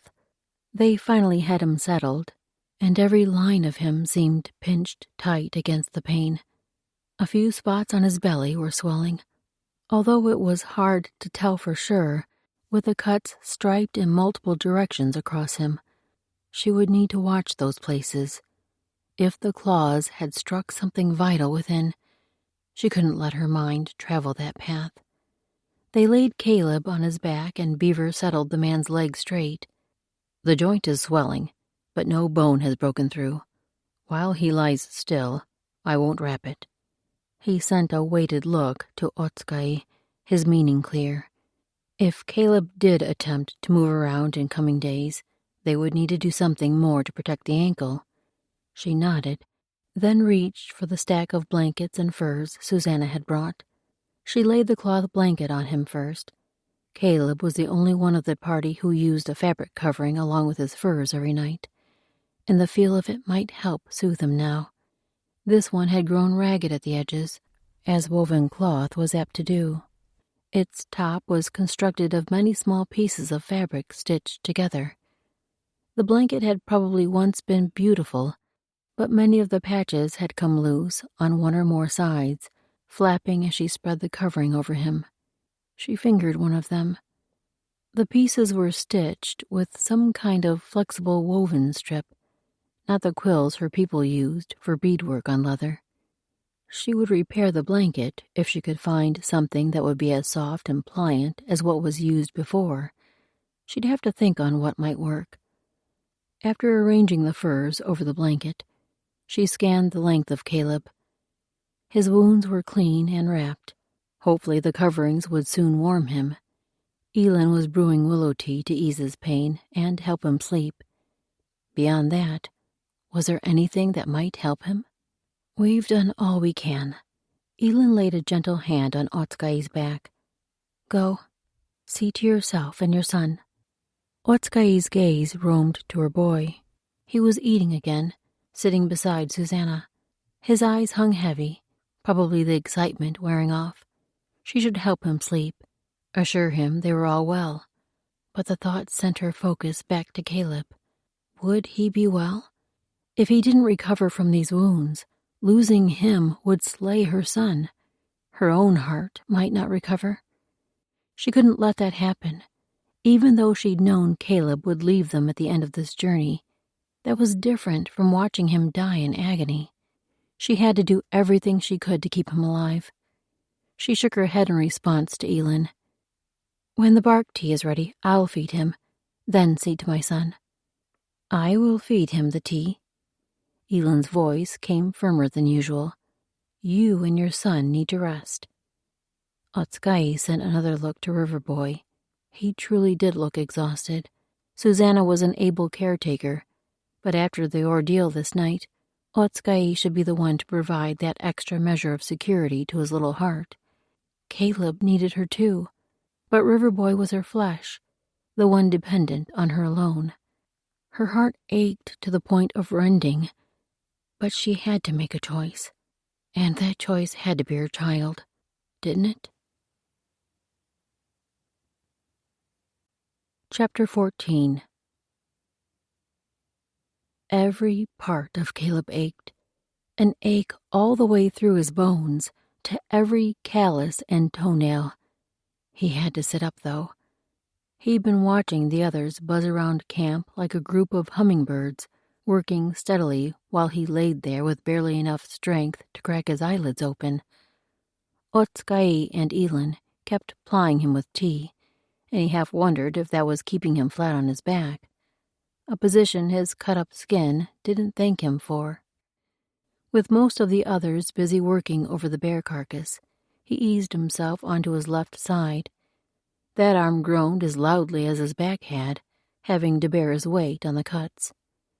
Maybe soon he could work himself up to sitting. He was fairly certain he'd spoken truth when he said his right ankle was broken.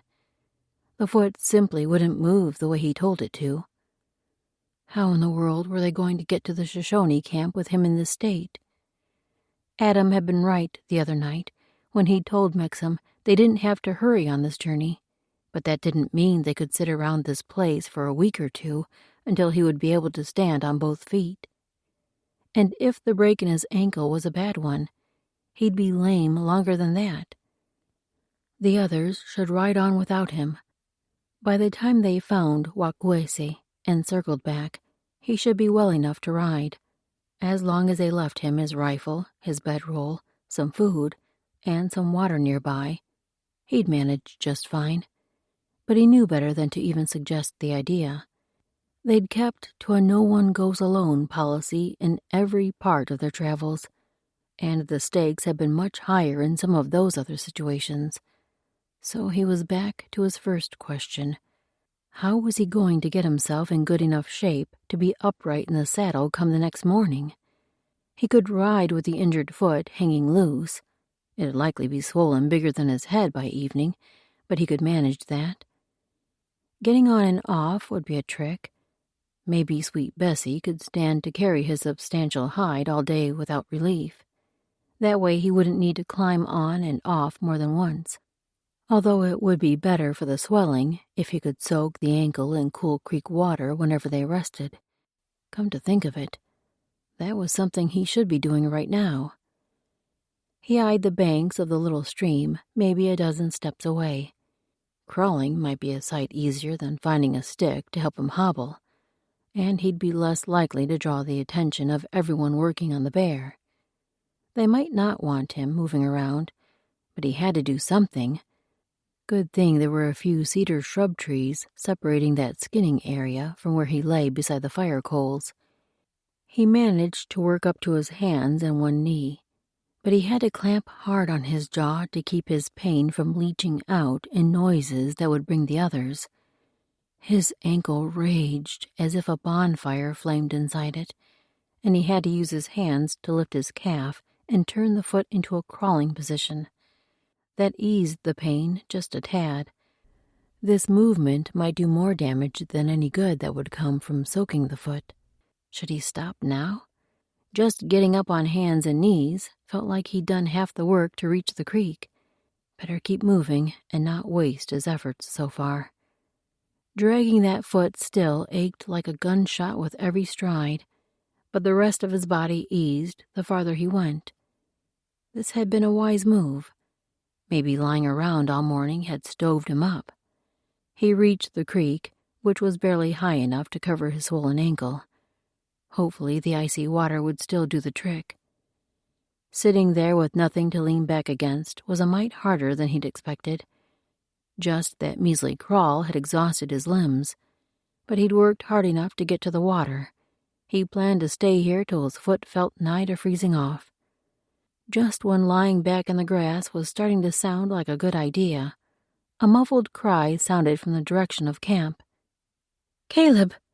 Otskai's voice, and it weighed heavy with fear. "Here. I'm here, down at the water." He waved so she would see him. The last thing he'd wanted was to worry her. He was supposed to be relieving the extra challenges from her load, not adding to them.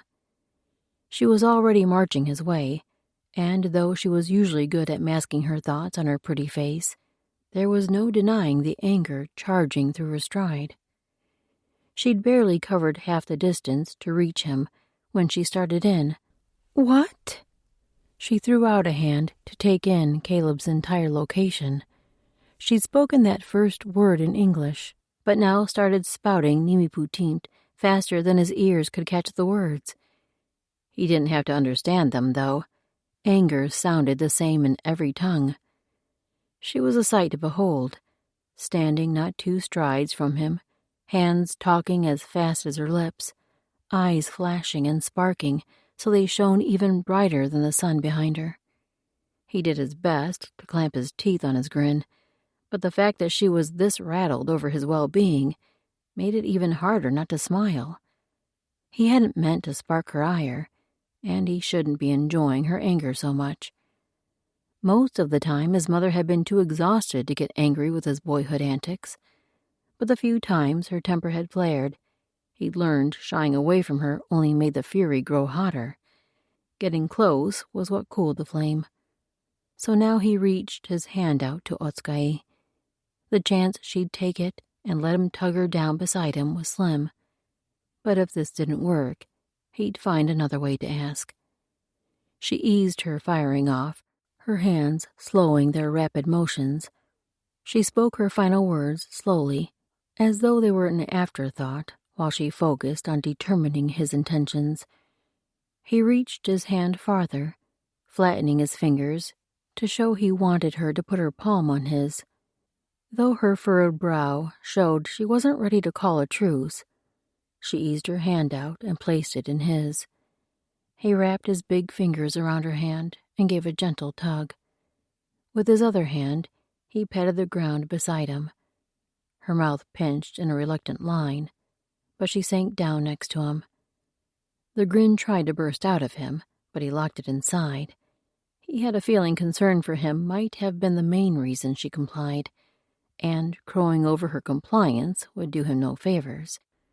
He didn't release her hand, but let their clasp rest in the grass between them.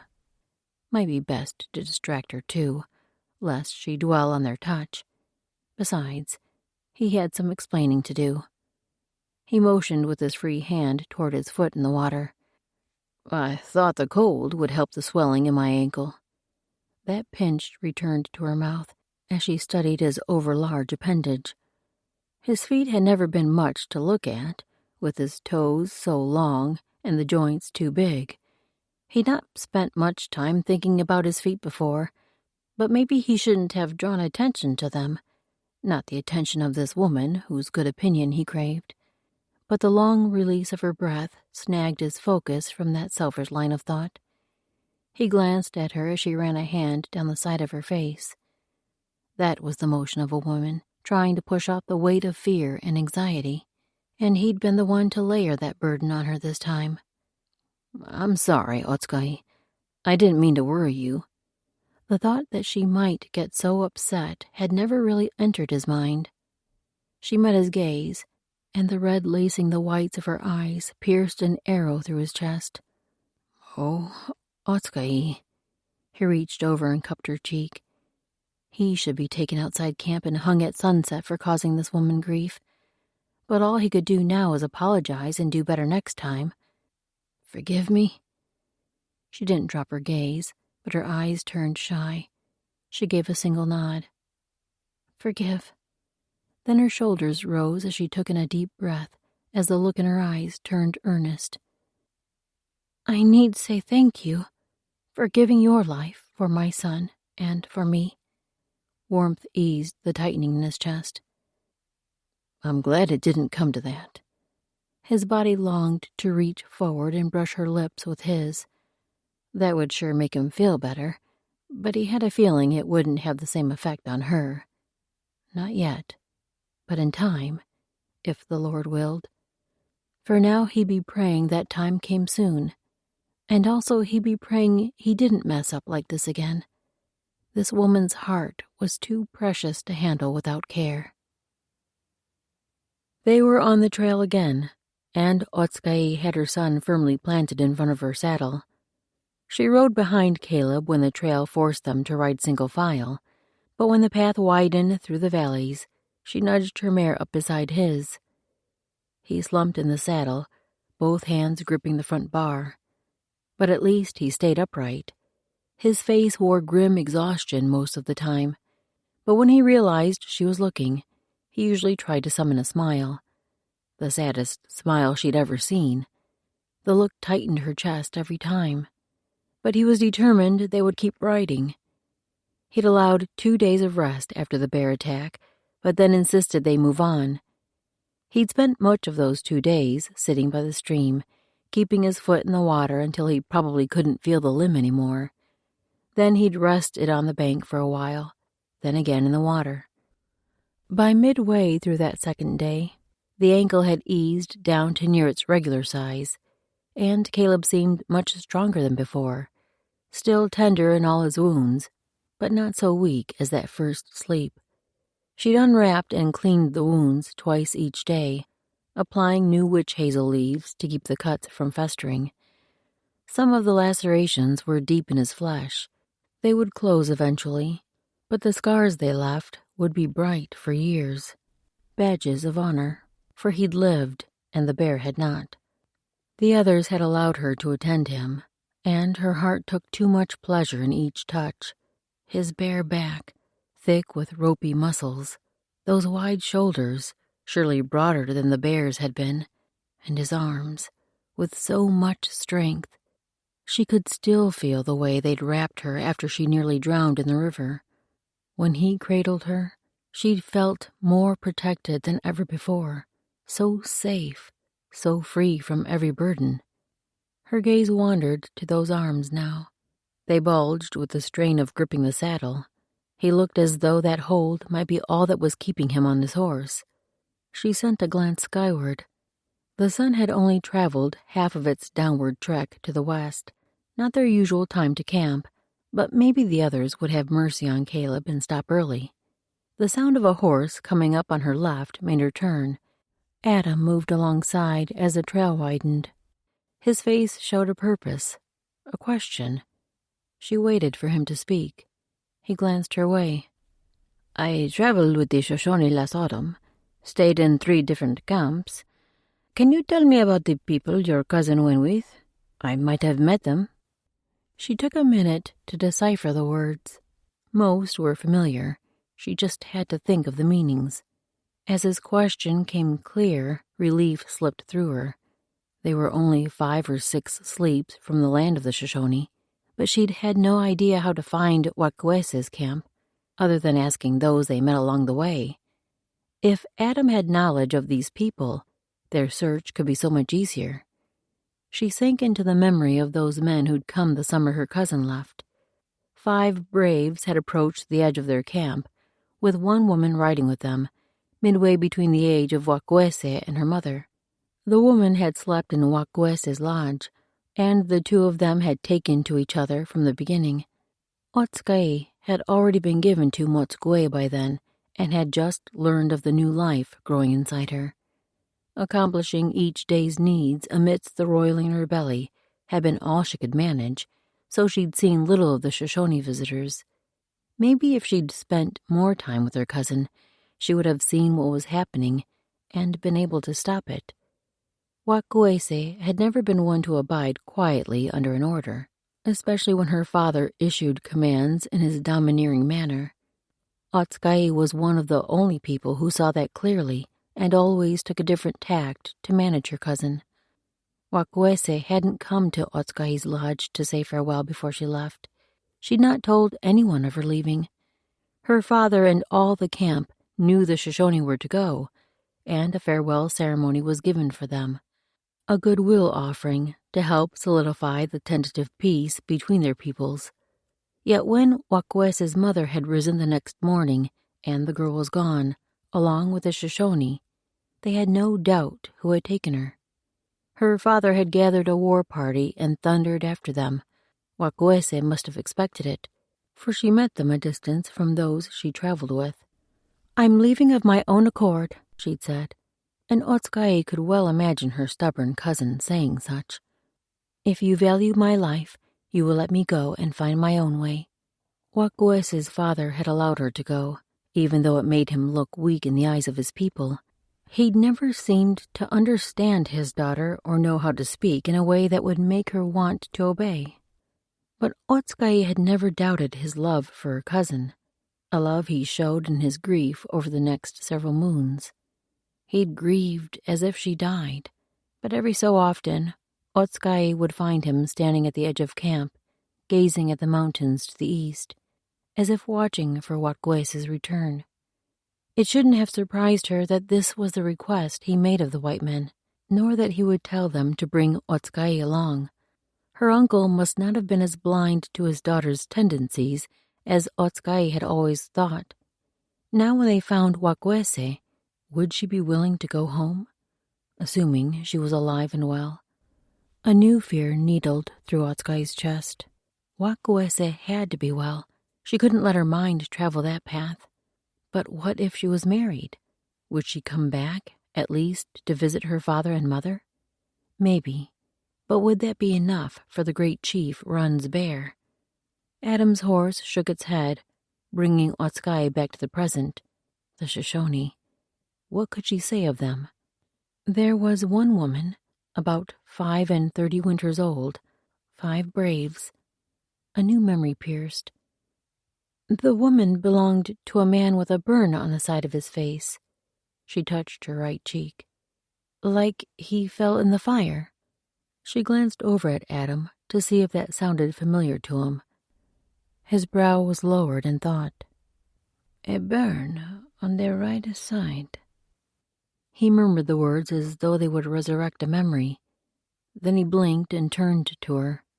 "Twin Elk, the son of Chief Longhair." Twin Elk. The name struck a familiar tone in her mind. Maybe. His brow lowered again. "I do remember him having a wife, a friendly woman, but more forward than most." Otsukai pinched back a smile. That would describe the Shoshone woman who'd gained Wakuese's good opinion so quickly. "That could be the one." Adam nodded, his expression taking on a distant look. "I'll have to think on where their camp was located. We stopped at several, and I think they were the second group we met." She hated to quench his budding flame of memory, but recalling their location might not help. The Shoshone move with the animals. They may not still be in the place they were before winter. A long breath slipped from Adam. "You're right. We'll have to pray God leads us to them." Words tumbled out before she could stop them. "You believe in the same God as Caleb?" Surprise flickered in Adam's eyes, and he nodded. "I do." "He is leading you on a good path? The one he plans for you?" Her mouth seemed to have taken leave of her good sense, spouting the questions her heart had been dwelling on. His eyes smiled as he nodded again. "He is. And I look forward to that path one day taking me to heaven, after my time here on earth. The afterlife. She'd heard the shaman tell of it once, but the ways of reaching it, at least the good afterlife, had never made sense to her. How will your God bring you to the life after this one? She steeled herself for something no sensible mind would believe. Adam's brows rose. I am his. He offered to forgive my sins, put behind me all the bad things I've done. I accepted that gift. I live my life following him. When I die on earth, he will take me to a place he's prepared for me. Heaven. His gaze deepened on her. He offers this chance to everyone. He created you. He loves you. He has a good path for you to walk. He wants you to accept his forgiveness, a chance to put the wrong things behind you and follow him. Then one day, if you choose this, you too will join him in heaven. He put it so simply, laid out a picture that called to her in its simplicity. In the image Adam painted, she wouldn't have to find her own way in this life. She worked so hard, and she accomplished much, yet it never seemed enough. There was always more, always something she failed at, like protecting her son. Could God forgive those failures, put those bad things behind her? Could he show her a better way? She wasn't sure she could stand putting her life under the control of another man who would be scrutinizing her every move, expecting perfection. Was that what God would require? But before she could voice that last question, Caleb's body slumped on the horse in front of her, collapsing on the mare's neck. Chapter 15. Otskay slid a glance at the man issuing ragged breaths beside her. Caleb had been feverish much of the night, which had twisted her stomach into a tight, worried knot. She'd awakened often to check on him and wipe his brow with a cold watercloth. She'd only done so when the heat within made him restless, but finally this morning he seemed to sleep easier. She'd known riding all day would be too much for him, if only she'd pushed harder to wait. Most of the claw marks seemed to be healing, but one on his right shoulder and one on his belly had turned a festering pink. She pressed down the fear that tried to rise in her chest. She'd applied a new poultice of witch hazel leaves a while ago. Since only those 2 marks were worsening, maybe he would recover yet. The breaking of the fever had to be a good sign. French had taken her son hunting. Not actually hunting, he'd assured her. More like looking for animals. But River Boy's smile had bloomed wide when they'd sauntered down the valley, the boy perched atop the man's shoulders. Most of the others were moving in and out of camp as needed to accomplish what had to be done. Susanna had succumbed to a late morning nap. Before lying down, she'd given Otskay a treasure, something she called a needle and thread for sewing, exactly the things used to stitch Caleb's blanket before. Now Otskay worked to make the same tight stitches to close the loose flaps on the material. The cloth was still frayed, but it possessed a softness to rival the finest rabbit fur. Caleb's breathing quieted, a sign he might be waking.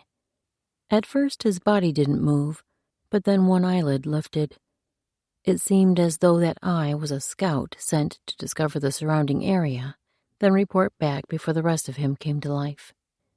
When that eye caught sight of her, his entire face seemed to relax. The eyelid closed, and a hint of a smile played at his lips. She'd never seen a man so generous with his smiles. He couldn't know what a gift each one was, easing the tightness inside her every time. She worked to keep the emotion from her voice. "How are you feeling?" His eyes stayed shut, and his lips seemed to stick as he tried to part them. She should find some bear grease to keep them from paining him. "Fine. Feeling real fine."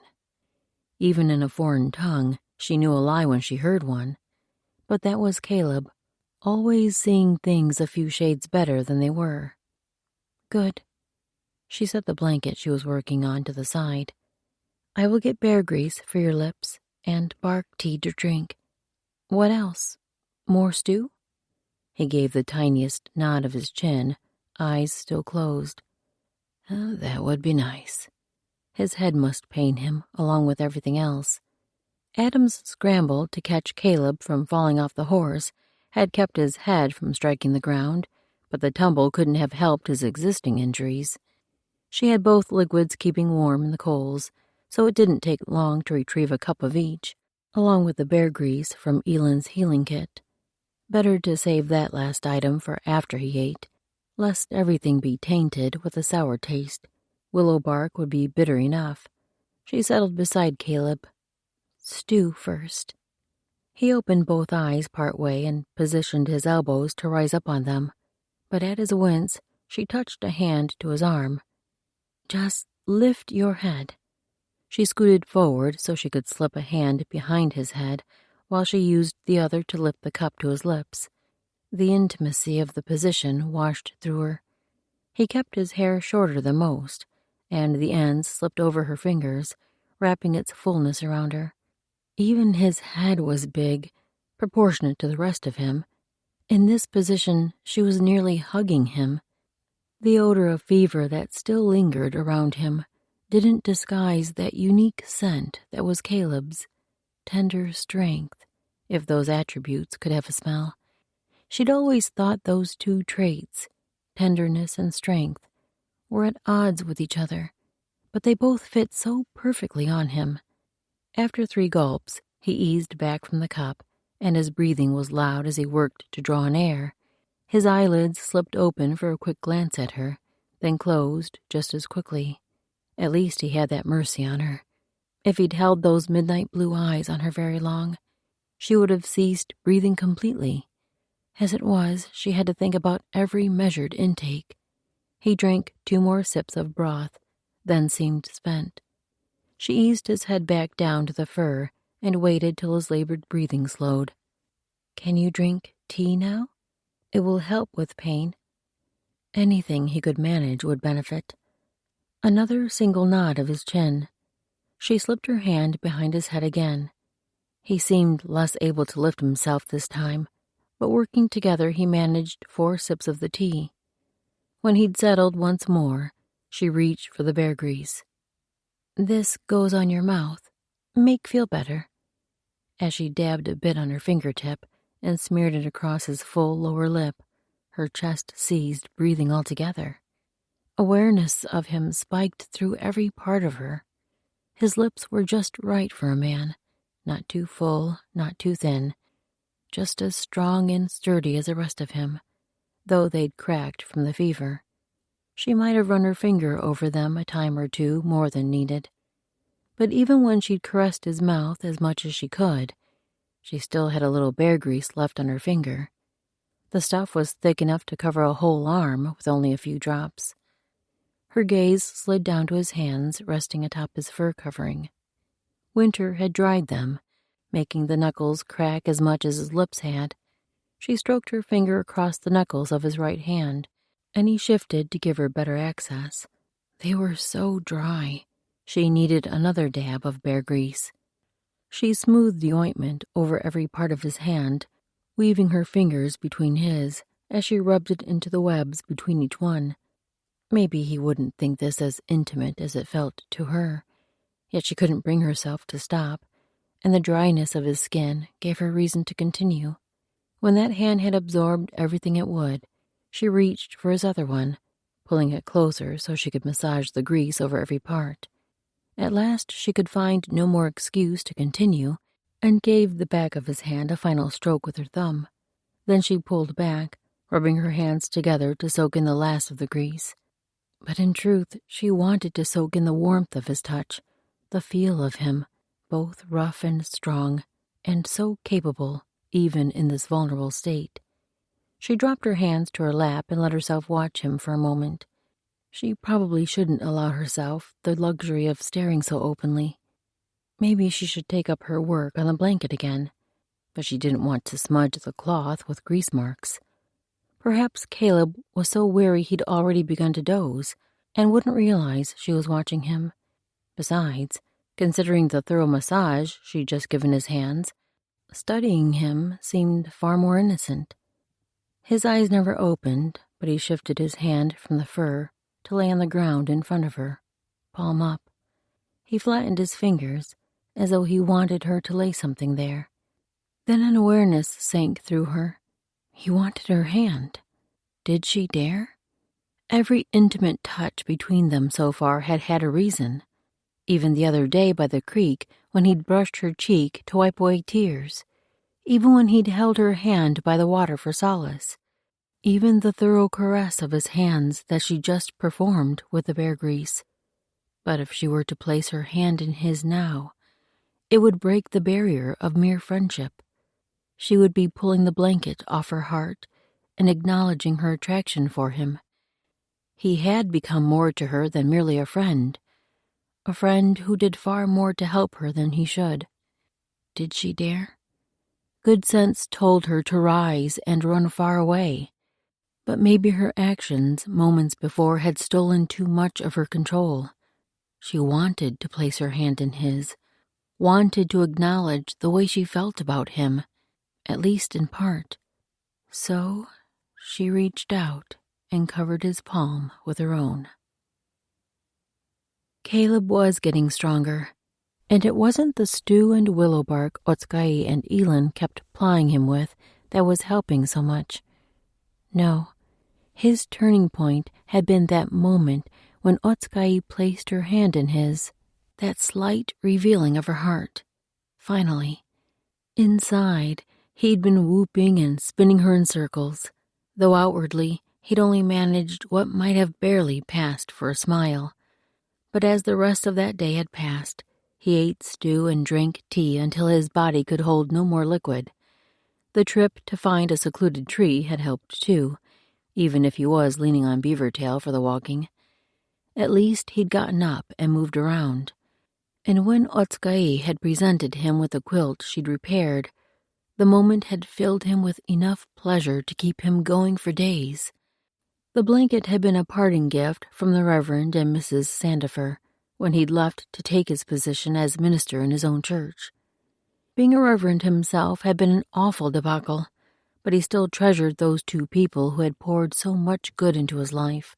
He would be far less of a man today without their guidance, and he'd treasured that quilt, keeping it close by for the times loneliness crept over him. He'd not minded the stitches coming loose, except that he hadn't wanted to lose any part of this treasure. But Otskay had repaired the broken parts. She may never know how much that single act meant to him. Now the quilt would last longer than it would have, and she'd become part of its specialness too.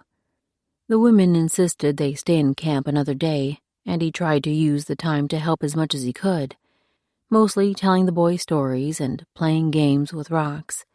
He had a quick mind, this son of Otskay, quicker already than some grown men. But this was the last day he would let them delay on his account. Come tomorrow morning, he'd have to put his foot down, his good foot at least. They needed to set out on the trail and he'd be fine. The burning and the cuts on his shoulders and belly had finally eased, so he really would be fine. Now, though, River Boy had finally dozed off under the cloudy night sky with his head snuggled next to Caleb's, just the way he usually did with his mama. Maybe he needed that reassuring touch, even in sleep. Caleb had watched them sleep this way so many times. The boy's cute little face snugged next to her beautiful one, and even while he admired the view, he wondered how in the world she could sleep with someone pressed so close to her. Now he knew. With the lad's temple hugging his cheek, the boy's arm laid across Caleb's shoulder, the urge grew strong to cradle him even closer, to protect him from anything that might bring pain, either to body or heart. He'd be content to lie like this all night. One of the forms moving around the campfire stepped away from the light and stepped closer to him. Otskay crept to his side and eased down to her knees. She reached to take the boy, but Caleb raised a staying hand. "He can sleep here." He kept his voice low, but the rumble of his baritone might still wake the lad. He rested his hand on Riverboy's small shoulder.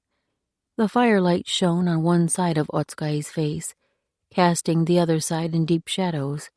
Yet he could see enough in that one eye to catch a glimmer of uncertainty. "Truly, he's welcome here. Lay your blankets nearby if you want to stay close." He motioned to an empty spot near enough the fire where she should stay warm, and not too close to his palate to be unseemly, he hoped. In truth, even riding beside her in the saddle all day seemed intimate, yet not nearly close enough. His heart had latched hold of this woman in a way he'd never thought possible. "Lord, let her continue to open to me, please." Chapter 16. 3 more days in the saddle, and Caleb had learned to lock his jaw and bear the pain. In truth, the gashes across his upper body had dulled to little more than a persistent ache, and the swelling in most of them had settled. Several of the claw marks were deep enough they could have been stitched at the time of the attack, but it had likely been too dark to realize it that night.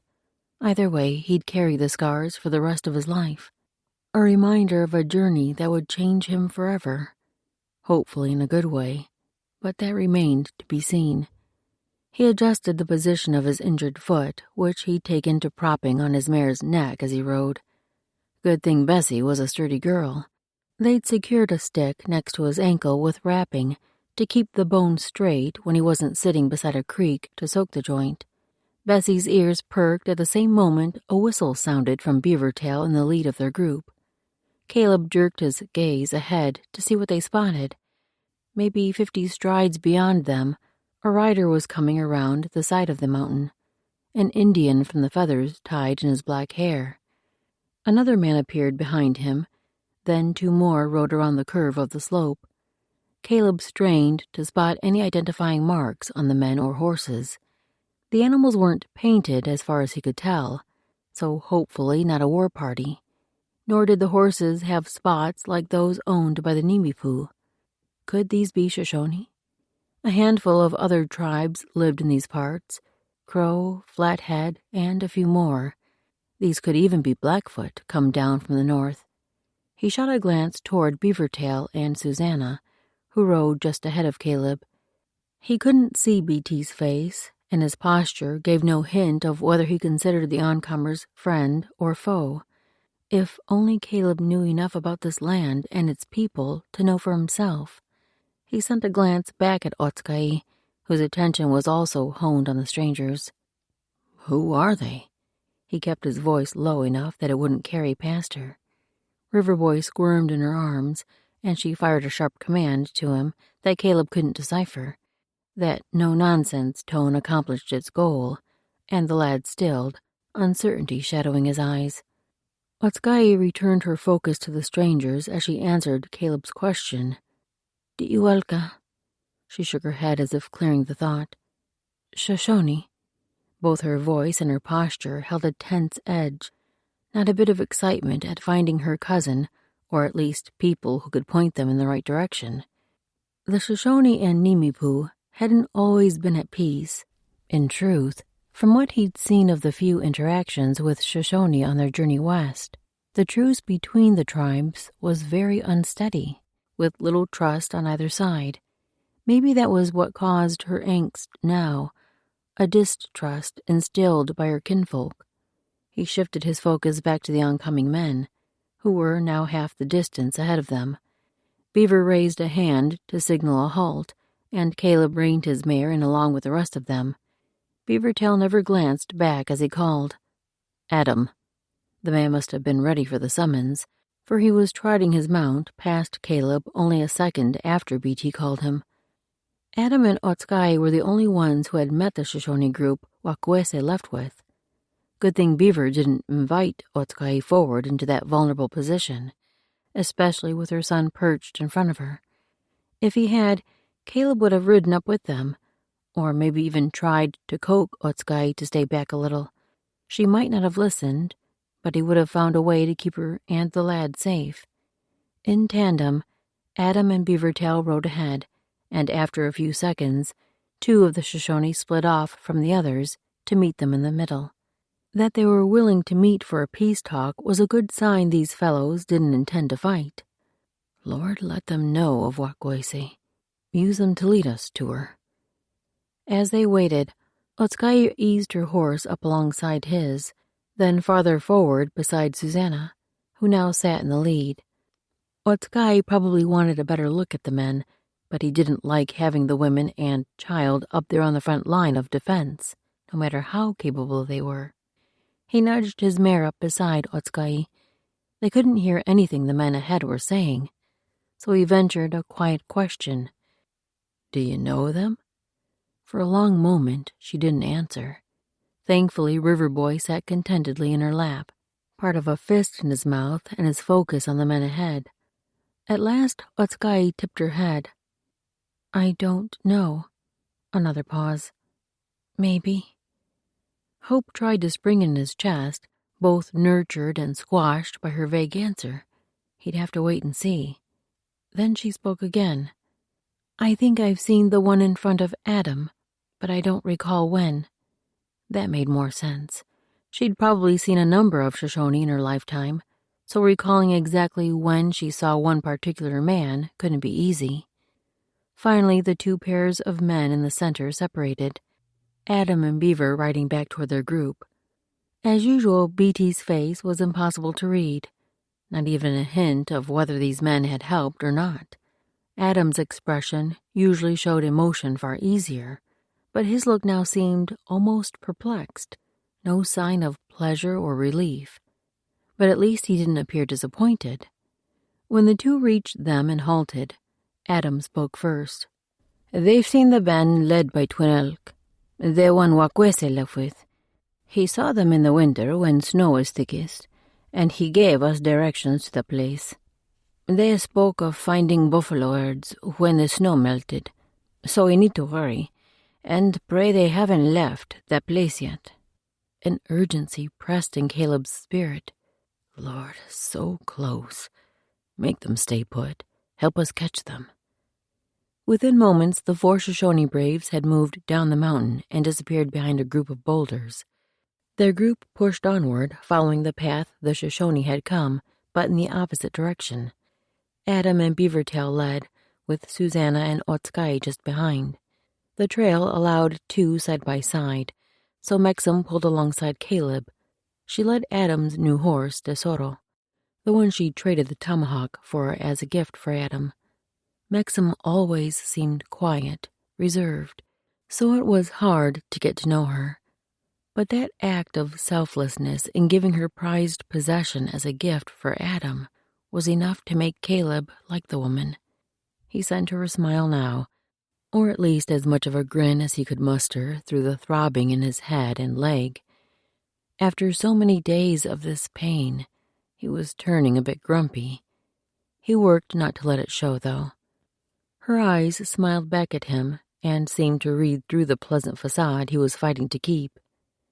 "You hide your pain well. I know it must be strong." She likely did know. Mexam didn't waste her breath with idle words, and she was well trained as a warrior, which meant she'd experienced her share of wounds. But no need to belabor the point by focusing on his pain. This time his smile felt stronger. "I wouldn't want to foist a grumpy man on you all." A glimmer lit her gaze. "You're a good leader, Caleb Jackson." The words struck him like a needle piercing skin. He wasn't a good leader. The church he'd tried to pastor back in Indiana had wholeheartedly decided that. He might be good with people, he knew, those he didn't have to worry about judging him. But standing in front of a crowd, attempting to guide their spiritual growth, he'd been a complete failure. He might have volunteered to leave that church, but they'd eagerly packed his bags and waved farewell. Mexam's words turned over in his mind again. "You're a good leader."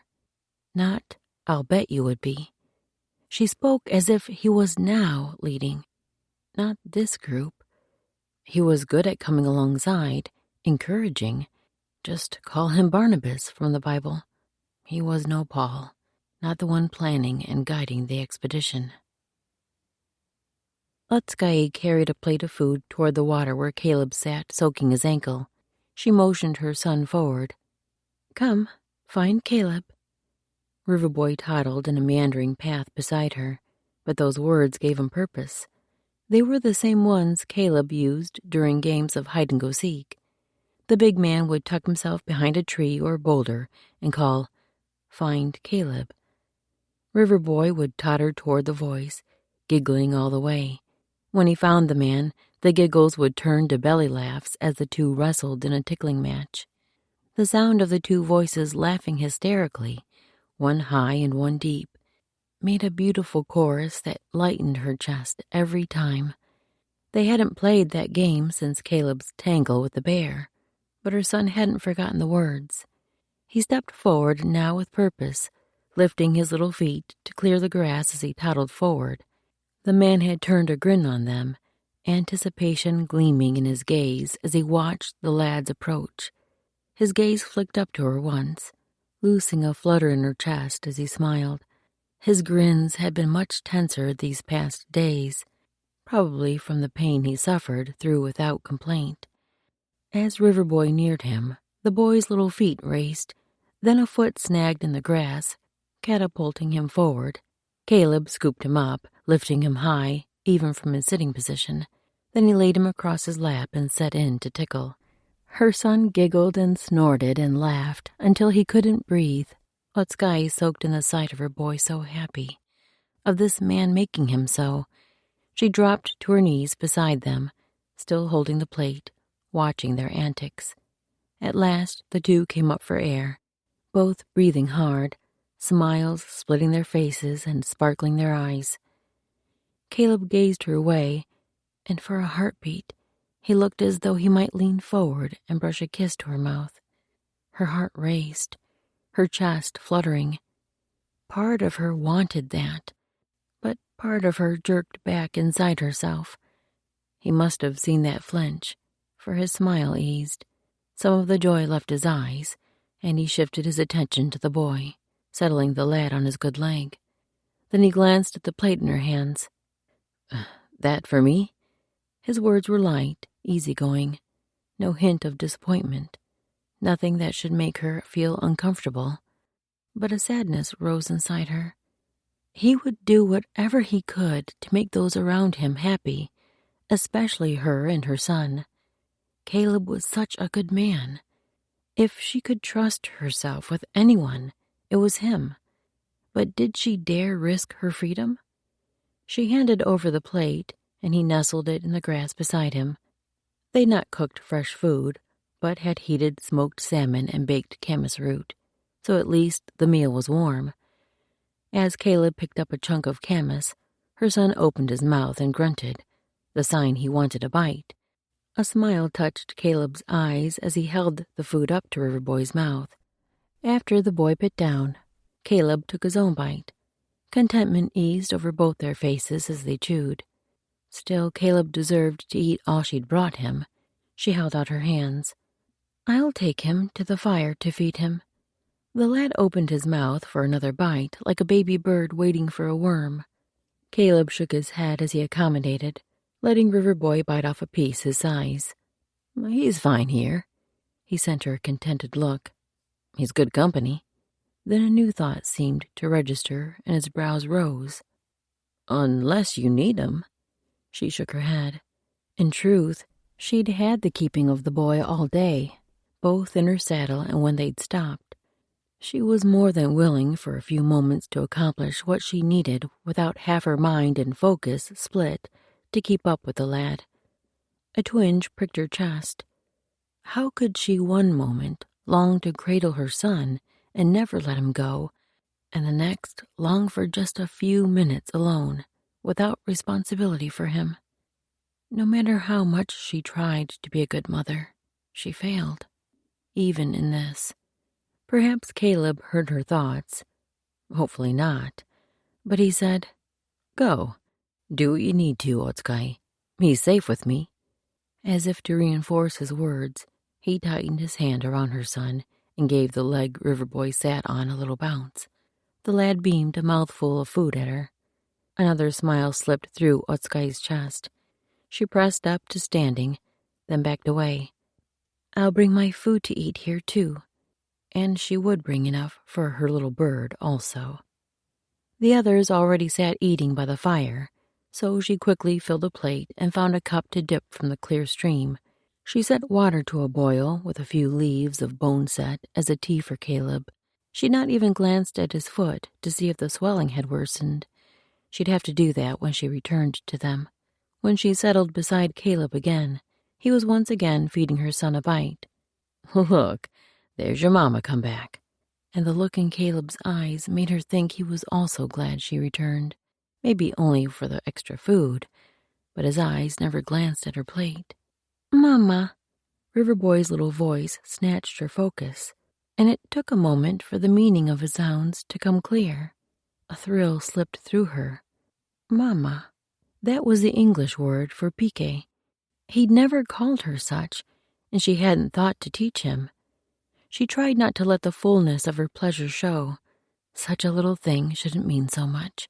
She moved some of the food from her plate to Caleb's to replace what her son had eaten, then held out a piece of salmon small enough for the boy to chew. The lad took it, but sent a glance to Caleb that held a tiny bit of disappointment, as if he'd hoped to have the specialness of Caleb's attention on him completely. "I know what you mean, son." Otskai turned her focus to the water as she bit into her meat.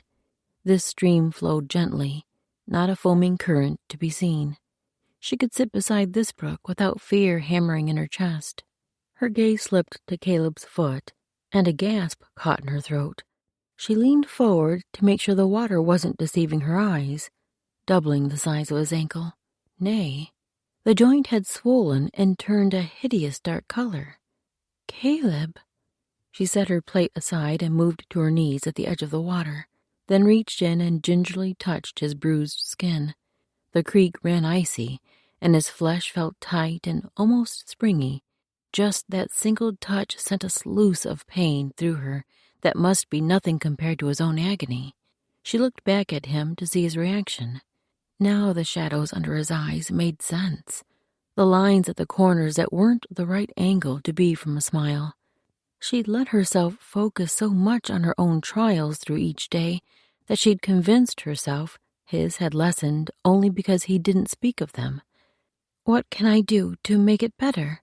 She searched his face, then turned back to the foot to study it. The tea brewing would help lessen the swelling, and she could add willow bark to help with his pain. What more could be done? The cold water would help best of all. She would tell the others how bad his leg had become, and make sure they stayed in this place at least another day. She pushed to her feet and turned back toward camp. She would do these things before another moment of his pain passed by. Chapter 17. By the time the tea had steeped enough for Otskai to scoop out the first cupful, Caleb and her son had finished eating. Riverboy knelt at the edge of the water, splashing in the cold liquid. Somehow, Caleb had managed to keep him from running into the stream completely, although she'd have to change the boy into a new tunic when he finished. She knelt beside Caleb and held out the tea. "Thank you." As he reached for the cup, his gaze spoke the same message, and its intensity pressed warmth deep in her chest. A burn crept up her throat, stinging her nose. How could he think of her when he was in so much pain? So much he'd done for her on this journey, and even before, with saving her son and building the fence. Yet she let herself stay ignorant of his agony, turning a blind eye to a need so obvious. Maybe she shouldn't put the responsibility fully on her shoulders. He could have asked for help, spoken of his pain. She shouldn't let her emotions run so freely. But as her gaze wandered to his hideous limb, the burn crept up to her eyes. If there was anything she could do to make this better for him, she would. "It's all right," Caleb's soft rumble pulled her back to him. His eyes were soft, a warm blanket. The ankle's getting better. I know it doesn't look like it, but the leg doesn't hurt nearly as bad. He couldn't be speaking the truth, not with the size of the swelling, but he motioned to the plate she'd left unattended. Sit and eat. She sent a glance toward her son, who'd stood and was toddling back toward the group by the campfire. Susanna rose and moved toward them, holding her hand out to Riverboy. She directed her words towards Otskai. "We'll go for a walk to stretch our legs." Otskai nodded her consent. Hopefully a little of her gratitude showed as well. When the two left, walking toward where the horses were hobbled to graze, Otskai picked up her plate. She'd been hungry before, but the food no longer held appeal. "Eat." Caleb's voice nudged her attention toward him. A corner of his mouth curved. "Shall I feed you like I did the lad?" His voice teased, but then he actually reached for the camas root and lifted it to her mouth. He didn't hold the food so close she couldn't refuse, but near enough she could lean forward and bite. He held the base of the root, so her mouth wasn't in danger of touching his hand. But still, the intimacy of him feeding her. She took in a breath for courage and leaned forward, closing her teeth around the edge of the root. The camas held more flavor than she'd expected, but the intense sweetness came more from his nearness than anything the food possessed. She didn't dare look at his face as she chewed, keeping her mouth as dainty as she could manage. How did the white women he was accustomed to eat? She'd only seen Susanna and had never noticed much difference in her manner of chewing. She should have paid closer attention. Caleb still held the root up, waiting for her to take a second bite, it seemed. She couldn't stop herself from looking up to his face this time. She had to know what thoughts played across his eyes. She slid a glance to him with no idea of what she might find, and she couldn't quite decipher what expression his strong features wore. Earnestness, intensity, something more she would fall into if she let herself linger there. So she returned her focus to the camas root and bit again. His hand never wavered, even with the pressure of her teeth biting into the food. This man possessed strength well beyond her own, and not just physical ability. When she finished chewing the second portion, she gathered more courage to check his expression again. This time, the hunger in his eyes was impossible to miss. He yearned for her as she did him. A sensation of strength slipped through her. She leaned in the smallest bit. He read the motion, and the yearning in his gaze intensified. She dropped her focus to his lips. Those lips she'd touched only days before, when she'd soothed them with bear grease. He read her meaning well, and closed the space between them. His mouth was gentle, yet not tentative. He possessed too much steadiness for that. Solid, yet tender. A response rose up within her, but she restrained it at first. How could she be kissing him? But his touch crept through her, awakening sensations she'd not felt in... Had she ever felt them? As she came to life, she raised her hand to cup his cheek. The brush of beard tickled her palm, but its coarseness soothed her. His mouth treasured hers, giving only, not taking, infusing her with strength and confidence. When he pulled back, her breaths came harder, but a lightness lifted inside her. His hand had cradled her neck, fingers brushing the base of her hair. His eyes studied her, a rich blue like the end of a sunset. His gaze caressed her face, much as his lips had done her mouth a moment before. She wouldn't have thought she could look at him with so much boldness, but there was no longer a barrier between them. The kiss had swept it all away. Otskai. He spoke her name with reverence that washed through her, tightening her chest with emotion she wasn't ready to face. What was it about this man that spoke to her heart? His steadiness. That word didn't capture the essence of him, but it was the closest she could find. Her spirit longed for what he gave her. When he was around, she felt at home, a sensation she'd not experienced in so many years. For long moments she held his gaze, letting herself stay there in that warm dwelling place. But a sound in the distance called her out, broke through her lingerings. Caleb's gaze slipped toward the camp. Then with a jolt, her own awareness pressed in. Were the others watching? She pulled her hand from where it had slipped to his shoulder, his thick, strong shoulder. She scanned the figures around the fire. No one was looking their way. The noise must have been a clang as Elin loaded pots into the food pack. Easing out of breath, she turned back to meet Caleb's gaze again. This time a bit of shyness crept in. She'd kissed this man. What now? Did she even want what should usually come next? She'd not wanted another man, had confirmed that within herself so many times since Mosque's death. Even in the hard nights after Riverboy's birth, the times when she'd longed for someone to help with her burdens, she'd only had to remember what it was like to live under a man's sovereign authority, and she'd quickly returned to her senses. But she couldn't imagine Caleb as that overbearing husband, one who required perfection in everything she did. She could imagine being with him, side by side as partners. She could imagine walking alongside him as he carried her son on his shoulders, bringing joy to them both. "Will you sit and talk with me?" Caleb reached for her hand and gave a gentle squeeze.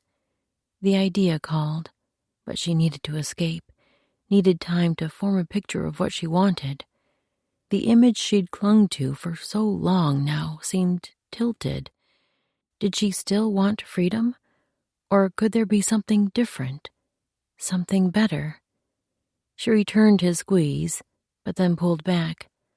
"I should go help."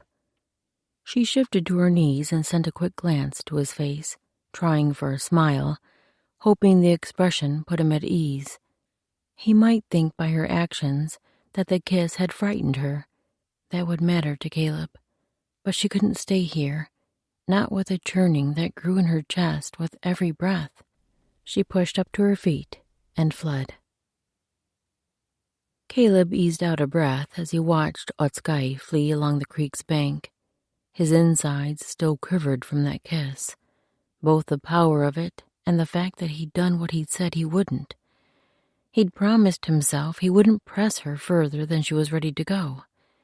Yet that look in her eyes, the way her gaze had dropped to his mouth, he'd thought she wanted the kiss. Everything inside him screamed yes, and she'd responded. He could still feel the strength of her lips as they answered his. But then she'd come to her senses. Maybe he should have kept kissing her forever, kept them both in that place of connection. Yet he'd wanted to see her face, to see that she felt for him even a small bit of what burned inside him for her. But the moment he pulled back, he'd seen the shift in her eyes, the awareness, the churning of her mind.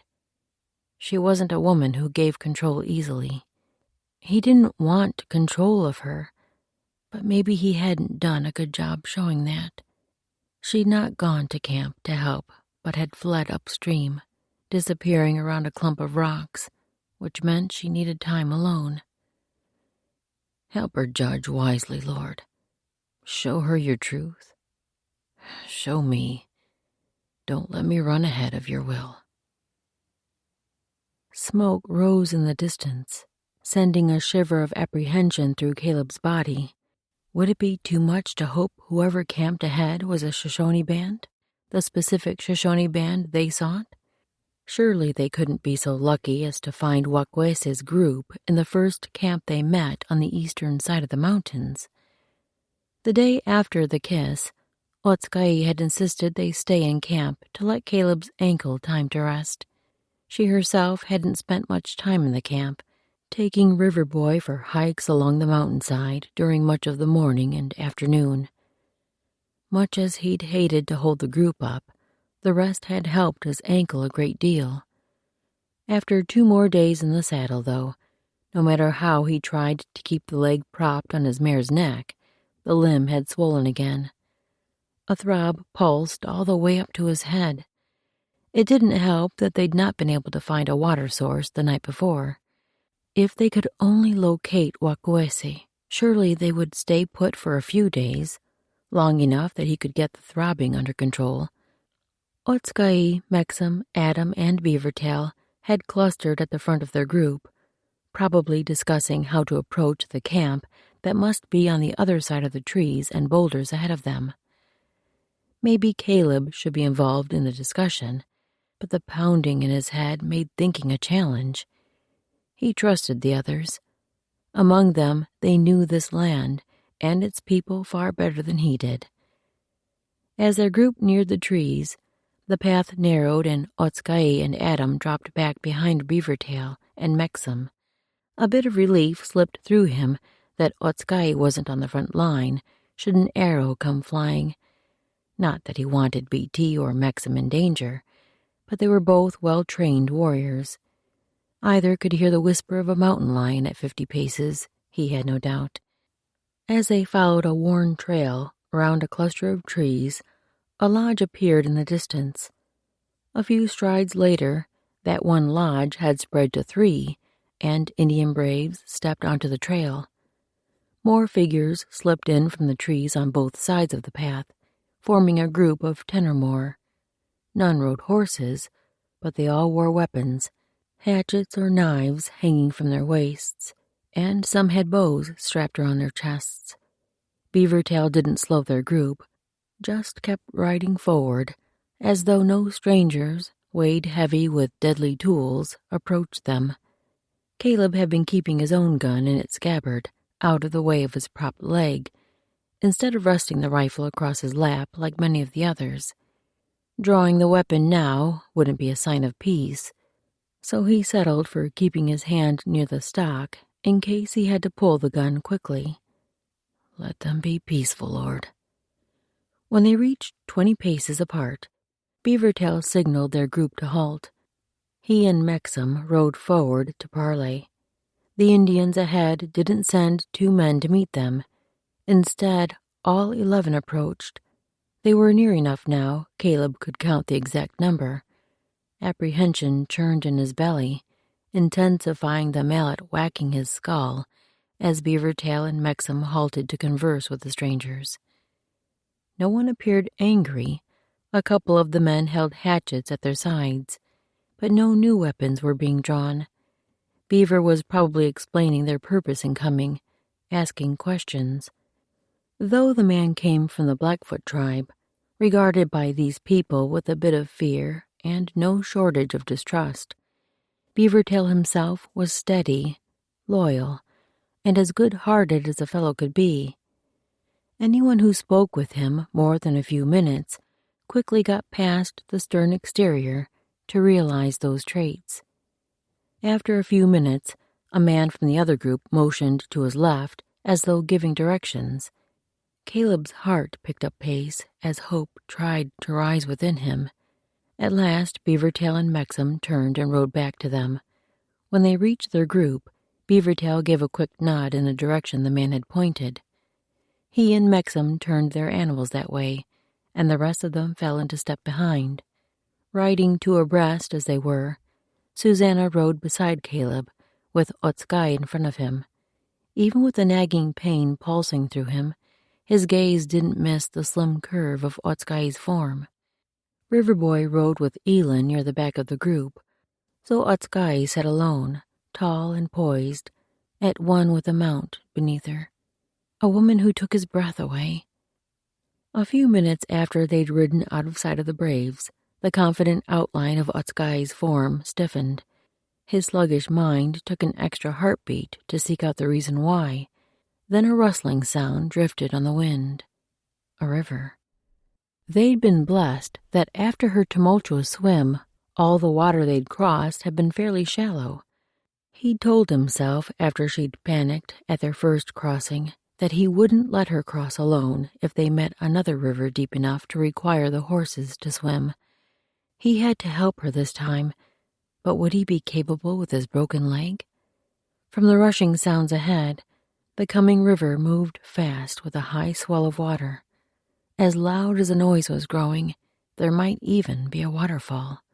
Lord, it'd be awfully nice if we didn't have to cross that. Couldn't we just ride alongside it for a while? No peace pressed into his soul, no reassurance they wouldn't need to face the rushing current. And that started a churning in his middle. How would Otskay handle this crossing? Chapter 18. The water came into view, and the wide expanse of surging current didn't help the bile in Caleb's belly. Even if the horses didn't have to swim, this would be a challenge for Otskay. What of her son? He glanced back at Elin and the boy riding 2 horses behind him. She held the lad tight, her shoulders back, chin raised in confident determination. She met Caleb's gaze with a firm nod. Her hand inched a little tighter around the lad, making it clear she would let nothing happen to him. Elin had grown up in this land, fording these rivers. Of course, Otskay had too, but he had a feeling some event in her past had planted this fear in her. He'd crossed dozens of rivers alongside Elin, and she'd never once blinked at a swift current, even when the horses struggled to swim. Also, Adam rode by her side and could help, should the crossing prove treacherous. That left Otskay for him to focus on, and he swung his attention back to her. They were a dozen strides from the water now, and her entire body seemed made of iron, the kind that didn't bend, inflexible, locked into whatever shape the blacksmith melded it into.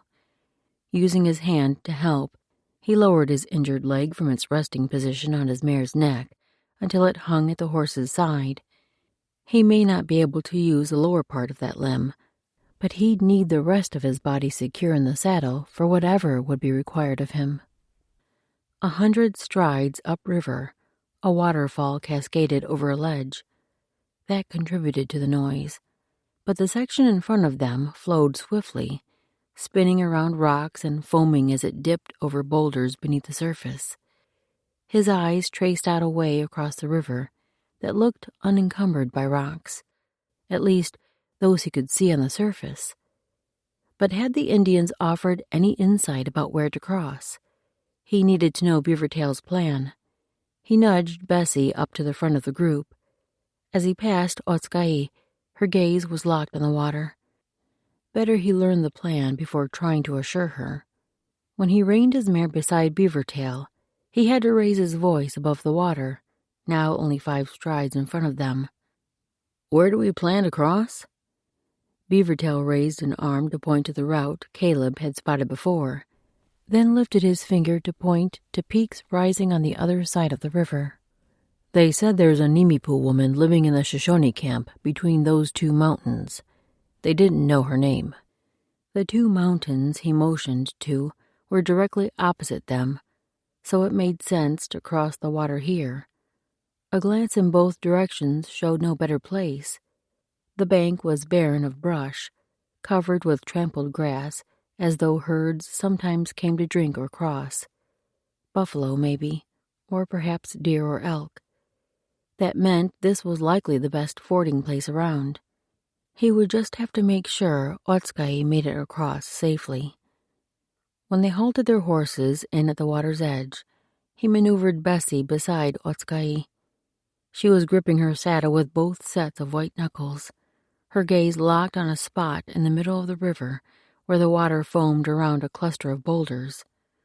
Her shoulders didn't move, but her chest eased out and in with steady, although very light, breaths.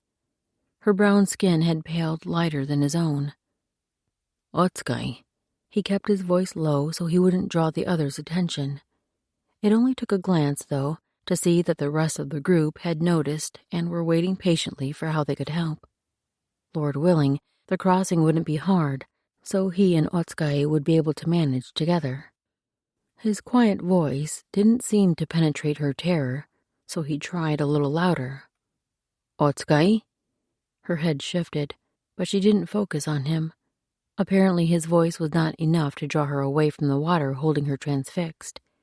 He laid a hand on her sleeve. She jerked her gaze to his, her eyes wide and a bit feral. He closed his hand around her arm, his grip not tight, but solid enough to hold her steady. Ride with me. He nodded toward the back of his saddle. Behind me. Her gaze flicked there, then back to his face. Her actions were so quick, the terror on her face so real. It seemed she wasn't thinking straight, and they hadn't even set foot in the water yet. He nudged Bessie closer. Climb on behind me. When he tugged on her arm, she finally lifted her leg to slide behind the back of his saddle. It would be a tight fit between him and his bedroll, but being held snug might make her feel more secure. Moving her from one horse to the other was more awkward than he'd expected. Otskay's thoughts seemed to be moving slowly, her reactions sluggish, but at least she was breathing more freely once she was settled behind him. Maxim took the reins of Otskay's mare since she didn't have a pack horse to lead like some of the others did. Good thing Caleb didn't have his hands full with a horse tethered behind him either. Otskay sat stiff at his back. Surely she'd ridden double before. Her people were famous for the horses they raised, and she'd proved her savvy with her own mount. The water must still be holding her frozen. He patted his side. Wrap your arms around me to hold on. She did so, placing tentative hands on either side of his belly. Not quite a wrap, but he laid his arm to cover both her hands and hold them secure. Surely she'd cling tight when they were in the water. When he gave Beaver the all-clear nod, the man nudged his horse into the water. Bessie eased in behind Susanna's mount, with Maxim riding up behind them. The moment his mare's front hoof struck the water, Otskay's hold clamped tight around him. She didn't move her hands closer to the center of his belly so they would be more secure, just squeezed his sides in a vice. He kept his body relaxed, trying to send that confidence through her. She didn't seem to be soaking it in, though. With Bessie's second step, the sound of Otskay's breathing ceased. He rubbed a fingertip across the back of her wrist as the mare continued into the water. The surface came up above the animal's knees now, and ahead of them the swirling river had nearly reached the neck on Beavertail's mount. The animals would be swimming soon, and the current was already pressing them sideways as they fought to move forward. The sound of Otskay's breathing finally whispered in his ear, barely rising above the rushing water. Her breaths were back to those measured, shallow intakes. She'd be blue by the time they reached the other bank. Bessie plodded forward, and a wave licked Caleb's toe, soaking part of his moccasin. Otskay wasn't wet yet, but she would be soon. He'd better settle her now before things got worse. Leaning back to let her feel his nearness, he took her hands and worked them toward the middle of his belly. Though her palms were flat against him, she pressed hard enough he had to pry them up to move her grip. You'll have a better hold if you wrap all the way around me. He turned his head so she could hear his words, and another slip of a breath brushed his cheek. His chest ached at the root of her fear, whatever had planted this terror inside her. Lord, show me how to make this better for her. He turned a little more toward her, the better to see her face. Her arms tightened around him, a more secure hold this time. He only managed a glance at her eyes, those beautiful dark orbs that always connected with him. You're safe, Otskay. I'll keep you safe. God will bring us across without harm. Please, Lord, let those words hold true. If she answered, he didn't hear it over the rush of the water, but her breath fanned his face, a deeper exhale than before. A glance farther back showed Elin moving steadily with Riverboy in her hold. Both seemed composed, and the lad wore a wide smile, of course. Better Caleb keep his focus on Otskay. Turning forward again, he planted his arms over her hands, giving her wrist another caress. Just in time, too, for Bessie stepped into a low spot, plunging their legs into the wet. The mare's feet scrambled for purchase, and after a few faulty steps, she began to swim. He leaned forward to help the horse as much as he could. Otskay squeezed his waist hard enough to push out some organs, and he closed his hand around her wrist, just in case something happened and she lost hold of him. He wouldn't lose hold of her. Good thing Bessie had always been a strong swimmer, for the weight of 2 riders would have pushed a lesser mare under as she fought the swift current. They'd almost cleared the middle of the river. Ahead of them, Susanna's horse was finding solid footing again. Just a little farther. We're almost there, girl. He might have been talking to the horse or the woman gasping behind him. Of the two, Bessie seemed the more collected, swimming with intentional strokes. But then she hit something, a rock, probably. She went down, all but her nostrils plunging below the water. Otskay screamed, and Caleb gripped her wrist tighter as he pushed them away from the horse. Bessie needed all her strength and balance to fight against the current. He'd have to get Otskay to safety himself. With a hard tug, he pulled her around to his side, wrapping one arm around her and plunging the other into the water for a hard stroke. With his first kick, pain sliced up his injured leg. He bit back a howl. The current pressed hard, sending them both a face full of water. He fought to use his free arm and good leg to push forward. After 3 strokes, his foot struck ground. A rock too slippery to stand on, but his next try found a groove between 2 stones. He pulled Otskay up with him, but with only one strong foot, he wasn't able to stand. Pushing against the current, he strained toward the bank. Beavertail had seen their debacle and was riding back toward them. Susanna aimed her mount toward Bessie, who'd been dragged downstream by the current before she'd finally found solid footing.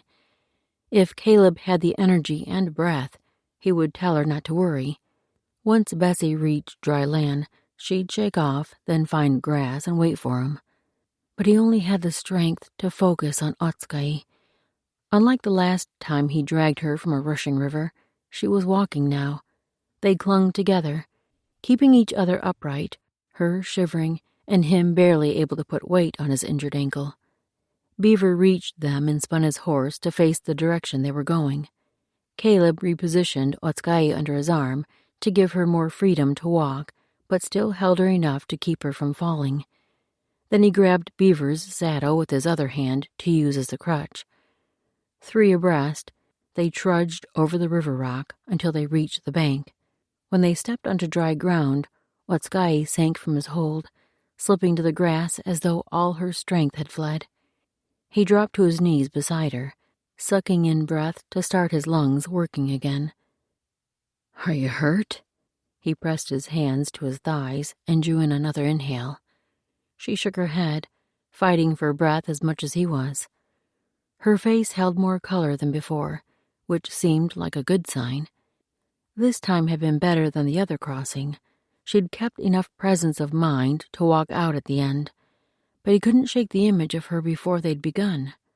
Staring out at the overflowing river, her face had blanched and her lungs were barely sipping faint breaths. Yet even those tiny inhales were measured, as though she counted out each one. Whatever had happened to her in the past had nearly crippled this woman, who was so strong in every other situation. Every part of him wanted to know that story. Had the event been recent, or when she was a little girl, helpless and innocent? He'd thought to let her have her privacy, allow her to one day open up when she was ready. But before they crossed another river, he needed to know about the event that had scarred her.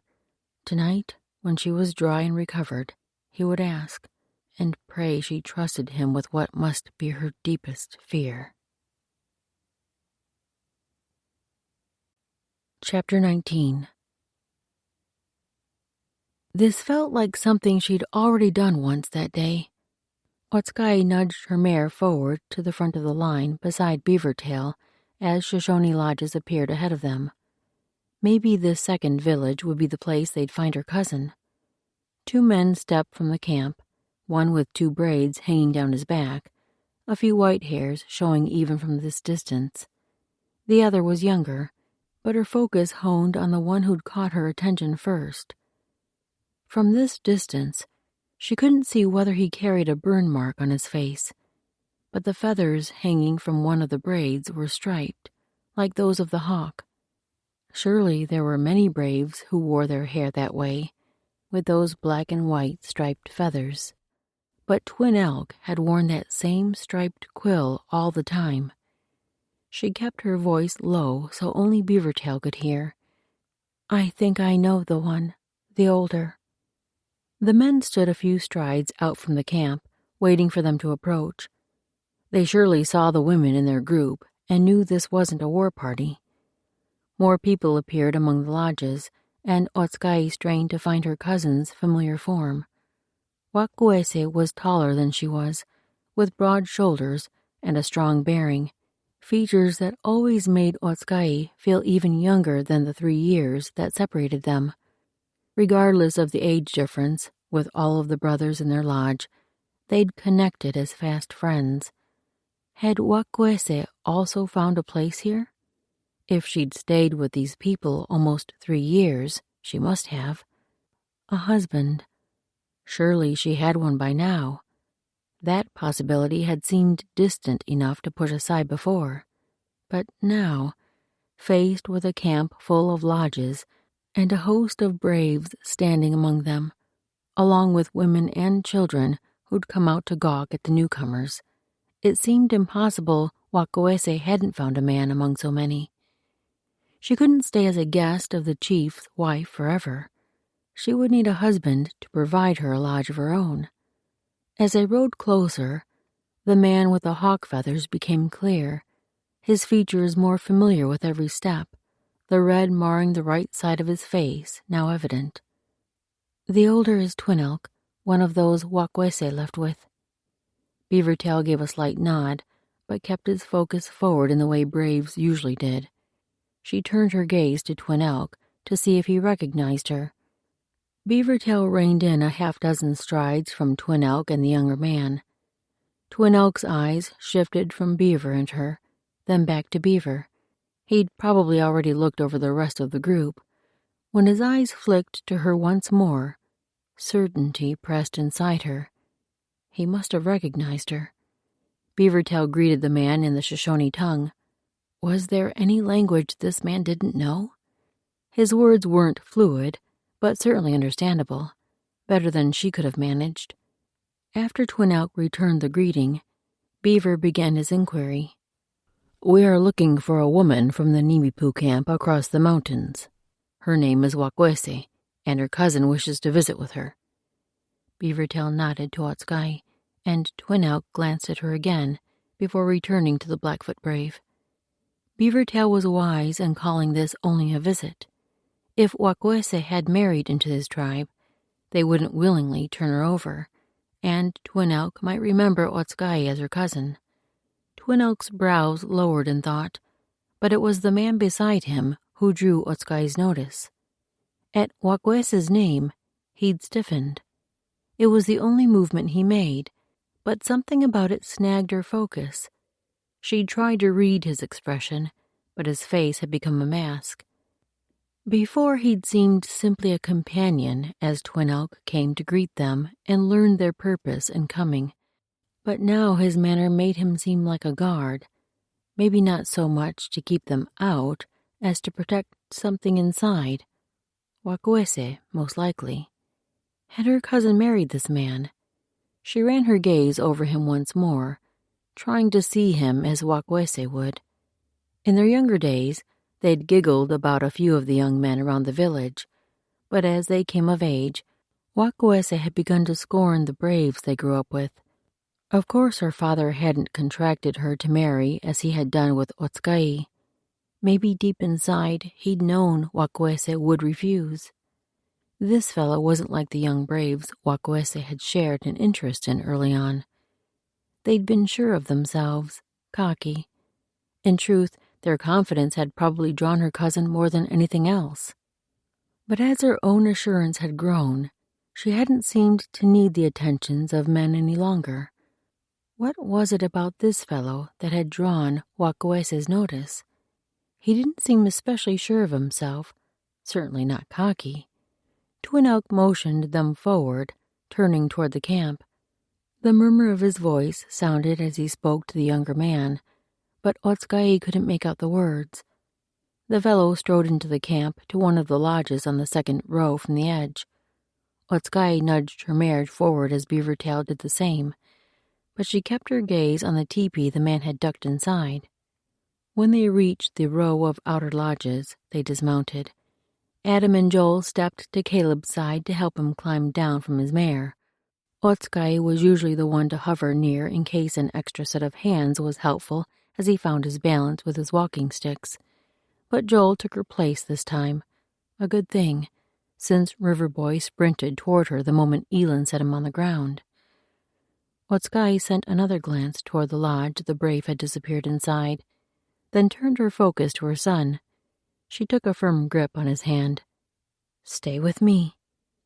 Just as she looked toward the dwelling once more, the door flap lifted, and the brave stepped out again. Another figure came behind him, and Otsukai's heart lifted at the familiar outline. Wakwese paused in front of the lodge and stared their direction. The moment she recognized Otsukai, her entire bearing changed. She didn't walk forward, she ran. The brave who'd gone to get her stepped out of her way, as did every other person and dog in front of her. So much joy lit her cousin's face, it spread warmth through Otsukai's soul. She started forward, then dropped her son's hand as her cousin flung strong arms around her and squeezed tight, spinning them a half-turn in the process. "Otsukai, my sister!" Wakwese's laughing words expressed the same fervent energy she'd always used to embrace life. Whether joy or anger or heartache, she flung herself into the feeling with every part of her. Otsukai clung as tight as her cousin did, giving herself for just a moment to the sweet feeling and scent and memory of her cousin, her dearest friend, the one person she'd confided in when the days grew hardest after her parents died, and again in the season leading up to her marriage to Motsukwe. Then, with her usual decisive manner, Wakwese pulled away, keeping one hand on Otsukai's arm as she leaned forward to see the lad hiding partway behind her. "Who is this big boy?" Wakwese bent low and smiled. "I'm your aunt, and I've been waiting a long time to finally meet you." Otsukai took her son's arm and pulled him forward. "This is your aunt, Wakwese." Her cousin had always called them sisters, probably because they'd both needed that tighter connection. Wakwese had struggled under the oppression of her chieftain father and 4 older brothers, and Otsukai had had no one left, save the extended family who took her into their lodge. Wakwese doted on the boy until she gained a grin from him. Then she rose with a satisfied smile and scanned the group standing a few steps behind Otsukai.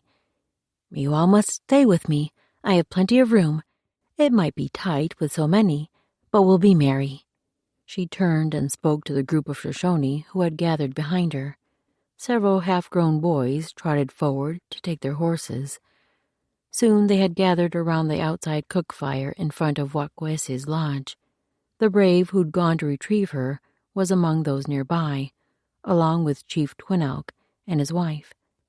The woman's long braids contained more gray hairs than when they'd come to the Nimipu village, but she still possessed the same outgoing, almost pushy manner. Where Wakwese was simply exuberant and confident in her actions, this woman was brash. Wakwese hadn't introduced the brave yet, hadn't made introductions to anyone. The man certainly watched her, but Otsukai couldn't read his expression. Fondness, yes. Even a little jealousy, maybe.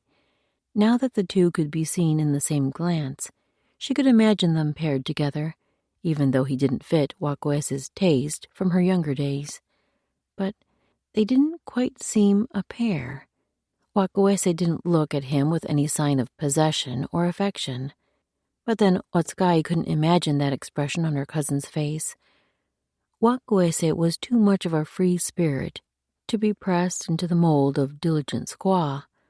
Wakoese finally made introductions, announcing the man as White Owl, but still didn't speak of his relation to her.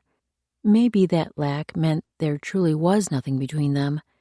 Had she secured a lodge and lived as a single woman among these people for almost 3 years?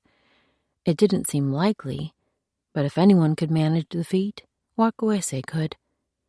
Otsukai sat with Riverboy in her lap and her cousin at her side.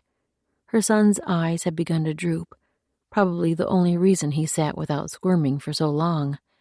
As the men spoke of the weather and the mountain crossing, Wakoese turned to her and kept her voice low. "How are my parents? And the boys? Has Ise-Kyukuse's wife given him little ones yet? I'm sure they finally had the marriage ceremony for Ziekse and his intended." Wakoese rattled off a few more questions about her family before giving Otsukai a chance to respond. She gave only the answers to Wakoese's questions, not the reason they'd come to this village. That would be better saved for a time when the two of them were truly alone. She would only have one good chance to convince her cousin, and she'd best plan the setting well. After Wakoese seemed satisfied with Otsukai's remarks, she sent a meaningful glance around the group. "And what are you doing with these? Has Motsukue finally given you a season to yourself, or did you sneak away while he was gone on the hunt?" A pain pressed in Otsukai's chest. Her cousin didn't know. She worked to school her emotions. "He has been gone more than 2 years." A crow arrow pierced his chest. She laid her hand over her heart, the place where the lifeblood had seeped from her husband. She'd not been there to see it, but her uncle had told her all. Wakoese sobered, her eyes darkening with pain. "I'm sorry, my sister." The words were barely a murmur, but their feeling soothed a balm over Otsukai's heart. For long moments, silence settled between them. The men still talked, but they spoke both Shoshone and sign, which made it easy for Otsukai to push their voices away. She could speak the language, but had to think through each word. Wakoese's gaze settled on Riverboy, who'd rested his cheek on Otsukai's chest, his eyes closed and breathing even. He could surely hear the beat of her heart, just as he had in her womb. His sweet face sent a warmth to wrap around her, and love rose within her so strong it nearly pressed her breath away. "He is beautiful." Wakoese's voice was soft, and the truth of her words sank deep within Otsukai. "Did his father meet him?" Otsukai shook her head, keeping her focus on her son as the sting of tears rushed in. She loved her freedom, but it wasn't worth the death of a man. Motsukue should have been able to meet his son. The boy should have known his father. But she had to press that line of thought away before it took over. She could change nothing now. After a moment, Wakoese lifted her gaze back to Otsukai. "You did not say why you travel with these." How could she answer without raising her cousin's suspicion? "They were coming across the mountains and invited me along. I wanted to see you." Nothing in those words lied, but they formed a false picture. The laughter of small voices sounded from behind them. Then a girl cried "Mama" in the Shoshone tongue. Wakoese turned at the young voice as though she recognized it. Otsukai followed her gaze to a girl of maybe 5 or 6 winters. The child had been running toward them, a younger boy and girl trailing behind her. When the first girl's gaze took in their group, she dropped to a walk. Wakwese held out a hand for the child to approach. A tumble of thoughts spun in Otsukai's mind. Surely the girl hadn't been calling Wakwese her mother. Maybe she'd been looking for her parent and was coming to see if Wakwese knew where that woman was. There was no way her cousin could have given birth to a babe who'd grown to this age, even if she'd been with child when she left. Not quite 3 years had passed. The girl neared, and Wakwese took her hand, drawing her down to her knees between them. With a sweet smile, Wakwese turned to Otsukai and spoke in Nimuputinct. "I'd like you to meet Papink, my daughter." Chapter 20. Caleb studied Otsukai as she spoke with her cousin. When Wakwese drew the young girl into their group and spoke again to Otsukai, the draining of color in her features was almost as bad as when they'd faced the rushing river. Something wasn't right. Otsukai had said nothing about Wakwese being with child, and if he had his timing right, there was no way she could have given birth to this one anyway. As the two women talked more, Otsukai regained some of her color and spoke to the girl.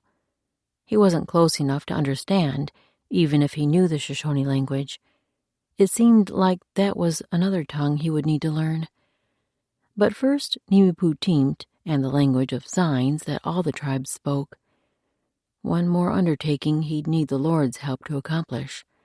But even as Otsukai continued visiting with the woman and girl, her features held a tightness that hadn't been there before. This girl would be a complication. How was Wakwese connected with her? The child must belong to one of the families here. Had the woman and girl simply grown close? He still hadn't worked out whether Wakwese was married to the brave who kept watching her. Sometimes he thought that likely, but he'd not seen a particular affection for him in Wakwese's manner. Caleb flicked a glance toward the man again. As before, the brave was watching Wakwese, and the look in his eyes. Recognition slipped through Caleb. He knew that look, the longing in the man's gaze. Unrequited love. That feeling had grown a little more in his own chest as each day passed on this journey. The kiss he and Otsukai had shared 4 days ago had shifted the sensation. His love wasn't quite as unrequited anymore. Otsukai had planted a hope that maybe she felt the same, although what she would do about it he wasn't sure yet. They'd not had any time alone since then, and he couldn't quite put a finger on whether she was forcing the separation or it was happenstance. At least around this cooking fire, he knew what was happening. This man wanted to be with Wakwese, but she didn't return his affections. "I feel your pain, fella." Whether the man deserved her or not was yet to be determined, but at least Wakwese didn't seem to have the connection of a man keeping her in this place. He sent another glance at Otsukai. She was smiling as she said something to her cousin, but when her gaze dipped to the girl, he couldn't miss the worry in her eyes, even across the campfire. The knot in his belly pulled tighter. "Work all things together for good, Lord." They'd found Wakwese, but he had a feeling they'd not fought the toughest battle yet. "You must tell me all about the white man." Heat flew up Otsukai's neck, but she tried to hide her reaction to her cousin's words. She knew exactly which white man Wakwese spoke of, but she couldn't help goading a little. "Which Soyapo do you mean?" She kept her voice innocent as they strolled in the early morning mist. Elin had taken Riverboy and Papink for a walk, so Otsukai and Wakwese could have a few moments alone. One corner of Wakwese's mouth tipped up as her eyes sparkled. "The one your son already loves as his father. The one who looks at you as though he would scrape the thorns from the huckleberry vines, just so they won't poke you." The words lit inside Otsukai like a flame to dry tinder. She shouldn't have pressed her cousin if she didn't want the truth. Still, the flame was searing her cheeks and ears. She kept her focus forward. You probably mean Caleb. He's been so much help with River Boy. Tell me of him. Where did he come from? How long have you known him? These questions she could answer without turning red. He came with the other white men and the Blackfoot to our village at the beginning of winter. They left for a few moons, then returned. It was then they asked me to travel with them. She had to find a way to tell Wakwese of the mission her father had sent them on. This walk was her chance to make the request, but maybe there was a better way to approach the topic. Wakwese had been watching her as silence settled between them, but now she turned her focus forward. Hopefully her thoughts wouldn't make her imagine more existed between Otskay and Caleb than really did. Maybe Otskay should simply tell her how she felt about Caleb. Yet she didn't know herself. Caleb was a good man, a man she could trust. She was almost certain of that. A man she could love, if she let herself. But marriage was simply a form of bondage, and she couldn't reconcile herself to becoming another man's servant. Did that mean she had to put distance between her and Caleb? Send him away as soon as they returned to her village? The thought pressed so hard in her chest she could barely breathe, yet there was nothing else to do. If he chose to stay near, she would be even more miserable, having him so close yet forcing distance between them. I think it can be good, sometimes. Wakwese's voice came softly. Otskay sorted through what her cousin might be speaking of. Did she mean the affections of a man? Affection could be good. Probably. But affection was not marriage. Belonging to a man was a very different thing. Wakwese turned to her, a question in her gaze. Otskay scrambled for a response. What, Ken? Her cousin's face softened. Marriage to a worthy man. When his heart is good and there is love, when you choose to hold on to that love, no matter what comes. Questions slipped through Otskay, but she couldn't grasp them enough to speak. The image Wakwese's words painted sounded wonderful, but not real. I have seen it, Wakwese said. I have seen two people who married because they chose to. They committed to keep the affection and to put the other first. Life is not always pleasant, but the hard times made their love stronger. It was beautiful to watch. A glimmer of emotion filled Wakwese's gaze with those last words. Maybe thoughts of those friends brought that look, or maybe the desire to have what Wakwese spoke of for herself. A yearning pressed hard in Otskay. She could imagine a life like that with Caleb. He made her better. Each challenge they'd gone through made her want to turn to him in the trial. And he was always there. His solid presence, the strength of his sureness. Her rock when everything else was being washed away. Heat stung her eyes. If she let herself think of him, she would not be able to stay strong for the conversation ahead. Better to turn the questions to Wakwese. Who were these people? A sadness filtered over her cousin's expression. Pop Pink's parents. Her mother became my good friend here. Her mouth curved in a small smile. My Otskay. Then she pressed a hand to her chest. Their love was beautiful and showed me what I had always wanted. Wakwese faced forward again, and her brow furrowed.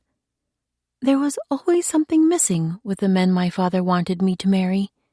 When I saw my friend here with her husband, I realized what I wanted, what I wouldn't settle for lacking. He adored her, and when she was apart from him, as we picked berries or dug for camas roots, I would see her smiling, smile that brightened everything around her, just because she was thinking of him. She halted and spun to face Otskay. I want that. I want to love a man that way, but I will not settle for someone who doesn't feel every bit the same. The fierceness on her cousin's face almost made Otskay smile. Maybe this was her chance to find the answer to another question. White Owl? You don't feel that way about him? Wakwese's expression shifted again. but it was such a mixture of emotion, Otsukai couldn't decipher it. No, I don't. But an unspoken think so hovered in the air. Maybe it wasn't the passion Wakwese sought, but there was emotion there. Otsukai kept her voice gentle. I think he feels that way about you. At least, he admires you a great deal. She lifted a single shoulder as her gaze roamed the fresh growth along the path. He is Papank's uncle, her father's brother. That was an opening she shouldn't pass by. Will we meet Papank's parents soon? They hadn't been there the day before. The girl had slept in Wakwese's lodge on her own little pallet beside Wakwese's. Lines feathered the edges of Wakwese's eyes as she lifted her gaze to the distant mountains. Her parents died, killed by the sickness brought by the French trappers. She is mine now, my daughter. Wakwese tipped her gaze to Otsukai, showing the red rimming her eyes. I promised her mother I would raise her with the same love she was surrounded with before, the same happiness. Her voice cracked on the last word, and she pressed her mouth shut as she faced forward again. For long moments they strolled in quiet. This was not a turn Otsukai had expected, though she should have known there was more between her cousin and the child from the affection between them. What now? How did this girl affect the possibility of Wakwese returning with them? Maybe it didn't have to. Papank could simply travel along. As though she'd been following Otsukai's thoughts, Wakwese stopped and turned to face her. Tell me now, sister, why is it you've come? The truth. This was the moment, the time to share all, but she had to be careful. She met her cousin's gaze. Your father longs for you, both your parents, but your father has mourned you ever since you left. Wakwese raised one brow higher than the other. I am dead to him, then? Otsukai had to hold in a snort. Of course her cousin would take her words further than she meant. I can promise you are very much alive in his mind. He sent us to find you, to learn how you are, and to bring you back so he can see for himself. She softened her tone and added a bit of pleading. He loves you, sister, more than you might imagine. He worries. Lines fanned across Wakwese's brow, and she shifted her focus to the distance, somewhere over Otsukai's shoulder. There was a time Otsukai would have known what she was thinking, would have been able to follow the line of her ponderings, but she didn't know enough about her cousin's life now. She could only answer to what little she did. Papank should come too, of course. Your parents will love to meet her. Silence settled again and tightened with each heartbeat. Something else was warring within her cousin. Was it the brave, Papank's uncle? At last Wakwese refocused on her. What else? There's something more that brought you to me. Are my parents ill? My brothers? Why have you come now, when your son is still young and the journey hard?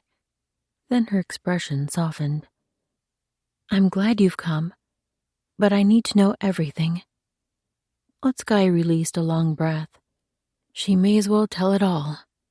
There was no reason to hold back about the tomahawk her uncle had promised to return in exchange for bringing Wakwese home. She just had to make sure Wakwese saw the love behind the mission, not just the strategy. My uncle has longed for your return from the day you left. He only let you go because you begged it of him. But it didn't stop his worry or the loss both your parents felt when you left. He knew you wouldn't come home merely because he asked. She gave Wakwese a sad smile. You may think he doesn't understand you, but he knew this. You needed your freedom. You would demand it. Wakwese nodded, but her mouth formed a slim line as she waited for more. Mexam, the Nimipu warrior from the Pikunin camp, north of ours, had traded her prized tomahawk to my uncle in exchange for one of his best horses. The white man she's to marry learned of the trade and wishes to return it to her. He asked my uncle what he could do to win back the tomahawk. I think my uncle suspected sending me with these white men might be the only way you would be willing to come home. So he asked Adam to find you, to bring you home, if you would come. I agreed to accompany them to make introductions, and because I wanted to see you myself, and I wanted you to meet my son. All true, although not the entire truth, that last part at least. A sigh leaked from her cousin that might have contained all the frustration that had built toward her parents through her 28 winters. Of course my father would hold these two strangers' happiness over me to make me come back. Tension twisted tighter in Otskai's chest. He's desperate to see you again, Wakwese. It was an act of love. I never realized the depth of his heart for you until I saw him grieve your absence. Her cousin's mouth returned to that thin line, but her eyes were shuttered in thought. Otskai held her tongue, forcing herself to wait. Wakwese needed time to process everything. At last her cousin threw up a hand. I will go to him, Popank and I both. They should know her, you're right. Then her eyes narrowed on Otskai. But I will not stay. I will tell him to give this man the tomahawk, and I will see my brothers and their families. Then I will return to my home here. Otskai held in a laugh, but a bit of the sound slipped out, half strangled. Hopefully this would fulfill Adam's mission. Wakwese probably could get her father to give back the tomahawk, but that wouldn't lay to rest the troubled feelings in their family. Once Mexam had her tomahawk back, the band of friends would be on their way, Caleb along with them. A weight pressed so hard on her chest she couldn't draw breath. Her lungs ached. No, that was her heart. How would she ever watch him go? And Riverboy, how could she let his sweet little heart be broken that way? Wakwese's gaze turned shrewd. Unless you don't want me to. You want me to be stubborn so your white man has longer to make up his mind about you? Her mouth tipped up at the corners in true Wakwese fashion. Otskai forced in a tiny bit of air and shook her head. Get Adam back the tomahawk. It's not fair when it means so much to Mexam. Otskai would have to manage the pain of Caleb's leaving herself. She'd always known getting too close to others brought pain. Only in this case, it was the leaving that would hurt most, not the staying. Chapter 21. Why are you ignoring him? Otskai squeezed her eyes shut against her cousin's nagging question. 3 days they'd stayed in this Shoshone town as Wakwese prepared for the journey and Caleb rested his injured leg. 3 days that had given Otskai ample time to remember how much of a bossy, overbearing elder sister her cousin could be. Like a beaver gnawing at a log, she nipped and bit and scraped until sometimes Otskai wanted to swing around and backhand her.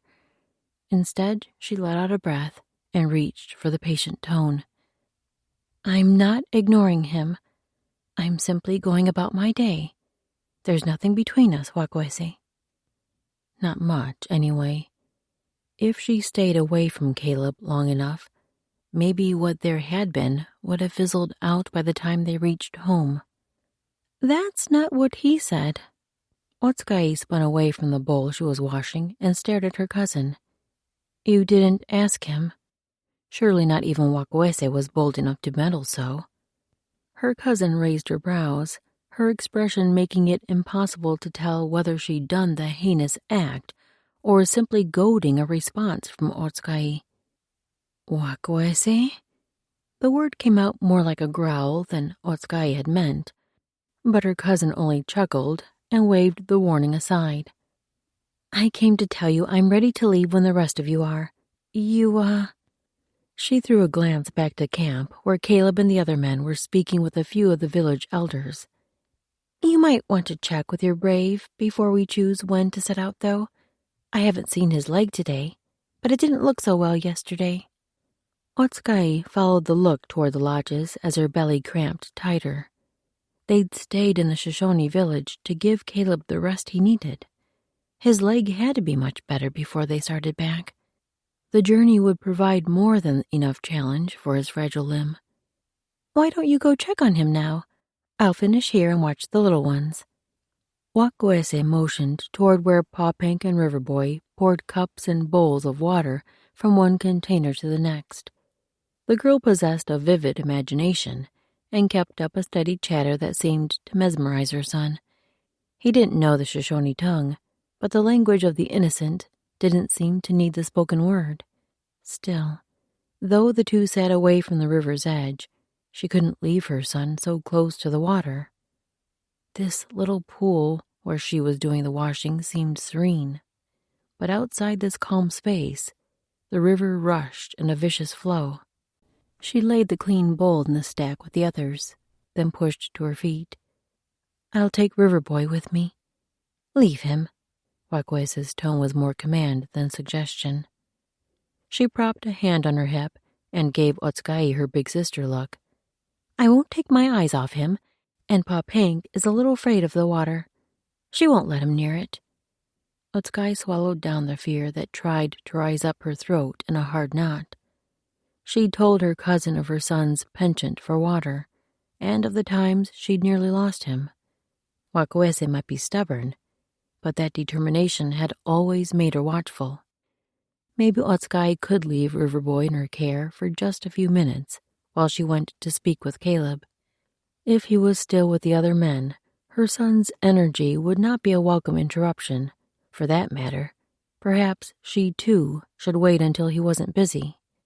"Go. He'll be glad to see you, and we need to make a decision about when to leave." Again, Wakwese had listened in on her thoughts. With a nod, she started toward the village. "I won't be long." When she rounded one of the outer lodges to see the front of Wakwese's home, the men were no longer gathered around the outside fire. Only one man remained there. His long body lay stretched out on the grass, probably enjoying the faint warmth of the early spring sun. Caleb's eyes were closed, but when she took a step nearer, they opened, and he turned his head her way. The smile curving his mouth as his gaze locked on her made her entire body spring to life. He worked himself upright, the hesitation in his movement proof that the claw marks still pained him, at least some. He patted the ground beside him and spoke in the Nimipu language, as he often did. "Want to sit?" His cadence was getting better. She sank down on the grass at his side, her gaze wandering to his injured foot. She switched to English to make the conversation easier for him. "How are you mending?" He reached down and brushed some grass off his knee, drawing her focus up his arm and to his face. The handsome face that even now made her heart race. With a scrunch of his nose, he tipped his head.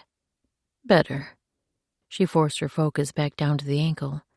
He'd wrapped it to a stick again, but this one looked a bit smoother, probably more comfortable than the rough pole they'd used on the trail. With the binding, she couldn't tell exactly how swollen the joint was. It didn't look to be a normal size, though. "Maybe you should spend more time soaking it in the river. The cold water seems to help. No?" Again the wrinkle of his nose. "I should, I suppose.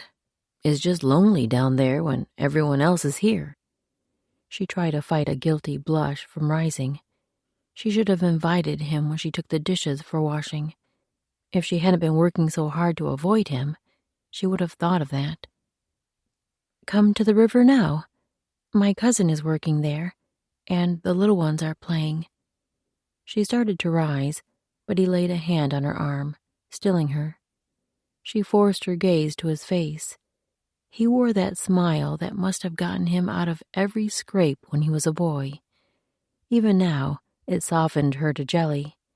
"Sit with me a few minutes longer, can you? Then I'll go down to the river." When he looked at her that way, his warm eyes dancing, her head nodded before she even gave it permission. She settled in beside him again, and his hand lingered on her arm for another heartbeat. He looked as though he might plan to keep it there, or run his fingers down to entwine with hers. Her heart pulsed harder at the thought, at the longing that swept through her. But he pulled away. The loss made it hard to keep her composure. They'd not spoken of the kiss, not really spoken of anything between them. And she wanted desperately to keep the silence. She wanted it almost as much as she wanted him to pull her close right there and press his mouth to hers with a strength that ignited fire inside her. But that couldn't happen. In her mind, she pulled away from him. Maybe her body did the same too, for he swung his gaze up to hers, a question in his eyes, perhaps even a bit of hurt. This wasn't fair to him. After the way she'd responded to his kiss, she had to tell him why nothing could come of it. But he spoke before she could come to terms with that thought. Has your cousin said when she'll be ready to leave? Otskay let out a breath and dipped her chin. She's prepared to go when we're ready. It's up to us to plan the day. He nodded. I'll speak with Beaver and the others. I suspect we could head out as early as tomorrow. Her gaze jerked to his face. But your leg. You need more time. His jaw locked and something flared in his gaze. It wasn't anger, maybe frustration. She'd seen that hint of bull-headed stubbornness before, too, mostly from her cousin. I'm fine. I can leave tomorrow morning. The leg doesn't hurt. If Motskway had been the one saying those words, she would have bit her tongue and complied with his wishes, or rather his demands, for there was never a doubt he expected his commands to be obeyed. But this wasn't Motskway. She'd not subjected herself to Caleb's rule, and leaving so soon would make his journey so much harder, maybe even stop the ankle from healing the way it should. He could be stubborn if he wanted to, but so could she. Raising her chin, she met his gaze. If you think you're ready to leave, unwrap your ankle and show it to me. Let me see that the break is healed, and its size matches the other. I won't let you be foolish. I won't let your stubborn pride hurt you even more. Caleb's eyes grew a tiny bit wider, yet no anger darkened his features. In fact, his gaze seemed to brighten, maybe even twinkle. The corners of his mouth crept up, and when he spoke, his voice had softened. I like it when you speak your mind. I like knowing what you really think. His tone eased over her like a gentle touch. As much as she tried to hold her ire, she couldn't help sinking into the pleasure of him. As the connection between them held, he looked as if he might lean forward and kiss her again. Her stomach fluttered at the thought, even as her chest tightened. She would let him, but she couldn't. Yet every part of her wanted to, but she couldn't. Maybe he read the resolution on her face, for he didn't kiss her. Instead, his gaze slipped down to his injured leg. Maybe one more day. I really am a lot better. The swelling is mostly gone. One more day to let it settle completely, and I'll be ready. She followed his focus to the limb. Though she could see nothing with the bandage, she'd have to look for herself when he soaked it. But for now, she nodded and started to rise. Come to the river now. Otskay. Something in Caleb's tone gave her pause, and she again turned back to him. His gaze was so gentle, yet uncertain, not something she was accustomed to seeing in his eyes. Her belly formed a knot as she waited for what he would say next. We've not spoken of... His throat worked as he seemed to be struggling for the right words, even though he spoke English. Her own insides jumbled tighter as his topic came clear. Did they have to speak of the kiss? She needed to tell him that nothing could come between them, but not now. She wasn't ready for the connection between them to end. I need you to know how important you've become to me. You and Riverboy both. The earnestness in his gaze only intensified her panic, like his words gripped her around the throat and squeezed. She wasn't ready for this conversation. Speaking of this thing between them meant she would have to tell him nothing could come of it, and that would stop everything. stop his gentle touch, the tender look when his eyes met hers. And even when he looked at her son, she started to shake her head, but his hand on her arm gave a gentle squeeze. Wait, please? I just want to say you don't have to be in a hurry to decide whether you feel anything for me. I'll wait. Take as long as you need to. I'm not going anywhere. His words jumbled in her mind like a wind swirled them, and she wasn't even sure she understood him clearly. Panic welled higher in her throat. She simply had to get away. So she stood, pulling her arm from his, then turned and nearly sprinted toward the river. Never before had she run to water for safety, but this time she would rather face the foaming tempest of surging waves than the hurt she'd just caused in the eyes of this man she cared for more than she was willing to face. Caleb wanted to kick something hard with his broken leg, but he settled for pounding a fist on the ground. Why had he pushed her? He'd known from the moment he first asked Otskay to sit beside him that she wasn't ready to talk about the kiss, but he'd persisted. Not until he started to bring it up did he finally allow himself to see the panic in her eyes. He'd been a blind fool for thinking that telling her of his feelings would ease her concerns about the kiss. He was surely the dumbest, lovesick sot who ever lived. His gaze rose to the place where she'd disappeared around the corner of the lodge at the outer edge of the camp. Maybe she'd gone back to the river to help with the work there, or maybe even to retrieve her son. He was surprised she'd left the boy in someone else's care so close to the water. She must trust her cousin a great deal. Would it make things worse for her if he hobbled to that place to soak his leg? He'd promised he would as soon as they finished talking, but he had a feeling his presence wouldn't be welcome right now. But then, the river ran a long distance. He could find a spot upstream from Otskay, out of her way. Maybe near the waterfall. The rushing flow would be a nice sound to fall asleep to. His body seemed to need more and more rest these days. He'd been about to doze off when Otskay had approached a few minutes ago, and a part of him longed to return to that sleepy haze. Reaching for the walking sticks, he struggled up to his knees, then to standing. His breaths came harder by the time he stood upright, and his ankle had resumed the thudding ache he'd finally managed to get rid of. He started forward, nodding to an older woman who sat outside a nearby lodge, scraping a small animal hide. Her grin revealed uneven teeth, but beautiful eyes that were wreathed with deep smile lines. The joy reflected on her face must bring a smile to God every time. Hobbling on, he left the camp behind and set out across the longer field to the falls. A footpath had been worn that direction. He sent a glance toward the quiet pool where Otskay was probably working. Several figures were there, but with the trees and brush around them, he couldn't make out enough to recognize people. Even with the fur padding he'd wrapped around the top ends of the walking sticks, they dug in under his arms, but he kept moving. Spray rose up from the waterfall, casting dampness into the air around the place. The sun was behind him now, and when sunlight was positioned behind the spray, it probably made all sorts of beautiful rainbows. When he reached the pool at the base of the falls, he had to drop to his haunches and slide down the embankment to get close enough to the water. Once settled at the river's edge, he unwrapped the bandage that bound his ankle to the two braces French had fastened.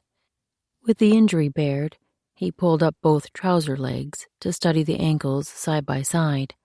The broken one was still a little bigger, but nothing compared to how it had swollen on the trail. If he spent a while today soaking it in this water, then several more times tomorrow, he should be ready to ride again by the following morning. He eased his injured foot into the water, sucking in a breath at the first frigid touch. Within a minute or two, the limb would be numb, but until then, he had to force in steady breaths as he situated the ankle under the surface. At last his foot adjusted to the icy water enough that he could relax. Lying back on the ground, he pushed out a long breath consciously relaxing each part of his body as he took in another lungful of cool air. He let his eyes drift shut. Otskai's face filled his mind, her beautiful eyes wide as they'd been when she'd pulled away from him minutes before. She's out of my control, Lord. You'll have to work on her, draw her to you, soften her heart to me. Help me be what you need me to be until then. Give me patience, Lord, and strength for whatever lies ahead. Chapter 22. Otskai dropped to her knees beside her cousin at the river's edge. Wakwese had finished the dishes and begun washing the stack of clothing she'd brought down earlier. A glance behind her showed Pa Pink and River Boy crawling through the grass. The two seemed to be pretending to sneak up on something. Pa Pink was motioning for River Boy to duck lower and crawl on his elbows, but her son shuffled on hands and feet like a baby bear, his little bottom rising high. Even with all the turmoil in her heart, she couldn't help but smile at the sight. If she could protect his innocence forever, keep him just the way he was now, she would. At least, she would consider it.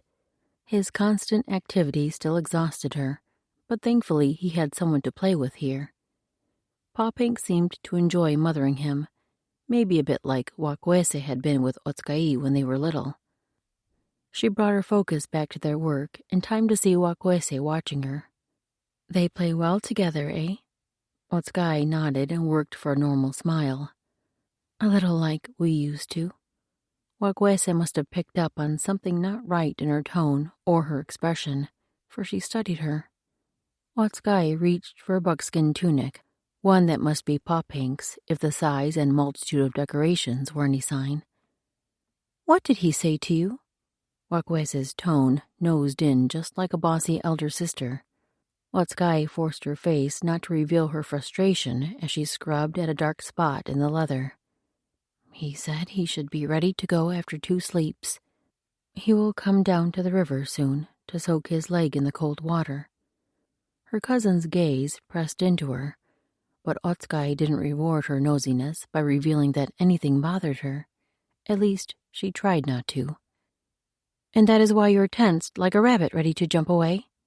Gripping the buckskin tighter, she rubbed 2 sections harder. With her hands on her water, her cousin wouldn't see the whiteness of her grip. I'm not running away. But she had.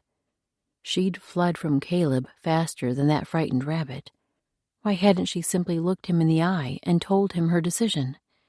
He wasn't cruel. She'd never seen him lose his temper. He might rile on occasion, as anyone did, but he never let his anger run free.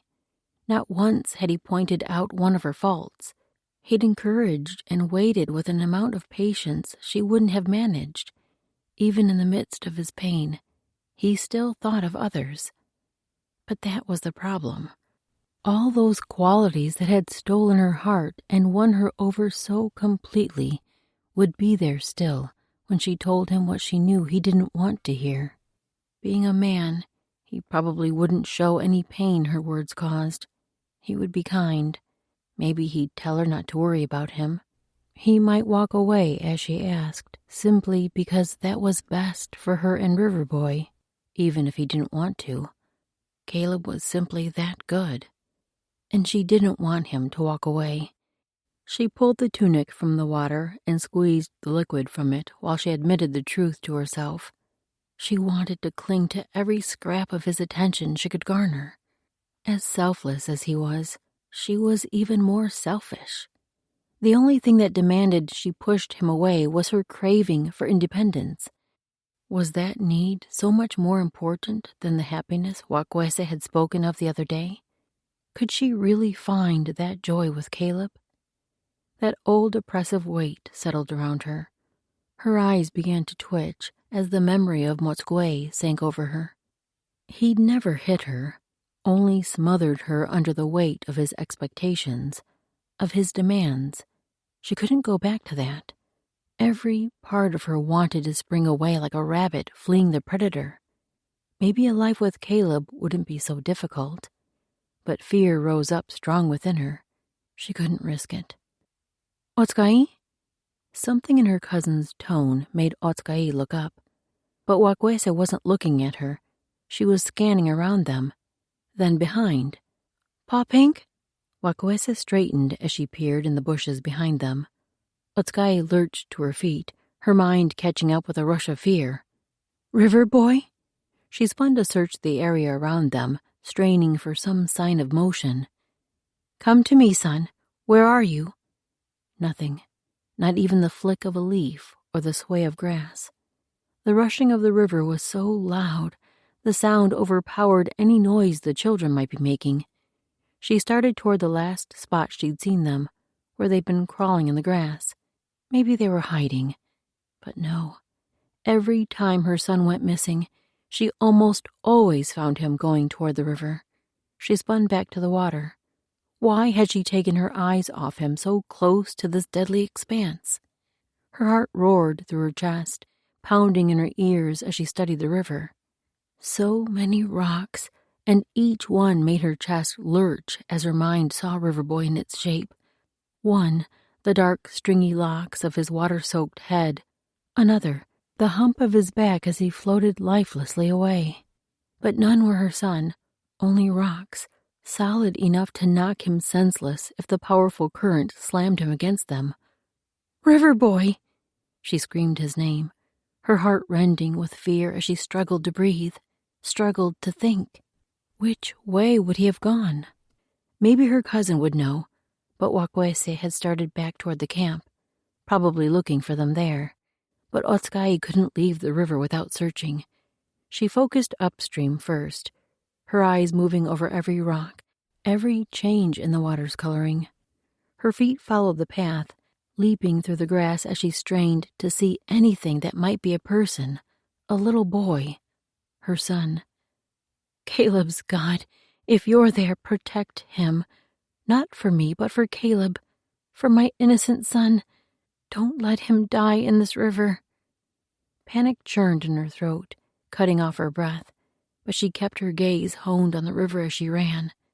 There was nothing, no sign of her son, but the roaring had grown louder and louder, blocking out every other sound. The water churned with even more violence than before, rushing in frothy waves.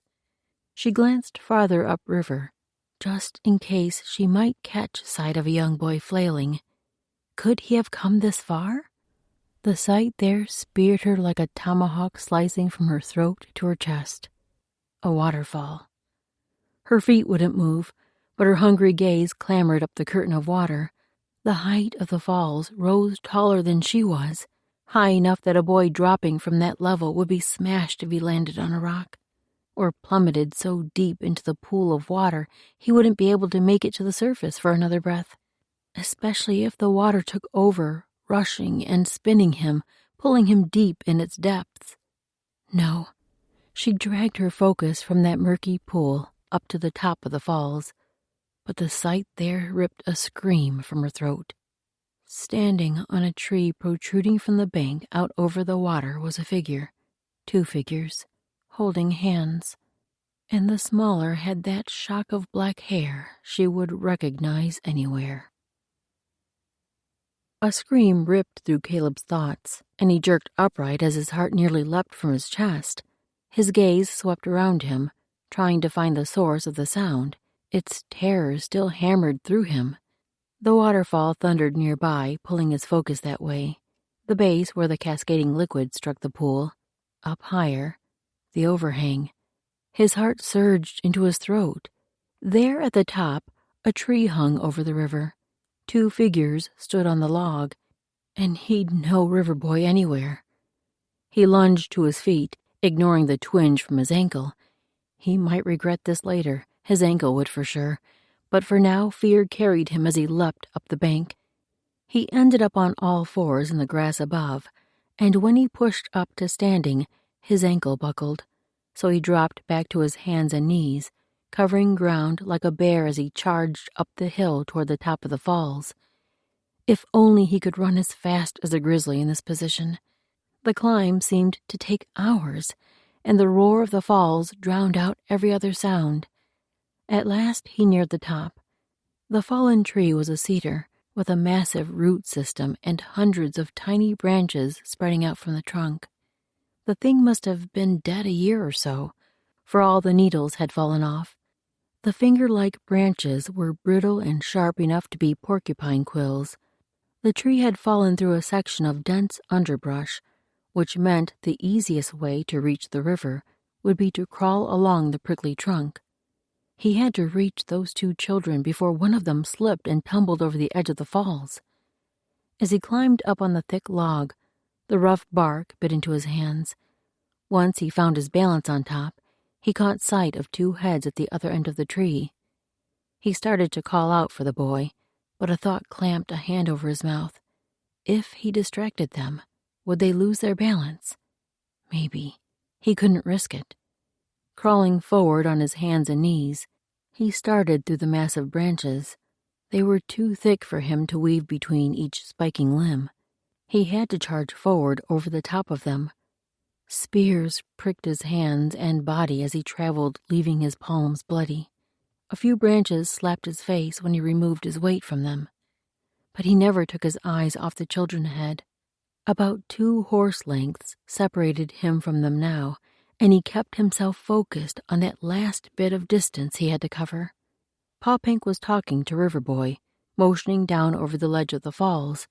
He wanted to shout, "No, don't point down, or your balance might sway that direction," and the way she clutched River Boy's hand, she would carry the boy with her. God, no. Save them, please. What would Otskay do if she lost her son? He couldn't imagine the devastation, couldn't imagine losing the boy who'd grown so firmly in Caleb's own heart. They couldn't lose him. River Boy saw him and turned with a grin wide enough to brighten the darkest night. His mouth moved, but Caleb couldn't understand the words smothered by the roar of water. He paused long enough to raise a hand toward the boy.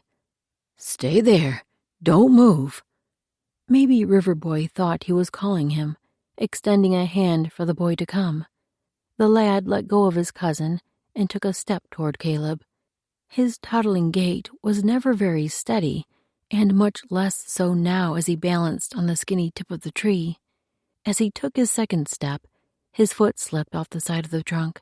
The boy's expression shifted from pure joy to sheer panic, a sight Caleb would remember as long as he lived. River Boy's arms flailed in wild circles as he teetered sideways. Pa Pink screamed and grabbed for him, latching onto his shoulder as he tumbled. The effort stole her own balance, and she pitched head first into the icy flow. Chapter 23. Otskay sprinted toward the base of the falls, but no matter how fast she ran, her legs moved impossibly slow. When the two small forms at the top of the falls fell from the log, her heart ceased beating completely. Her lungs wouldn't draw breath. "God in heaven, save my son. I beg you, please." Everything in her hoped Caleb had been speaking truth when he said his God cared about them all. Only a God powerful enough to create the world could save her son now. She was near the base of the falls and slowed to scan the cascading water once more. She couldn't see the water in the river above to know for sure whether they'd tumbled over the falls or not. Should she check the pool at the base of the falls to see if they were caught underwater, or go around to the top of the falls to try to save them from falling over? Either way, she might waste precious minutes that meant the difference between life and death for her baby. In that second of indecision, something dark appeared at the top of the falls.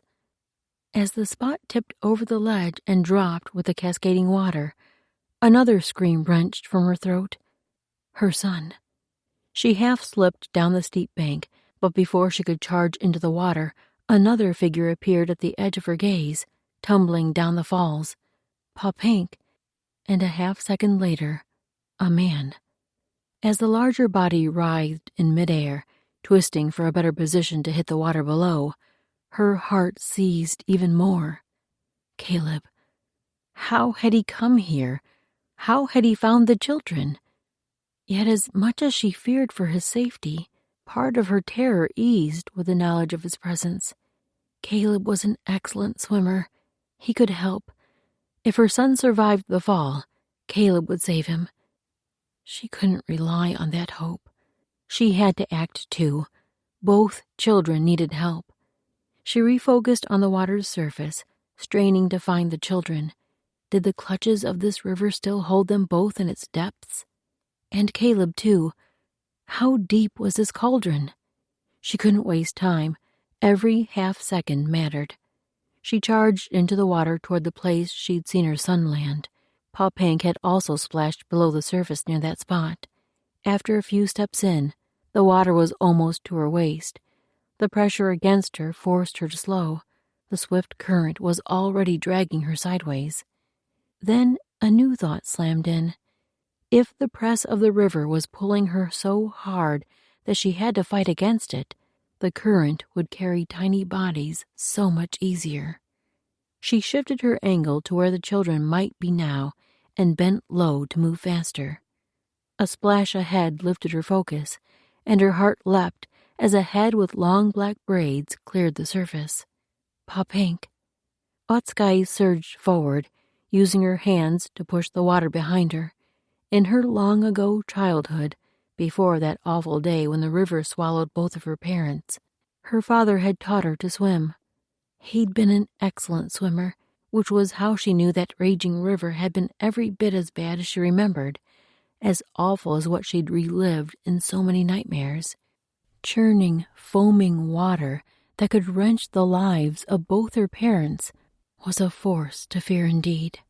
A force she now had to face. The girl thrashed a little downriver from her, the current carrying her away even as she fought to swim against it.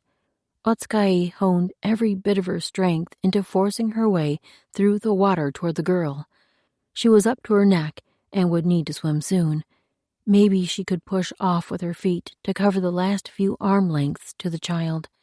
Then somehow she'd find a way to swim them back to shore. Surely she could. Her heart cried out to find her son and Caleb. Why hadn't they surfaced? Were they stuck somewhere in the deep water, tangled by branches or rocks, in need of her help?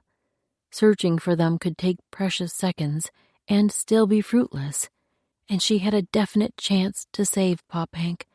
With every breath, every heartbeat, the river current was pulling the girl farther from her. If she didn't act now, this life she had the chance to save could be lost. She couldn't let that happen. Coiling her body, she pushed off from the river bottom and surged forward as hard as she could. She covered half the distance to the girl, not as much as she'd been hoping for, but she'd seen Caleb and others swim with powerful strokes through the water. She could do this. Leading with her right hand, she reached forward and pushed a handful of water behind her. Her body didn't stay high in the water like others did. She reached with the other hand, making up some of the distance. The current helped, carrying her along as it was doing with Pa Pink. She moved the first arm again, then the second, her nose clogged with water, choking her, burning her throat, but she ignored it. Stroke after stroke. At last her fingers brushed the girl's sleeve. Please, God.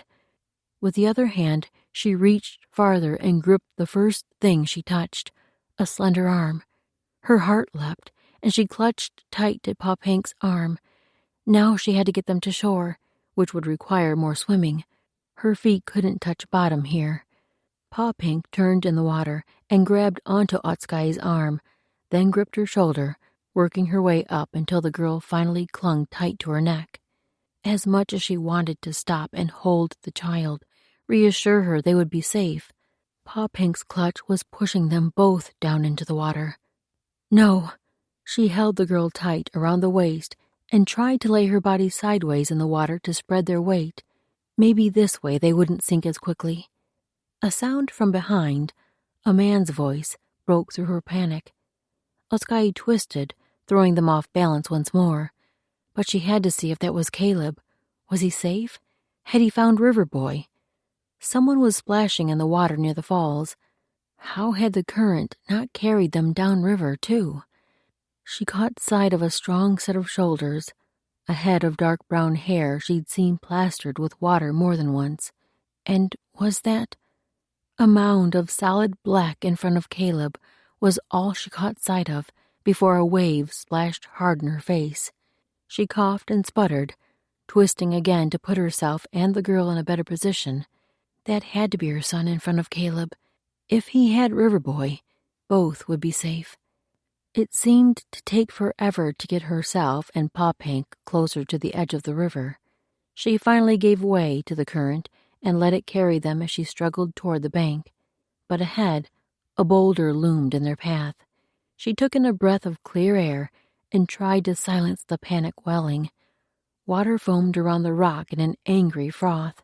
Yet this stone could be their safety if she maneuvered right. Drawing the child up in front of her, she pushed her legs forward to meet the rock first.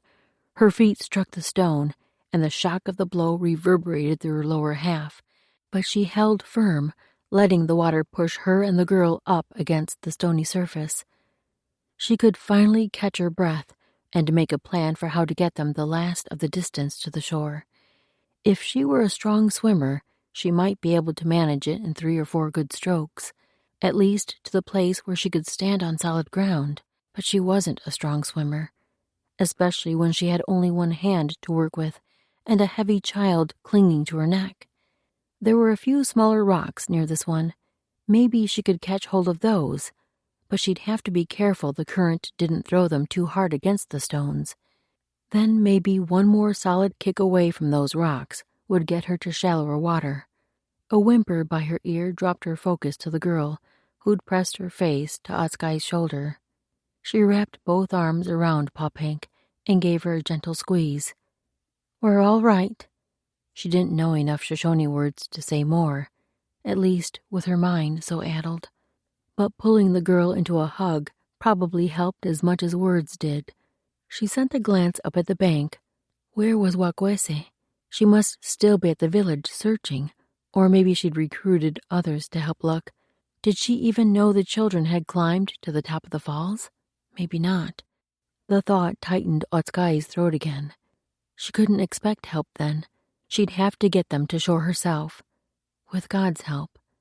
The thought pressed hard. Yes, he'd kept these 3 alive even after they'd plummeted over the edge of the falls and spent so long underwater. She cast her gaze upriver to find Caleb and her son. No heads bobbed in the water, no splashing. Caleb must have already swum out with the boy. He probably lay on solid ground now, recovering. She well knew that feeling, that utter weakness that came after facing death in the eye. But she couldn't lose strength yet. Refocusing on the next rocks she had to reach, she tightened her body and prepared to launch toward them. The moments of rest had helped, for she had enough strength to reach the stones. They dug into her hip as the water surged around her, pressing her against them. But Otskai focused on the next section of water. If she could get enough momentum, she might reach the shallows without having to swim, or maybe only a stroke or 2. "Give me the strength, God, please." When this was over, she had a great many questions for Caleb. This God, who would come through for her in the darkest of times, she wanted to know more of him, everything about him. He'd proved he could be trusted, even when she didn't expect him to do what she asked. With a fresh strength lightening her, she crouched against the rocks, then pushed hard to surge forward with the girl. 3 strokes later, her foot struck ground. Her baby toe, actually, but the pain brought only pleasure. She scrambled for a better hold on the slippery rocks beneath her feet. When she could finally straighten, she pressed forward. She couldn't stop until they were both on the bank. She'd make sure Pop Hank wasn't hurt, then find her son and the man she loved. The man she loved. Yes, she loved Caleb, no matter how she'd tried to ignore it before. And somehow, she would find a way to open herself to the possibility of a life with him. At last, she took the final step onto dry ground and dropped to her knees, leaning forward until she could lay Pop Hank on the grass. The girl still clung to her, and Otskei rested her cheek against the child's. "We're safe." The girl was shivering.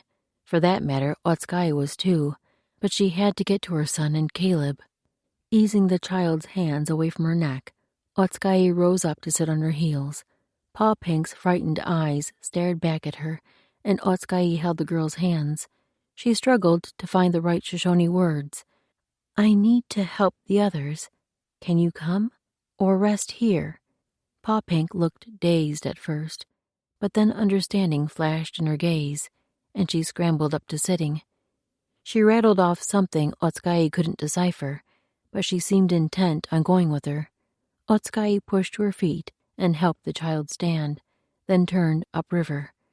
As they started on shaky legs, they helped each other stay upright. She scanned the bank ahead. Patches of brush and low trees clustered in some areas, and the ground grew steep near the base of the falls. She couldn't see Caleb or her son anywhere, but they were probably down the embankment. She broke into a run, new worries strengthening her legs with every step. With Caleb's broken ankle, he wouldn't be able to walk on his own. That was probably why they'd stayed at the edge of the river. Was there something else wrong with either of them? Had Riverboy hit his head? Had Caleb's injury kept him from getting them to safety? She kept her eyes focused on the land ahead, especially the top of the bank near the falls. But then a motion at the corner of her gaze caught her attention. She slid a look toward the spot, and her mind struggled to register the sight. Out in the water, in the middle of the river, something floated. Something large and brown, like a man floating face down. Caleb? But where was her son? Then a splash came at one side, and a black head bobbed above the surface. Riverboy. Her son slapped at the water, panic flailing his arms. Her heart pounded, and she lunged to the bank nearest them. What had happened to Caleb? He'd been well just minutes before. She barely stopped herself before plunging out into the water. Caleb and her son were flowing freely down the river, which meant she had to strike out farther downstream to have any hope of catching them. God, where are you? Had it really been him who helped her reach Paw Pink and get the girl to shore? It had to have. There was no way Otskei could have swam through that water on her own. So why wasn't he saving Caleb and her boy? She sprinted downstream to a place that looked about right, awareness sinking over her. This was the place she and Paw Pink had crawled out of the water. She could use these rocks to push herself out and catch Caleb. She didn't waste time, just charged out into the river. Sludging through the force of the flow was becoming too familiar. When she reached water deep enough to cover her chest, she pushed off from the river bottom and swam as hard as she could to reach the first group of rocks. She paused only long enough to glance at Caleb and Riverboy. The lad was using Caleb to keep him afloat and had turned Caleb's body on his back. Caleb looked so pale against the water's dark surface, as pale as death. Chapter 24. No. Otskei wanted to scream, but kept the sound in. She needed all her breath, and Caleb couldn't be dead. God, no. Just when you brought us together, just when I finally realized how silly my selfish need for independence was, don't take him away. You can't take him away. Maybe a God powerful enough to create the world and every one of the people in it could raise Caleb back to life. Revive him, Almighty God. He's surely one of your best creations. She kicked off from the rocks and braced herself for the current to slam her against the larger boulder. The blow took her breath, but she fought to focus on the next step. Caleb and her son were coming quickly. They would float near enough that she could push off from this rock and grab a hold of them, probably. But how would she drag them both to shore? Somehow Caleb's body hadn't sunk into the murky depths of the hungry water. That must be God's doing, for his body was keeping her son afloat. He'd given his life for her boy. The thought nearly doubled her over with pain. She blinked against the sting of tears and fought to push the notion away. Bring him back to life, God, please, and help me get them to shore. She gathered herself, keeping her gaze on the two floating bodies. Riverboy caught sight of her and reached out with his free hand. His "Mama, Mama," ripped at her heart.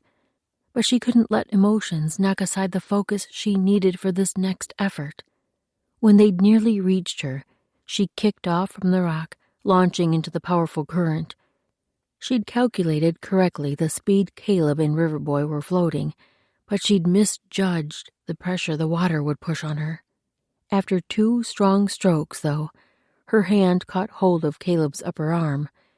Riverboy clung to his other side and began to climb over Caleb to reach her. That shift in weight pressed Caleb down under the water. Panic surged through Otskay, and she reached over Caleb to still her son, grasping his arm and pushing him back. "I'm here, son. Be still. We have to swim to shore." The boy probably didn't understand her words, especially with his own panic clouding his mind, but he clung with both hands to the arm she had draped over Caleb, which took his weight off the man. She'd been kicking her legs and using the current to help stay afloat without adding her own weight to Caleb.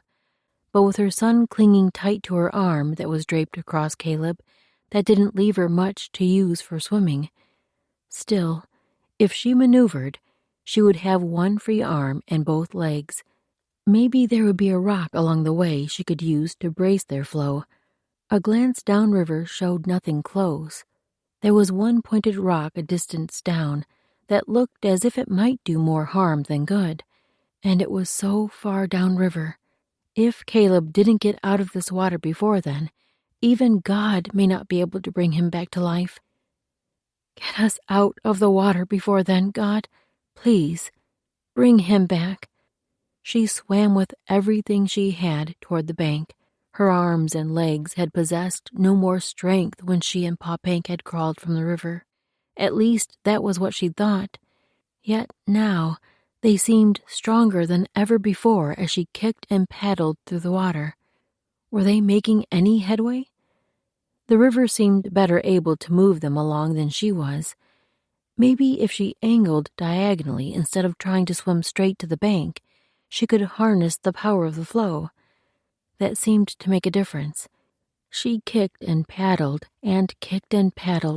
soaking in breaths when she could manage them. The need for air became more vital, and she slowed enough to draw in a few deeper breaths. But what of Caleb's need for air? A glance back at him, and his lifeless face tightened the panic in her chest again. His lips were parted, but she couldn't be still enough to know if he was breathing. How could he be breathing after spending so much time face down in the water? How long had he been like that? She had no idea. Why wasn't he coming back to life? She renewed her focus on reaching the shore. Bring him back to life, God, please. She'd covered about half the distance to the bank, still moving diagonally to let the water's flow help her. She didn't stop swimming, but cast a glance downriver to the pointed rock. It was so much closer. At this rate, they would have drifted well past it before she finally got them to shore. Though the stone had only been an internal measure, her failure churned another rise of panic through her. Her chest was nearly to bursting, and her throat tightened so much she could barely draw breath. She needed breath for every stroke and kick. God, get us there. Bring Caleb back to life. Exhaustion seeped through her limbs, and her body screamed for air. She gasped in another breath even as her legs slowed their kicking. She had to keep going, had to summon the strength. Caleb and her son needed her to do this. God, please, if you love any of us, any of these creations Caleb says means so much to you, please save us. All 3 of us. A wave surged over them, splashing the side of her face, spraying water up her nose and down her throat. Her body reacted without her consent, coughing and hacking to rid itself of the dirty spray. The convulsions stole the last of her breath and energy. Her arms went limp, and she was powerless to refill their strength. Her legs gave only feeble kicks, and another wave crashed over them. But as her face dipped into the water, a woman's cry met her ears. "My sister!" That voice, she would know it anywhere. Wakwese. Maybe God truly had sent help. Every part of Caleb ached. Ached was such a puny word for the agony inside him, but his mind hurt too much to think of worse. He lay still, letting his eyes stay closed as he worked out what was happening around him. He must be lying on the grass. Was he still on the river's bank, soaking his leg in the water? His ankle felt like someone had swung an axe into it. People were nearby. Their voices drifted around him. A flash of memory slipped in. He'd been running up the side of the falls on all fours. That was why his ankle hurt so much. He might have rebroken the bone. But why had he been running? The next memory came slow and murky, just like the water he'd been swimming through, searching for the children. Panic welled inside him, tensing his entire body as he struggled to recall whether he'd found the little ones. River Boy. He'd searched the muddy depths until he located the lad and freed him from the branch holding him underwater. They'd made it to the surface. He'd been swimming them to shore. The boy had yelled something, and Caleb turned to look at him. Then the pain at the base of his skull pounded even harder. He must have hit his head on a rock. He didn't remember it, but that seemed the only likely scenario. Now voices were buzzing around him, languages he couldn't understand, at least not without a lot of thought. And even easy thoughts brought pain. Something cool and soft touched his temple, then stroked down his cheek. A hand. Then one voice called to him above all the others. "My love, Otsukai." Her words wove through him.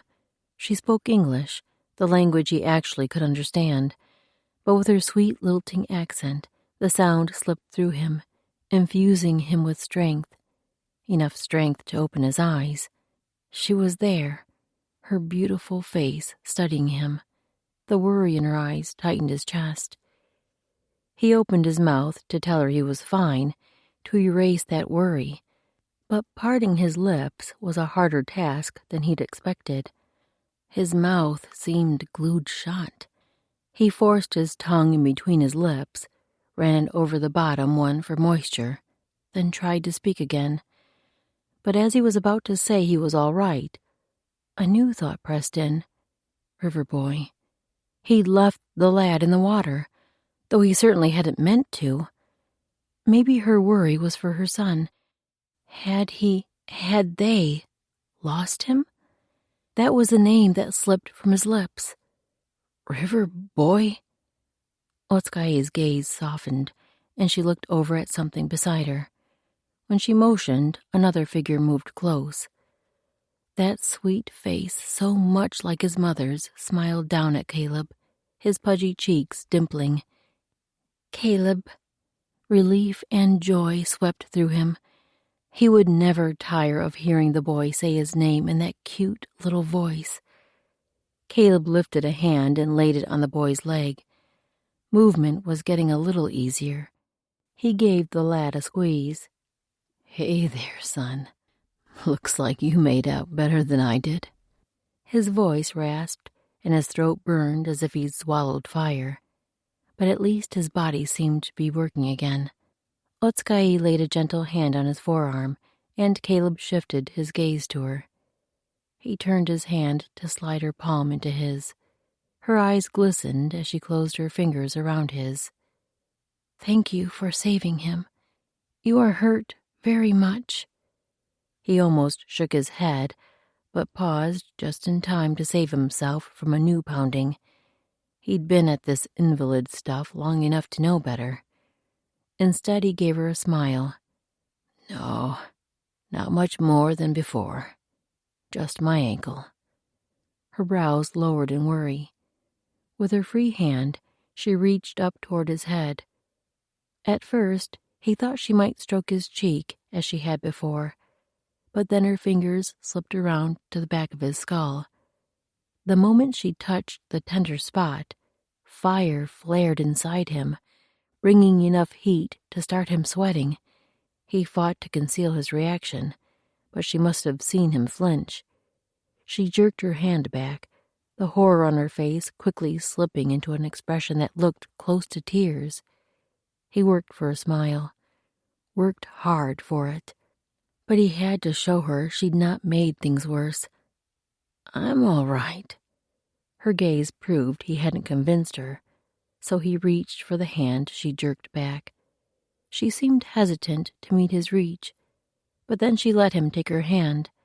Now he held both of hers, but this one he eased closer to himself, close enough to press a kiss on her palm. Her eyes drifted shut, clearing away the fear from moments before. He pressed another kiss, then brushed her palm over his cheek. He was so rough these days, his stubble might be uncomfortable for her, but he needed this connection, and he suspected she did as well. At last she opened her eyes. The love there nearly melted him. He stroked his thumb across the back of her hand. If there weren't so many people around, he would sit up and pull her into an embrace, then kiss her soundly, the real kind that showed her how much she meant to him. But Riverboy squirmed, breaking the moment of connection. Otsukai pulled her hands away to adjust her son. This was a good time for Caleb to sit up too. He pressed his palms to the ground and started to ease upright, but the world around him spun as light flashed through his vision. "Ho there! Don't think you're ready to get up just yet." Susanna's voice sounded from behind him, and her tone brooked no opposition. Caleb laid his head back on the ground, letting his eyes drop shut. He took in long, deep breaths as his head began to settle. Whatever whacked his skull had done a job on him. Maybe a few more minutes of rest would repair him enough to try rising again. As if she'd heard his thoughts, Susanna's voice came again. "You just settle yourself in, Caleb Jackson. You're going to rest until your body says it's ready to get up." Caleb had to bite back a response. As much as he respected Susanna, he'd get up when he wanted to. His body would have to do what he told it. But when he opened his eyes, his gaze found Otsukai. The love from moments before was still there, but clouded by worry. For him, he reached for her hand again and stroked his thumb across the back of smooth skin. For this woman, he would do just about anything, even be still. Chapter 25. Otsukai sat beside the river, staring into the calm pool where she'd washed clothes with Wakwese only the day before. So much had happened since then. It seemed a lifetime ago. God had brought them through. She had no doubt his hand had been the one to carry her and Popang through the water to reach the shore. Even now, when she lifted her gaze to the swift current farther out, fear tingled through her. But God had given her the strength necessary, and he brought Caleb back to life. She glanced at the man beside her, his strong profile staring out at the same river as he soaked his injured ankle in the cold water. He must have felt her look, for he glanced at her with one of his smiles that made her belly flip. His gaze lingered on her, making her want to scoot closer, into the crook of his arm, near enough for him to kiss her. Heat flared up her neck at the thought, but before she could jerk her gaze away, he reached out his hand, laying it palm up on the ground between them. She placed her hand in his, relishing his warmth, the rough calluses that came from a life lived in earnest. His thumb caressed her knuckles, and she closed her fingers a little tighter around his. She would never tire of this connection between them. Behind them both, her son stirred on the fur pallet she'd laid in the grass. He'd slept more than once today, probably still recovering from yesterday's excitement. She glanced back at the boy to see if he was waking, and Caleb did the same. River Boy's eyes were still closed, his face serene in complete relaxation. So innocent. Caleb gave her a gentle squeeze, drawing her focus back to him. He went through a lot yesterday. It's a miracle he came away with nothing worse than exhaustion. He'd been speaking English since they came out of the river. His mind probably needed time to recover before he again tasked his mind with speaking in a new language. Emotion rose up to burn Otsukai's throat as she held Caleb's gaze. A very big miracle. Elin had taught her that word yesterday as they talked through the events. Something that seems impossible, yet actually happened. An act only God could do. That's exactly what had happened in this river. Her eyes burned as the memory rose of Caleb lying face down in the water. A miracle that you're alive. When I saw you floating with your face in the water, I thought you were dead. He squinted, his gaze lifting above her into the distance. I don't know exactly what happened. I believe God has the power to do anything, whether that means finding a way to get me air just in time or bringing me back to life. Exactly as she'd prayed. Thank you, God. Caleb's dark eyes showed that his mind was working on something. She could watch those eyes for days and still be fascinated by them. They revealed so much of his heart, his goodness, his struggles. But when he spoke, the words weren't at all what she'd expected. Will you tell me what happened? In a river. What first made you fear the water? Her mind instantly knew what he was speaking of. Not yesterday, not any of the other river crossings where he'd had to save her life. That first time. If you can, or if you'd rather not. His eyes showed a gentleness, the compassion that was part of what she loved about him. She would rather not relive that story, but if she was going to open herself fully to Caleb, that was where it all started. She moistened her lips as she brought up the memories. Where to begin? Maybe at the most important part. She let her gaze wander toward the calm pool as she found the right words. My parents were wonderful. I remember our home being happy, full of joy and love. Our camp was in a different place when I was young, but still beside a river. A wide river near the mountains. When the snow melted, the water flowed fast, rising over the banks. She didn't let herself linger on the image that flashed with those words, just pushed on. My father taught me to swim. The three of us would go to the river and play. I only have small memories of that, but I remember how strong my father was. How far each stroke carried him through the water. She would love to live in those happy memories longer, but she had to keep going. One time, when I was 7 winters old, the water ran faster, angry, churning and foaming at the rocks. I swam too far, and I remember hearing their calls, but I couldn't get back. The water was carrying me too fast. She worked to keep her breathing steady, not to lose herself in the memory. There was no one else with us. I was fighting to get to shore, but the water kept pulling me under. I hit rocks that spun me and flipped me into the dark below. I couldn't breathe. At last, my father grabbed me. He pulled me through the water as he swam toward the shore. We were almost there. Then he let go. Tears surged as that moment of panic welled through her again. I didn't know what happened, but I was close enough to reach the shore on my own. Maybe he knew that and went back for my mother, but by the time I pulled myself out and looked back, they were both gone. My aunt heard our screams and found me running along the bank, calling for my parents. I never found them, but one of the braves saw my mother's body later, much farther downriver.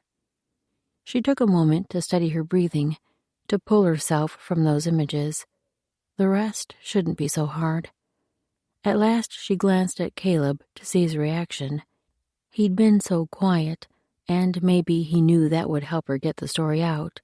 But the moment she saw the red rimming his eyes, the tears glistening there, a fresh wave of love for this man swept through her. He squeezed her hand but didn't say anything, yet that touch was enough to strengthen her for the rest of her tale.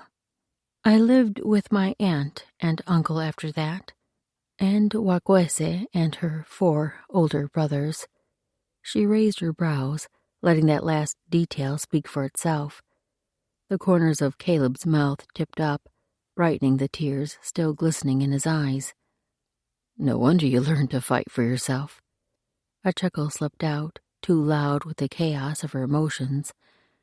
Wakwese taught me that more than anyone. The smile stayed in Caleb's eyes, even when his mouth sobered. His silence gave her freedom to press on once more. A few moons after I came to live with them, my uncle formed the contract for me to marry Motsgwe. All hint of pleasure fled Caleb's expression, and his hand tightened around hers. Not painful, but nothing soft remained. How old were you? The question came out in a growl, laced with more anger than she'd seen from him. She'd better clarify things before she loosed a bear. It was only a contract, to be fulfilled when I came of age. I was 8 winters old when the agreement was made. Caleb was breathing now, and not quite so rigid, but anger still rose from him. He seemed to be working to control it. How did you feel about it? She honed her gaze on his face, trying to decipher what he wanted to know specifically. His eyes seemed to be searching deep inside her, as if he really cared what her thoughts had been about being promised to a brave at such a young age. She'd not had the option to refuse the contract. No one had ever asked her opinion. No one save Wakwese, and she'd been a young girl too. But Caleb wanted to know, even all these years after it no longer mattered. She struggled to form her thoughts into words, English words at that. It frightened me. He was 12 summers older than me, a man when I was only a girl. I didn't know him. Maybe if I'd come to know him in the years before we were wed, it would have been different. But we lived in separate worlds. Caleb's brows lowered, in thought probably, for the anger no longer seemed to pulse through him. You didn't have that chance before your marriage? Heat swept through Otsukai, as though she was still that half-grown girl watching across the camp as the braves rode out for the hunt. She shook her head. He was one of the warriors. I was only a girl. Caleb shook his head, and with his brow still furrowed, he didn't seem happy with her answer. And your marriage with him, was he good to you? Then he blinked, and red splotched his cheeks. I'm not asking. He paused to take in a breath. I guess I want to know, well, I really want to know, were you happy with him? Was he kind to you? His eyes searched hers, his earnestness melting any barrier she tried to build between them. But still she turned away from his gaze to collect her thoughts, staring into the calm pool in front of them. I tried not to let myself think about being happy. He wasn't mean, didn't strike me or force me to do things I couldn't.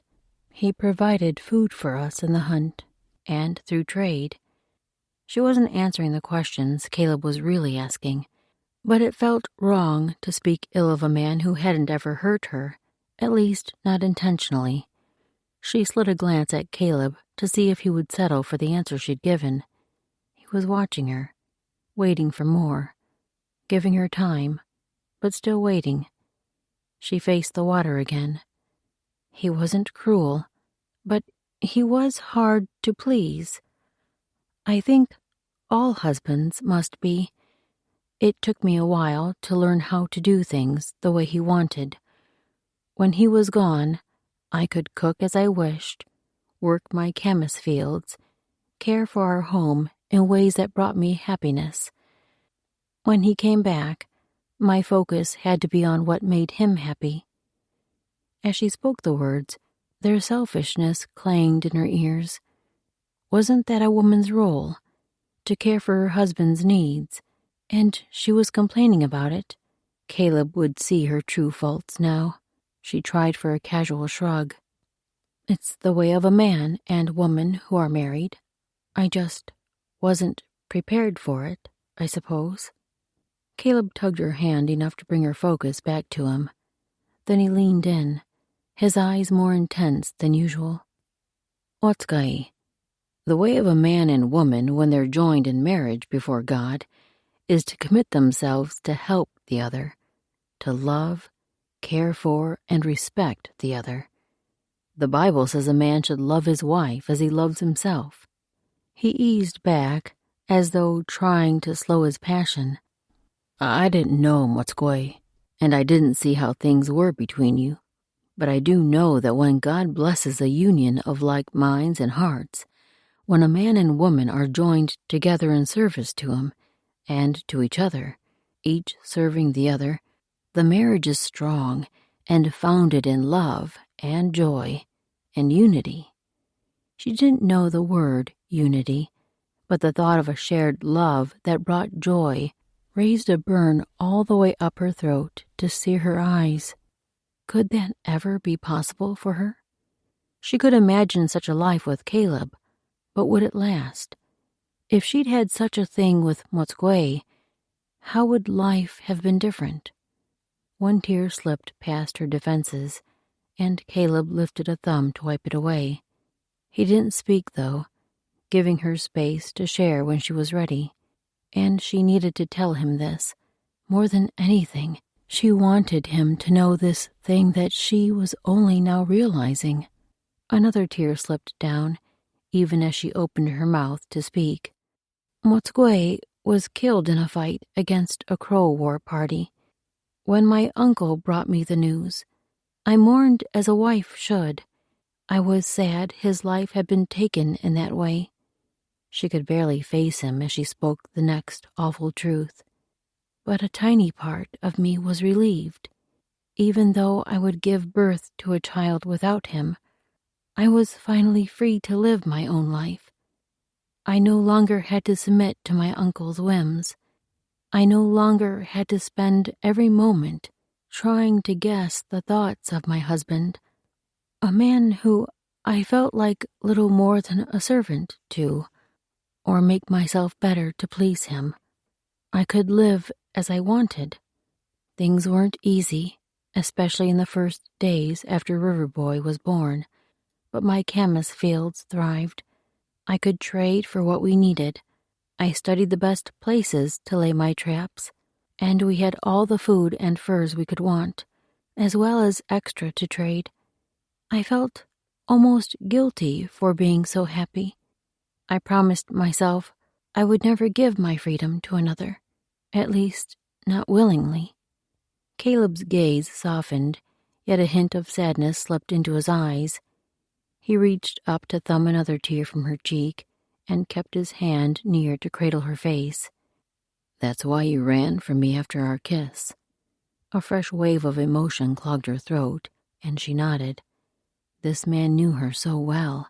He had the ability to see deep inside her, and she no longer wanted to stop him. With his hand still on her face, he wiped away another tear. Then his gaze locked with hers. Otskai, I will always be completely honest with you, and because of that, I need to tell you that I plan to ask you to marry me. A flood of joy swept through her, a new rush of feeling she could barely contain. But before she could speak, he squeezed her hand. I'm not asking now. I'm simply preparing you. But what you need to know is that I would only want you to be the person you really are. I would never want you to feel forced to do anything for me. Whatever you did or didn't do, I would want it to be from love. Love for me, and love for the God we both serve." A sadness shadowed his gaze, and he leaned back. "That's why I'm not asking you yet. It's important to me that the woman I marry also knows and loves my God. Maybe I shouldn't have said all this. I don't want anything between us to affect your decision about him." Laughter bubbled inside her. "I have so many questions to ask you about him, but first, I need to tell you what happened." She shared about her desperate prayers the day before, how she'd known nothing could save Caleb except the God powerful enough to create the world, how she'd begged that God to bring him back to life. Caleb's mouth curved as she spoke, but it was the sparkle in his eyes that lit his entire face. When she finished speaking, he cradled her hand in both of his. And he did. He carried us all through and kept us all safe. He answered your prayers. She nodded, a fresh stream of tears slipping down her cheeks. She'd stopped trying to hold them back, which meant she would be a blubbery mess soon. It would be a test of Caleb's words about wanting her as she truly was. A giggle slipped out at the thought. She was such a jumble of emotions, crying and laughing all at once. Caleb tipped his head, his smile turning curious. "What's funny?" She shook her head. "I'm just happy." She placed her other hand on his, so all four of their hands were joined. "You make me happy." The laughter in Caleb's eyes deepened into a different kind of intensity, and he pulled one of his hands from hers and lifted it again to her cheek. "I feel just the same." His voice held a rich depth that rumbled through her, stirring a delicious tingle. His hand slipped around her neck, drawing her closer. His eyes dipped to her lips, and that was the last thing she saw before her own eyelids slipped closed. His taste was even more delicious than she remembered, his mouth both gentle and intense. She relished the strength of him. He'd always made her feel so steady, so safe. But this kiss, it swept her off her feet until she had to cling to him for balance. She pressed closer, breathing him in. And then a tiny voice broke through her pleasure. "Mama?" Otsukai froze, squeezing her eyes against her disappointment. Of all the timing. She opened her eyes and pulled back from Caleb, sending him an apology with her gaze. He looked as reluctant as she was.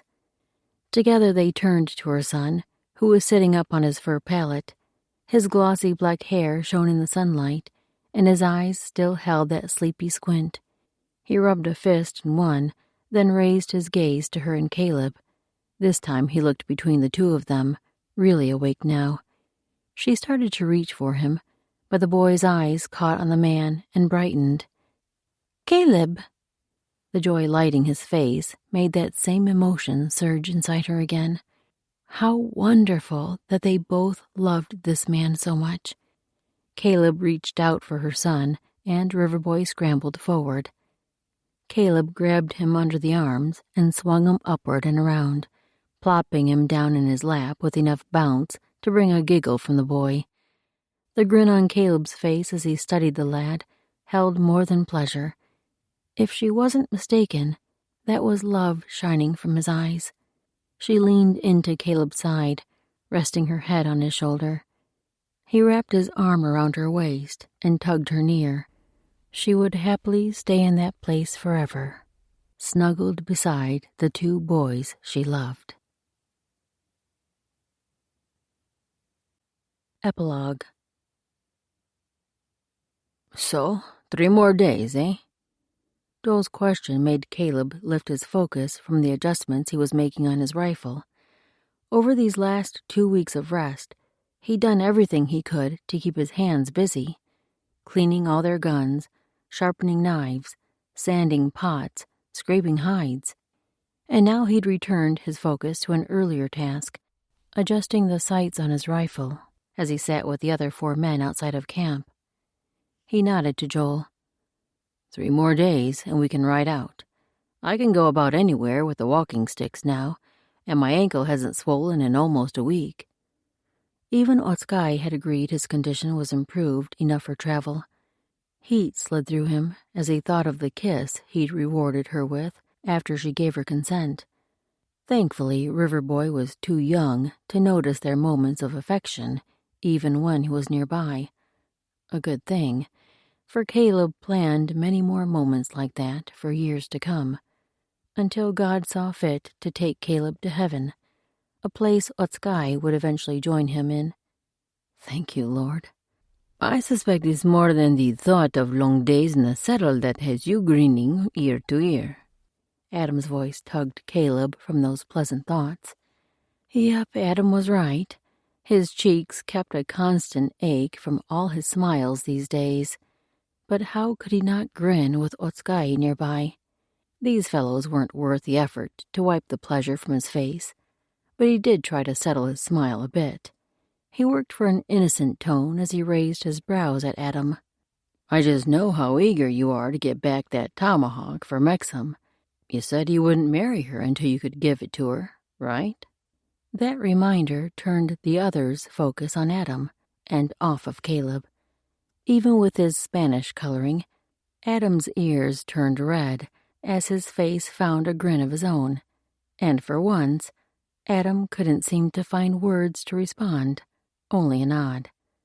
Thoughtful silence slipped through their group as they each worked on whatever project they'd brought or simply stared out toward the river in the distance. It had been a while since it was just the 5 of them, the men who'd started out on their original journey. They'd certainly found adventure along the way, far more than they'd ever expected. After long moments, Joel's voice broke the quiet, his tone sober. And what then? After you marry Mexham, where do we go next? Or do we all settle down like old men? Sit around our lodges with our women and babies and tell us stories like the gray hairs? A huff slipped from Beavertail, clearly not what he planned to do. But for Caleb's part, that picture sounded pretty close to heaven. Really, any image that included Otskai and Riverboy sounded perfect. But he had the lad to consider now. It would be hard for the boy to keep traipsing off on adventures. You trying to tell us the illins in the family way? Adam's question brought Caleb around. The man was eyeing his brother with raised brows, and something of a challenge in his smiling eyes. Joel shook his head. Not me. Not that I know of, anyway. I was talking about Beaver's and Caleb's little ones. As all 4 pairs of eyes honed in on him, heat flooded Caleb's face. His own ears were likely tomato red. He shook his head. He's not mine yet. But they all knew he planned to become Riverboy's father soon, to raise the boy as his own. These last 2 weeks had given him and Otskai time to speak of their life together, to dream of the future, to speak of hopes and plans. He didn't know exactly how their life would look yet. God hadn't pressed into his spirit what his next move should be, but they were praying about it both together and in their own private moments spent with the Lord. However the Father guided them, he and Otskai and Riverboy would be a family, starting one day very soon. A noise from the man at the end of their group pulled Caleb's focus from his thoughts. Or maybe it was the lack of noise from French. The fellow had been quieter than usual these last few days, and now that Caleb thought about it, French hadn't said a word since they'd sat down out here at the edge of the camp. He was staring off to the side, toward a line of trees. Caleb could only see his profile, but there was no pleasure in the outline, none of the jovial nature that had always been a trademark of French's personality. Caleb leaned forward to better see the man around Joel and Adam. What are you thinking about, French? His friend was slow to turn toward him, and when he did, His eyes didn't hold the smile his mouth tried to form. "Not much. This would normally be the time you'd tell us about the summer you spent trapping in a land so cold the rivers froze all year round. Or maybe the antelope you tamed so well you could ride it." Adam's joking words did bring a bit of a smile to French's eyes, but not the good-humored glimmer that usually lived there. Instead, he shook his head. "I've never ridden an antelope. There was a buffalo one time, but that's a tale for another day." Adam chuckled and clapped a hand on their friend's shoulder. "You're a good man, French. You amaze me, every time." French offered another grin before he turned his focus back toward those distant trees. His face sobered, and his eyes took on a wistfulness, as though he was longing for something far away. No matter how many stories French told about his past, there always seemed to be so much he didn't say. What of his family, the friends he'd left behind? Had there been a woman? Surely not, as young as French had been when he started trapping on his own. But something held the man a little separate from everyone around him. Maybe on the journey back through the mountains, Caleb could spend extra time with this man who'd become both brother and friend. Sometimes a listening ear could help a person sort through his thoughts. A motion near the river drew Caleb's attention, and the figures coming their way sent a smile through him. The women had taken River Boy and Pop Hank to look for berries in the brush by the water's edge.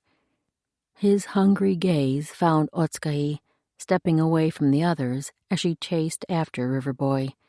His giggle echoed through the air as he ran from her. She caught him up, and his laugh turned to breathless chortles as she tickled his belly. Those two. His heart ached with the depth of his love for them. If not for his ankle, he would go to them now, wrap the pair in his arms and hold them close, maybe squeeze another giggle from the boy. But he rose to his feet and waited with the other men as the group joined them. Otskahi stepped to his side, and he tucked his arm around her, drawing her close, where she fit so perfectly. He usually tried not to embarrass her with too much affection in front of the others, but he couldn't help pressing a kiss to the top of her head and breathing in the sweet scent of her. She raised her face to his, her beauty washing through him anew. Lord, how did I ever deserve such a woman? His answer came in her smile. This woman was God's gift to him, a grace he could never earn, an outpouring of the Father's love, and that made him love her all the more. And here's a peek at the next book in the series, French's story, Faith in the Mountain Valley. Chapter 1. Spring 1831, Clearwater River Valley, future Idaho Territory. Someone was coming. French tensed as his spotted mare perked her ears toward the trees ahead of them.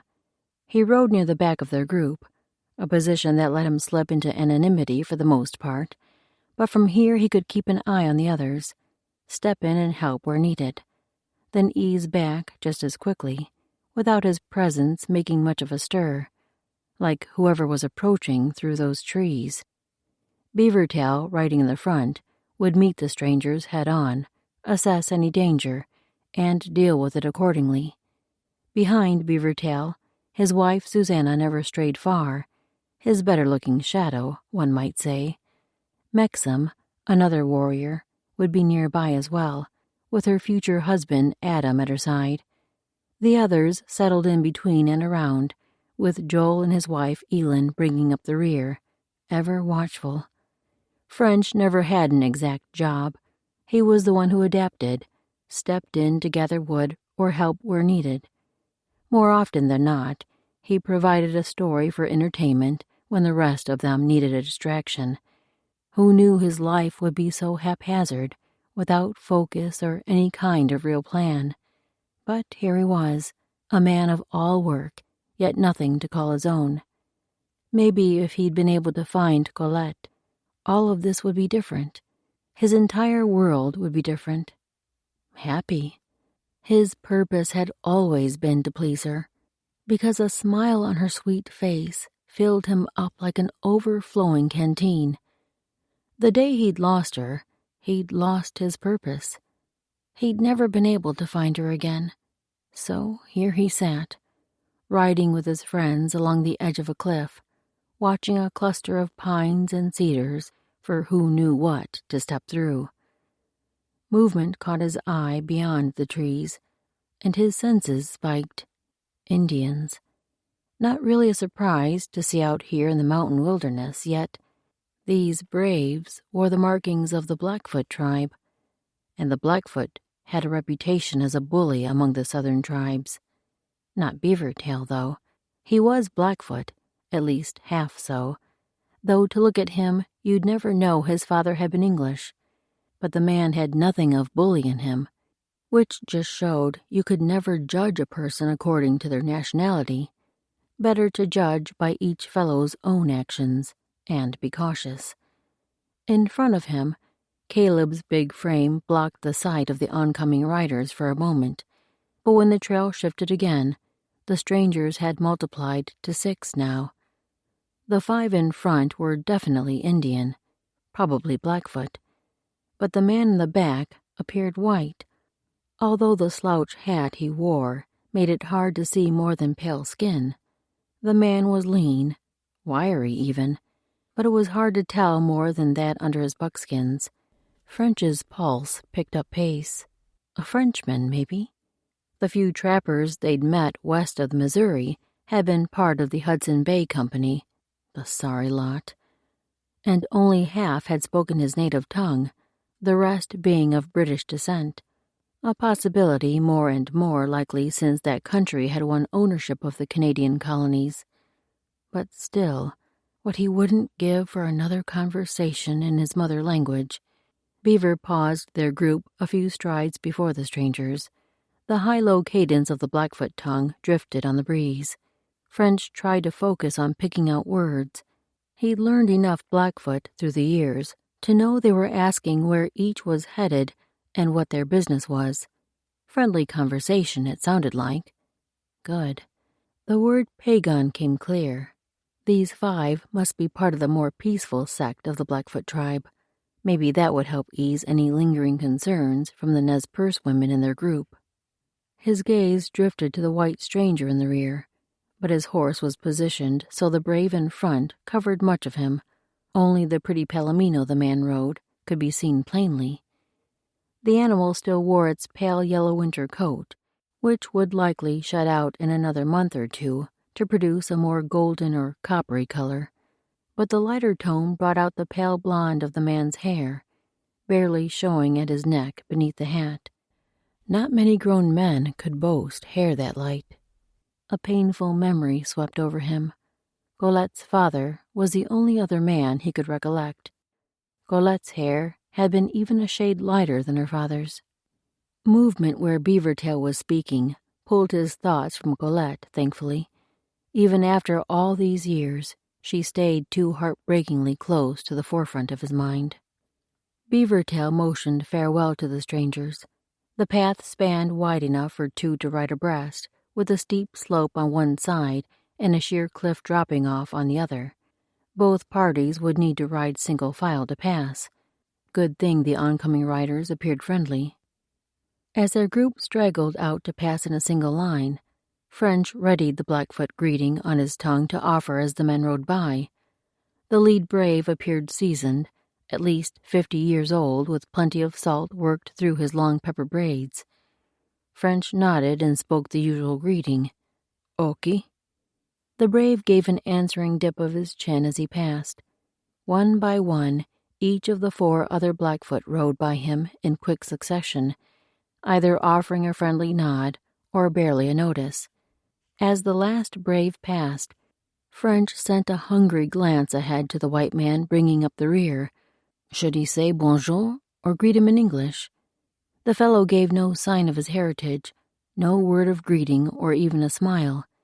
He wore his hat so low the brim covered most of his face. the fur collar of his coat pulled up to hide the point of his chin, which left only his mouth and the tip of his nose revealed. Those features were small, almost dainty for a man. The fellow must be young. Maybe even a white captive they'd raised as a Blackfoot? But why then would he wear a white man's hat? So maybe not raised as a Blackfoot, but possibly still a captive? Hello? French spoke the word quietly, almost intimately, to show the lad he would find a friend in them if he needed one. The fellow didn't lift his head to reveal his eyes, didn't acknowledge French in any way until he'd almost passed by completely. Then he lifted a gloved hand from his reins in a little wave. A friendly greeting, no more. But there was something in the motion, something in those long, slender fingers that caught French's attention. Those weren't the gloves a man wore, not so well-fitting, nor was that the broad hand of a man, but more than that, the elegance of the movement stole his breath. The rider had already passed, but French pulled his mare to a halt and spun in the saddle to watch the stranger. The outline was lean, definitely not a full-grown man. But a boy? The figure sat too tall. A lad of that height would be awkward and gangly, not the poised elegance this person possessed. It must be a woman. Should he do something? She hadn't seemed afraid. Maybe she was married to one of the men. He'd seen trappers marry Indian women. The opposite was surely possible, though white women in this wilderness were scarce. Since she didn't appear in danger or desirous of help, maybe best to leave well enough alone. "You're awfully quiet tonight, French." Caleb's words pulled French's gaze from the leaping flames of their campfire. The man had a way of seeing things a fellow tried to keep hidden, and a knack for making you want to confide in him. During their years together, French had told him many stories from his 11 years of trapping, had even told Caleb that both his parents were dead. But that was the most he'd ever shared. Not even Caleb's gentle steadiness could pull Colette from his lips. She was too important. And the rest, well, it was history, another lifetime, and better left there. So he worked for a smile for his friend. "Just thinking about the group we met on the trail earlier." That was close enough to the truth. Seeing that white woman with the Blackfoot braves, trying to appear as a man, yet with hair almost as flaxen as Colette's had been, had resurrected too many childhood memories. The woman couldn't actually be Colette, not this far away from the Canadian fort her family had moved to. Yet the memories wouldn't stop. He couldn't tell them to Caleb. Better to find another story. "Reminded me of the time I spent with Jim Ridger, and we passed by a group of Bloods and Grovans. I'd never seen the two tribes travel together like that, nor have I since. But these fellows had spent the winter together and looked to be half-starved." The rest of the group had shifted their focus to him and leaned in for the tale. Maybe this really was his purpose in life, to entertain these friends. Maybe his 11 years on the trail had all been in preparation for this. First, the 9 years searching for Colette. Then the winter he'd spent desperately trying to forget her. And then this last year and a half with the men around him. The women had joined on by ones or twos, mostly pairing up with his friends. Not that he begrudged Beavertail, Joel, Adam, and now Caleb happiness with their lady loves. But once again, he was the odd man out. He always would be, because he'd never settle for anyone but Colette. He'd promised her he wouldn't. After he finished his story, Adam joined in with a tale of his own, one from when he traveled with the Mandan warriors on his way to find the Palouse horses. Adam had tried to get the rest of them to go with him, but when Joel, his younger brother, had put his foot down and said they'd finished their trek up the Missouri as planned, Adam had sneaked off in the middle of the night, leaving a note to share his plans. Though Joel had been angry at the time, if they hadn't spent the next summer and autumn looking for Adam, neither Adam nor Joel would have found these women they now loved so deeply. Beaver Tail either, most likely. So did that mean Adam had been wrong for leaving? The others would probably say God worked it all for his plan. Once upon a time, French might have believed them. But if God had ever worked in his own life, the Almighty had left him the same day Colette had. The only difference was that Colette hadn't left of her own accord. She'd been forced to. If only he'd been old enough to leave home and travel along with her family. He'd been afraid to leave his mother alone, though, not with the way his father sometimes turned violent when the drink took over. Colette had promised to write, but he'd never heard once from her. There must not have been a way to send mail from Fort York. Now, as he settled into his fur bedding, with a buffalo robe pulled over him against the cold spring night, he couldn't get the figure of that woman on horseback out of his mind. As a girl, Colette hadn't possessed that poise, not when they'd been running through the countryside, playing knights or soldiers or schoolteacher. By the time she turned 13, her bearing had begun to change. That was about the time he'd kissed her, though he'd fallen in love with her long before then. Yet even the 14-year-old Colette, who'd waved a tearful goodbye to him, wasn't as poised and graceful and tall as the woman who'd ridden away from him today. But that hair, the pale blonde, how likely was it another woman would have that same shade? It was a tad darker than her childhood color, but the same exact shade as her father. What were the chances she would be riding through these wild mountains, in a United States territory no less, so far from Fort York, where her parents had moved her? Weeks, maybe months away, depending on the season of travel. But then, what were the chances any woman would be out here riding with 5 pagan Blackfoot braves? So many questions, they made his chest ache, and not an answer among them. Not if he kept laying here on this bed pallet, then rose in the morning and continued riding westward with his friends. He'd never get the answers.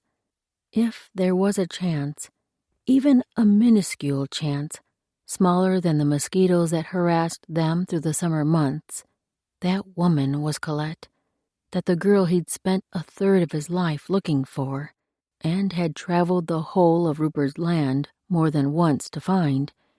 If she was lying somewhere in her own bedroll, only a couple hours' ride away, how could he not go make certain? What if she were a prisoner? The thought burned within him. He could do what Adam had done, leave a note letting the others know where he was going. He'd find Colette. He could call her an old friend in his note, since the others wouldn't know her name. He'd tell them he'd be gone a week or two visiting with a friend and would catch up with them at Otskai's village. If they'd already left that place, he'd meet them at the town where Elin and Mexam hailed from. Even if there was some kind of trouble that had driven Colette to this place, something he needed to take care of for her, that should give him enough time to do whatever necessary. He'd promised Colette he'd always love her, always take care of her. They'd both promised. Though he'd only been 13 at the time, he'd meant every word. Maybe he could even bring Colette to meet these friends who would become like brothers and even sisters to him. After that, whatever Colette wanted, he would do. If she wanted to return to the Canadas, he would gladly take her there. Though his belly didn't hearken to the thought of living around so many people again, he'd much rather settle with her in these beautiful mountains. But wherever she was happiest, he would be happiest. Easing down his fur covering, he scanned the other sleeping forms around him. He could just make out Beaver Tail's steady breathing, only because the man and his wife lay nearest French. Sneaking away without waking him would be a feat, as the man seemed to sleep with one eye open and both ears cocked. If Beaver woke, French would just have to explain what he was doing. That would save him a note, anyway. Beaver would likely let him leave without a stir. The man had uncanny insight. French could make him understand the importance of this without having to share details. Sure enough, though French hadn't made any distinguishable noise that he knew of, as he finished rolling his furs in a bundle, Beavertail slipped out from the blanket he shared with Susanna. The man watched as French looped his possibles bag over his neck and picked up his other packs. Beaver didn't awaken any of the others, only padded quietly behind French toward the horses. When he reached Charlize, the mare he'd traded from the Nimipu, French turned to Beavertail and kept his voice low. I think I recognize the white person who was with the Pagan Braves earlier today. It might be an old friend. I'm going to ride back and find out for sure. If it's who I think it is, I'll probably stay with them a few weeks, then catch up with you guys at one of the Nimipu towns. I'll look for you at Otskai's first.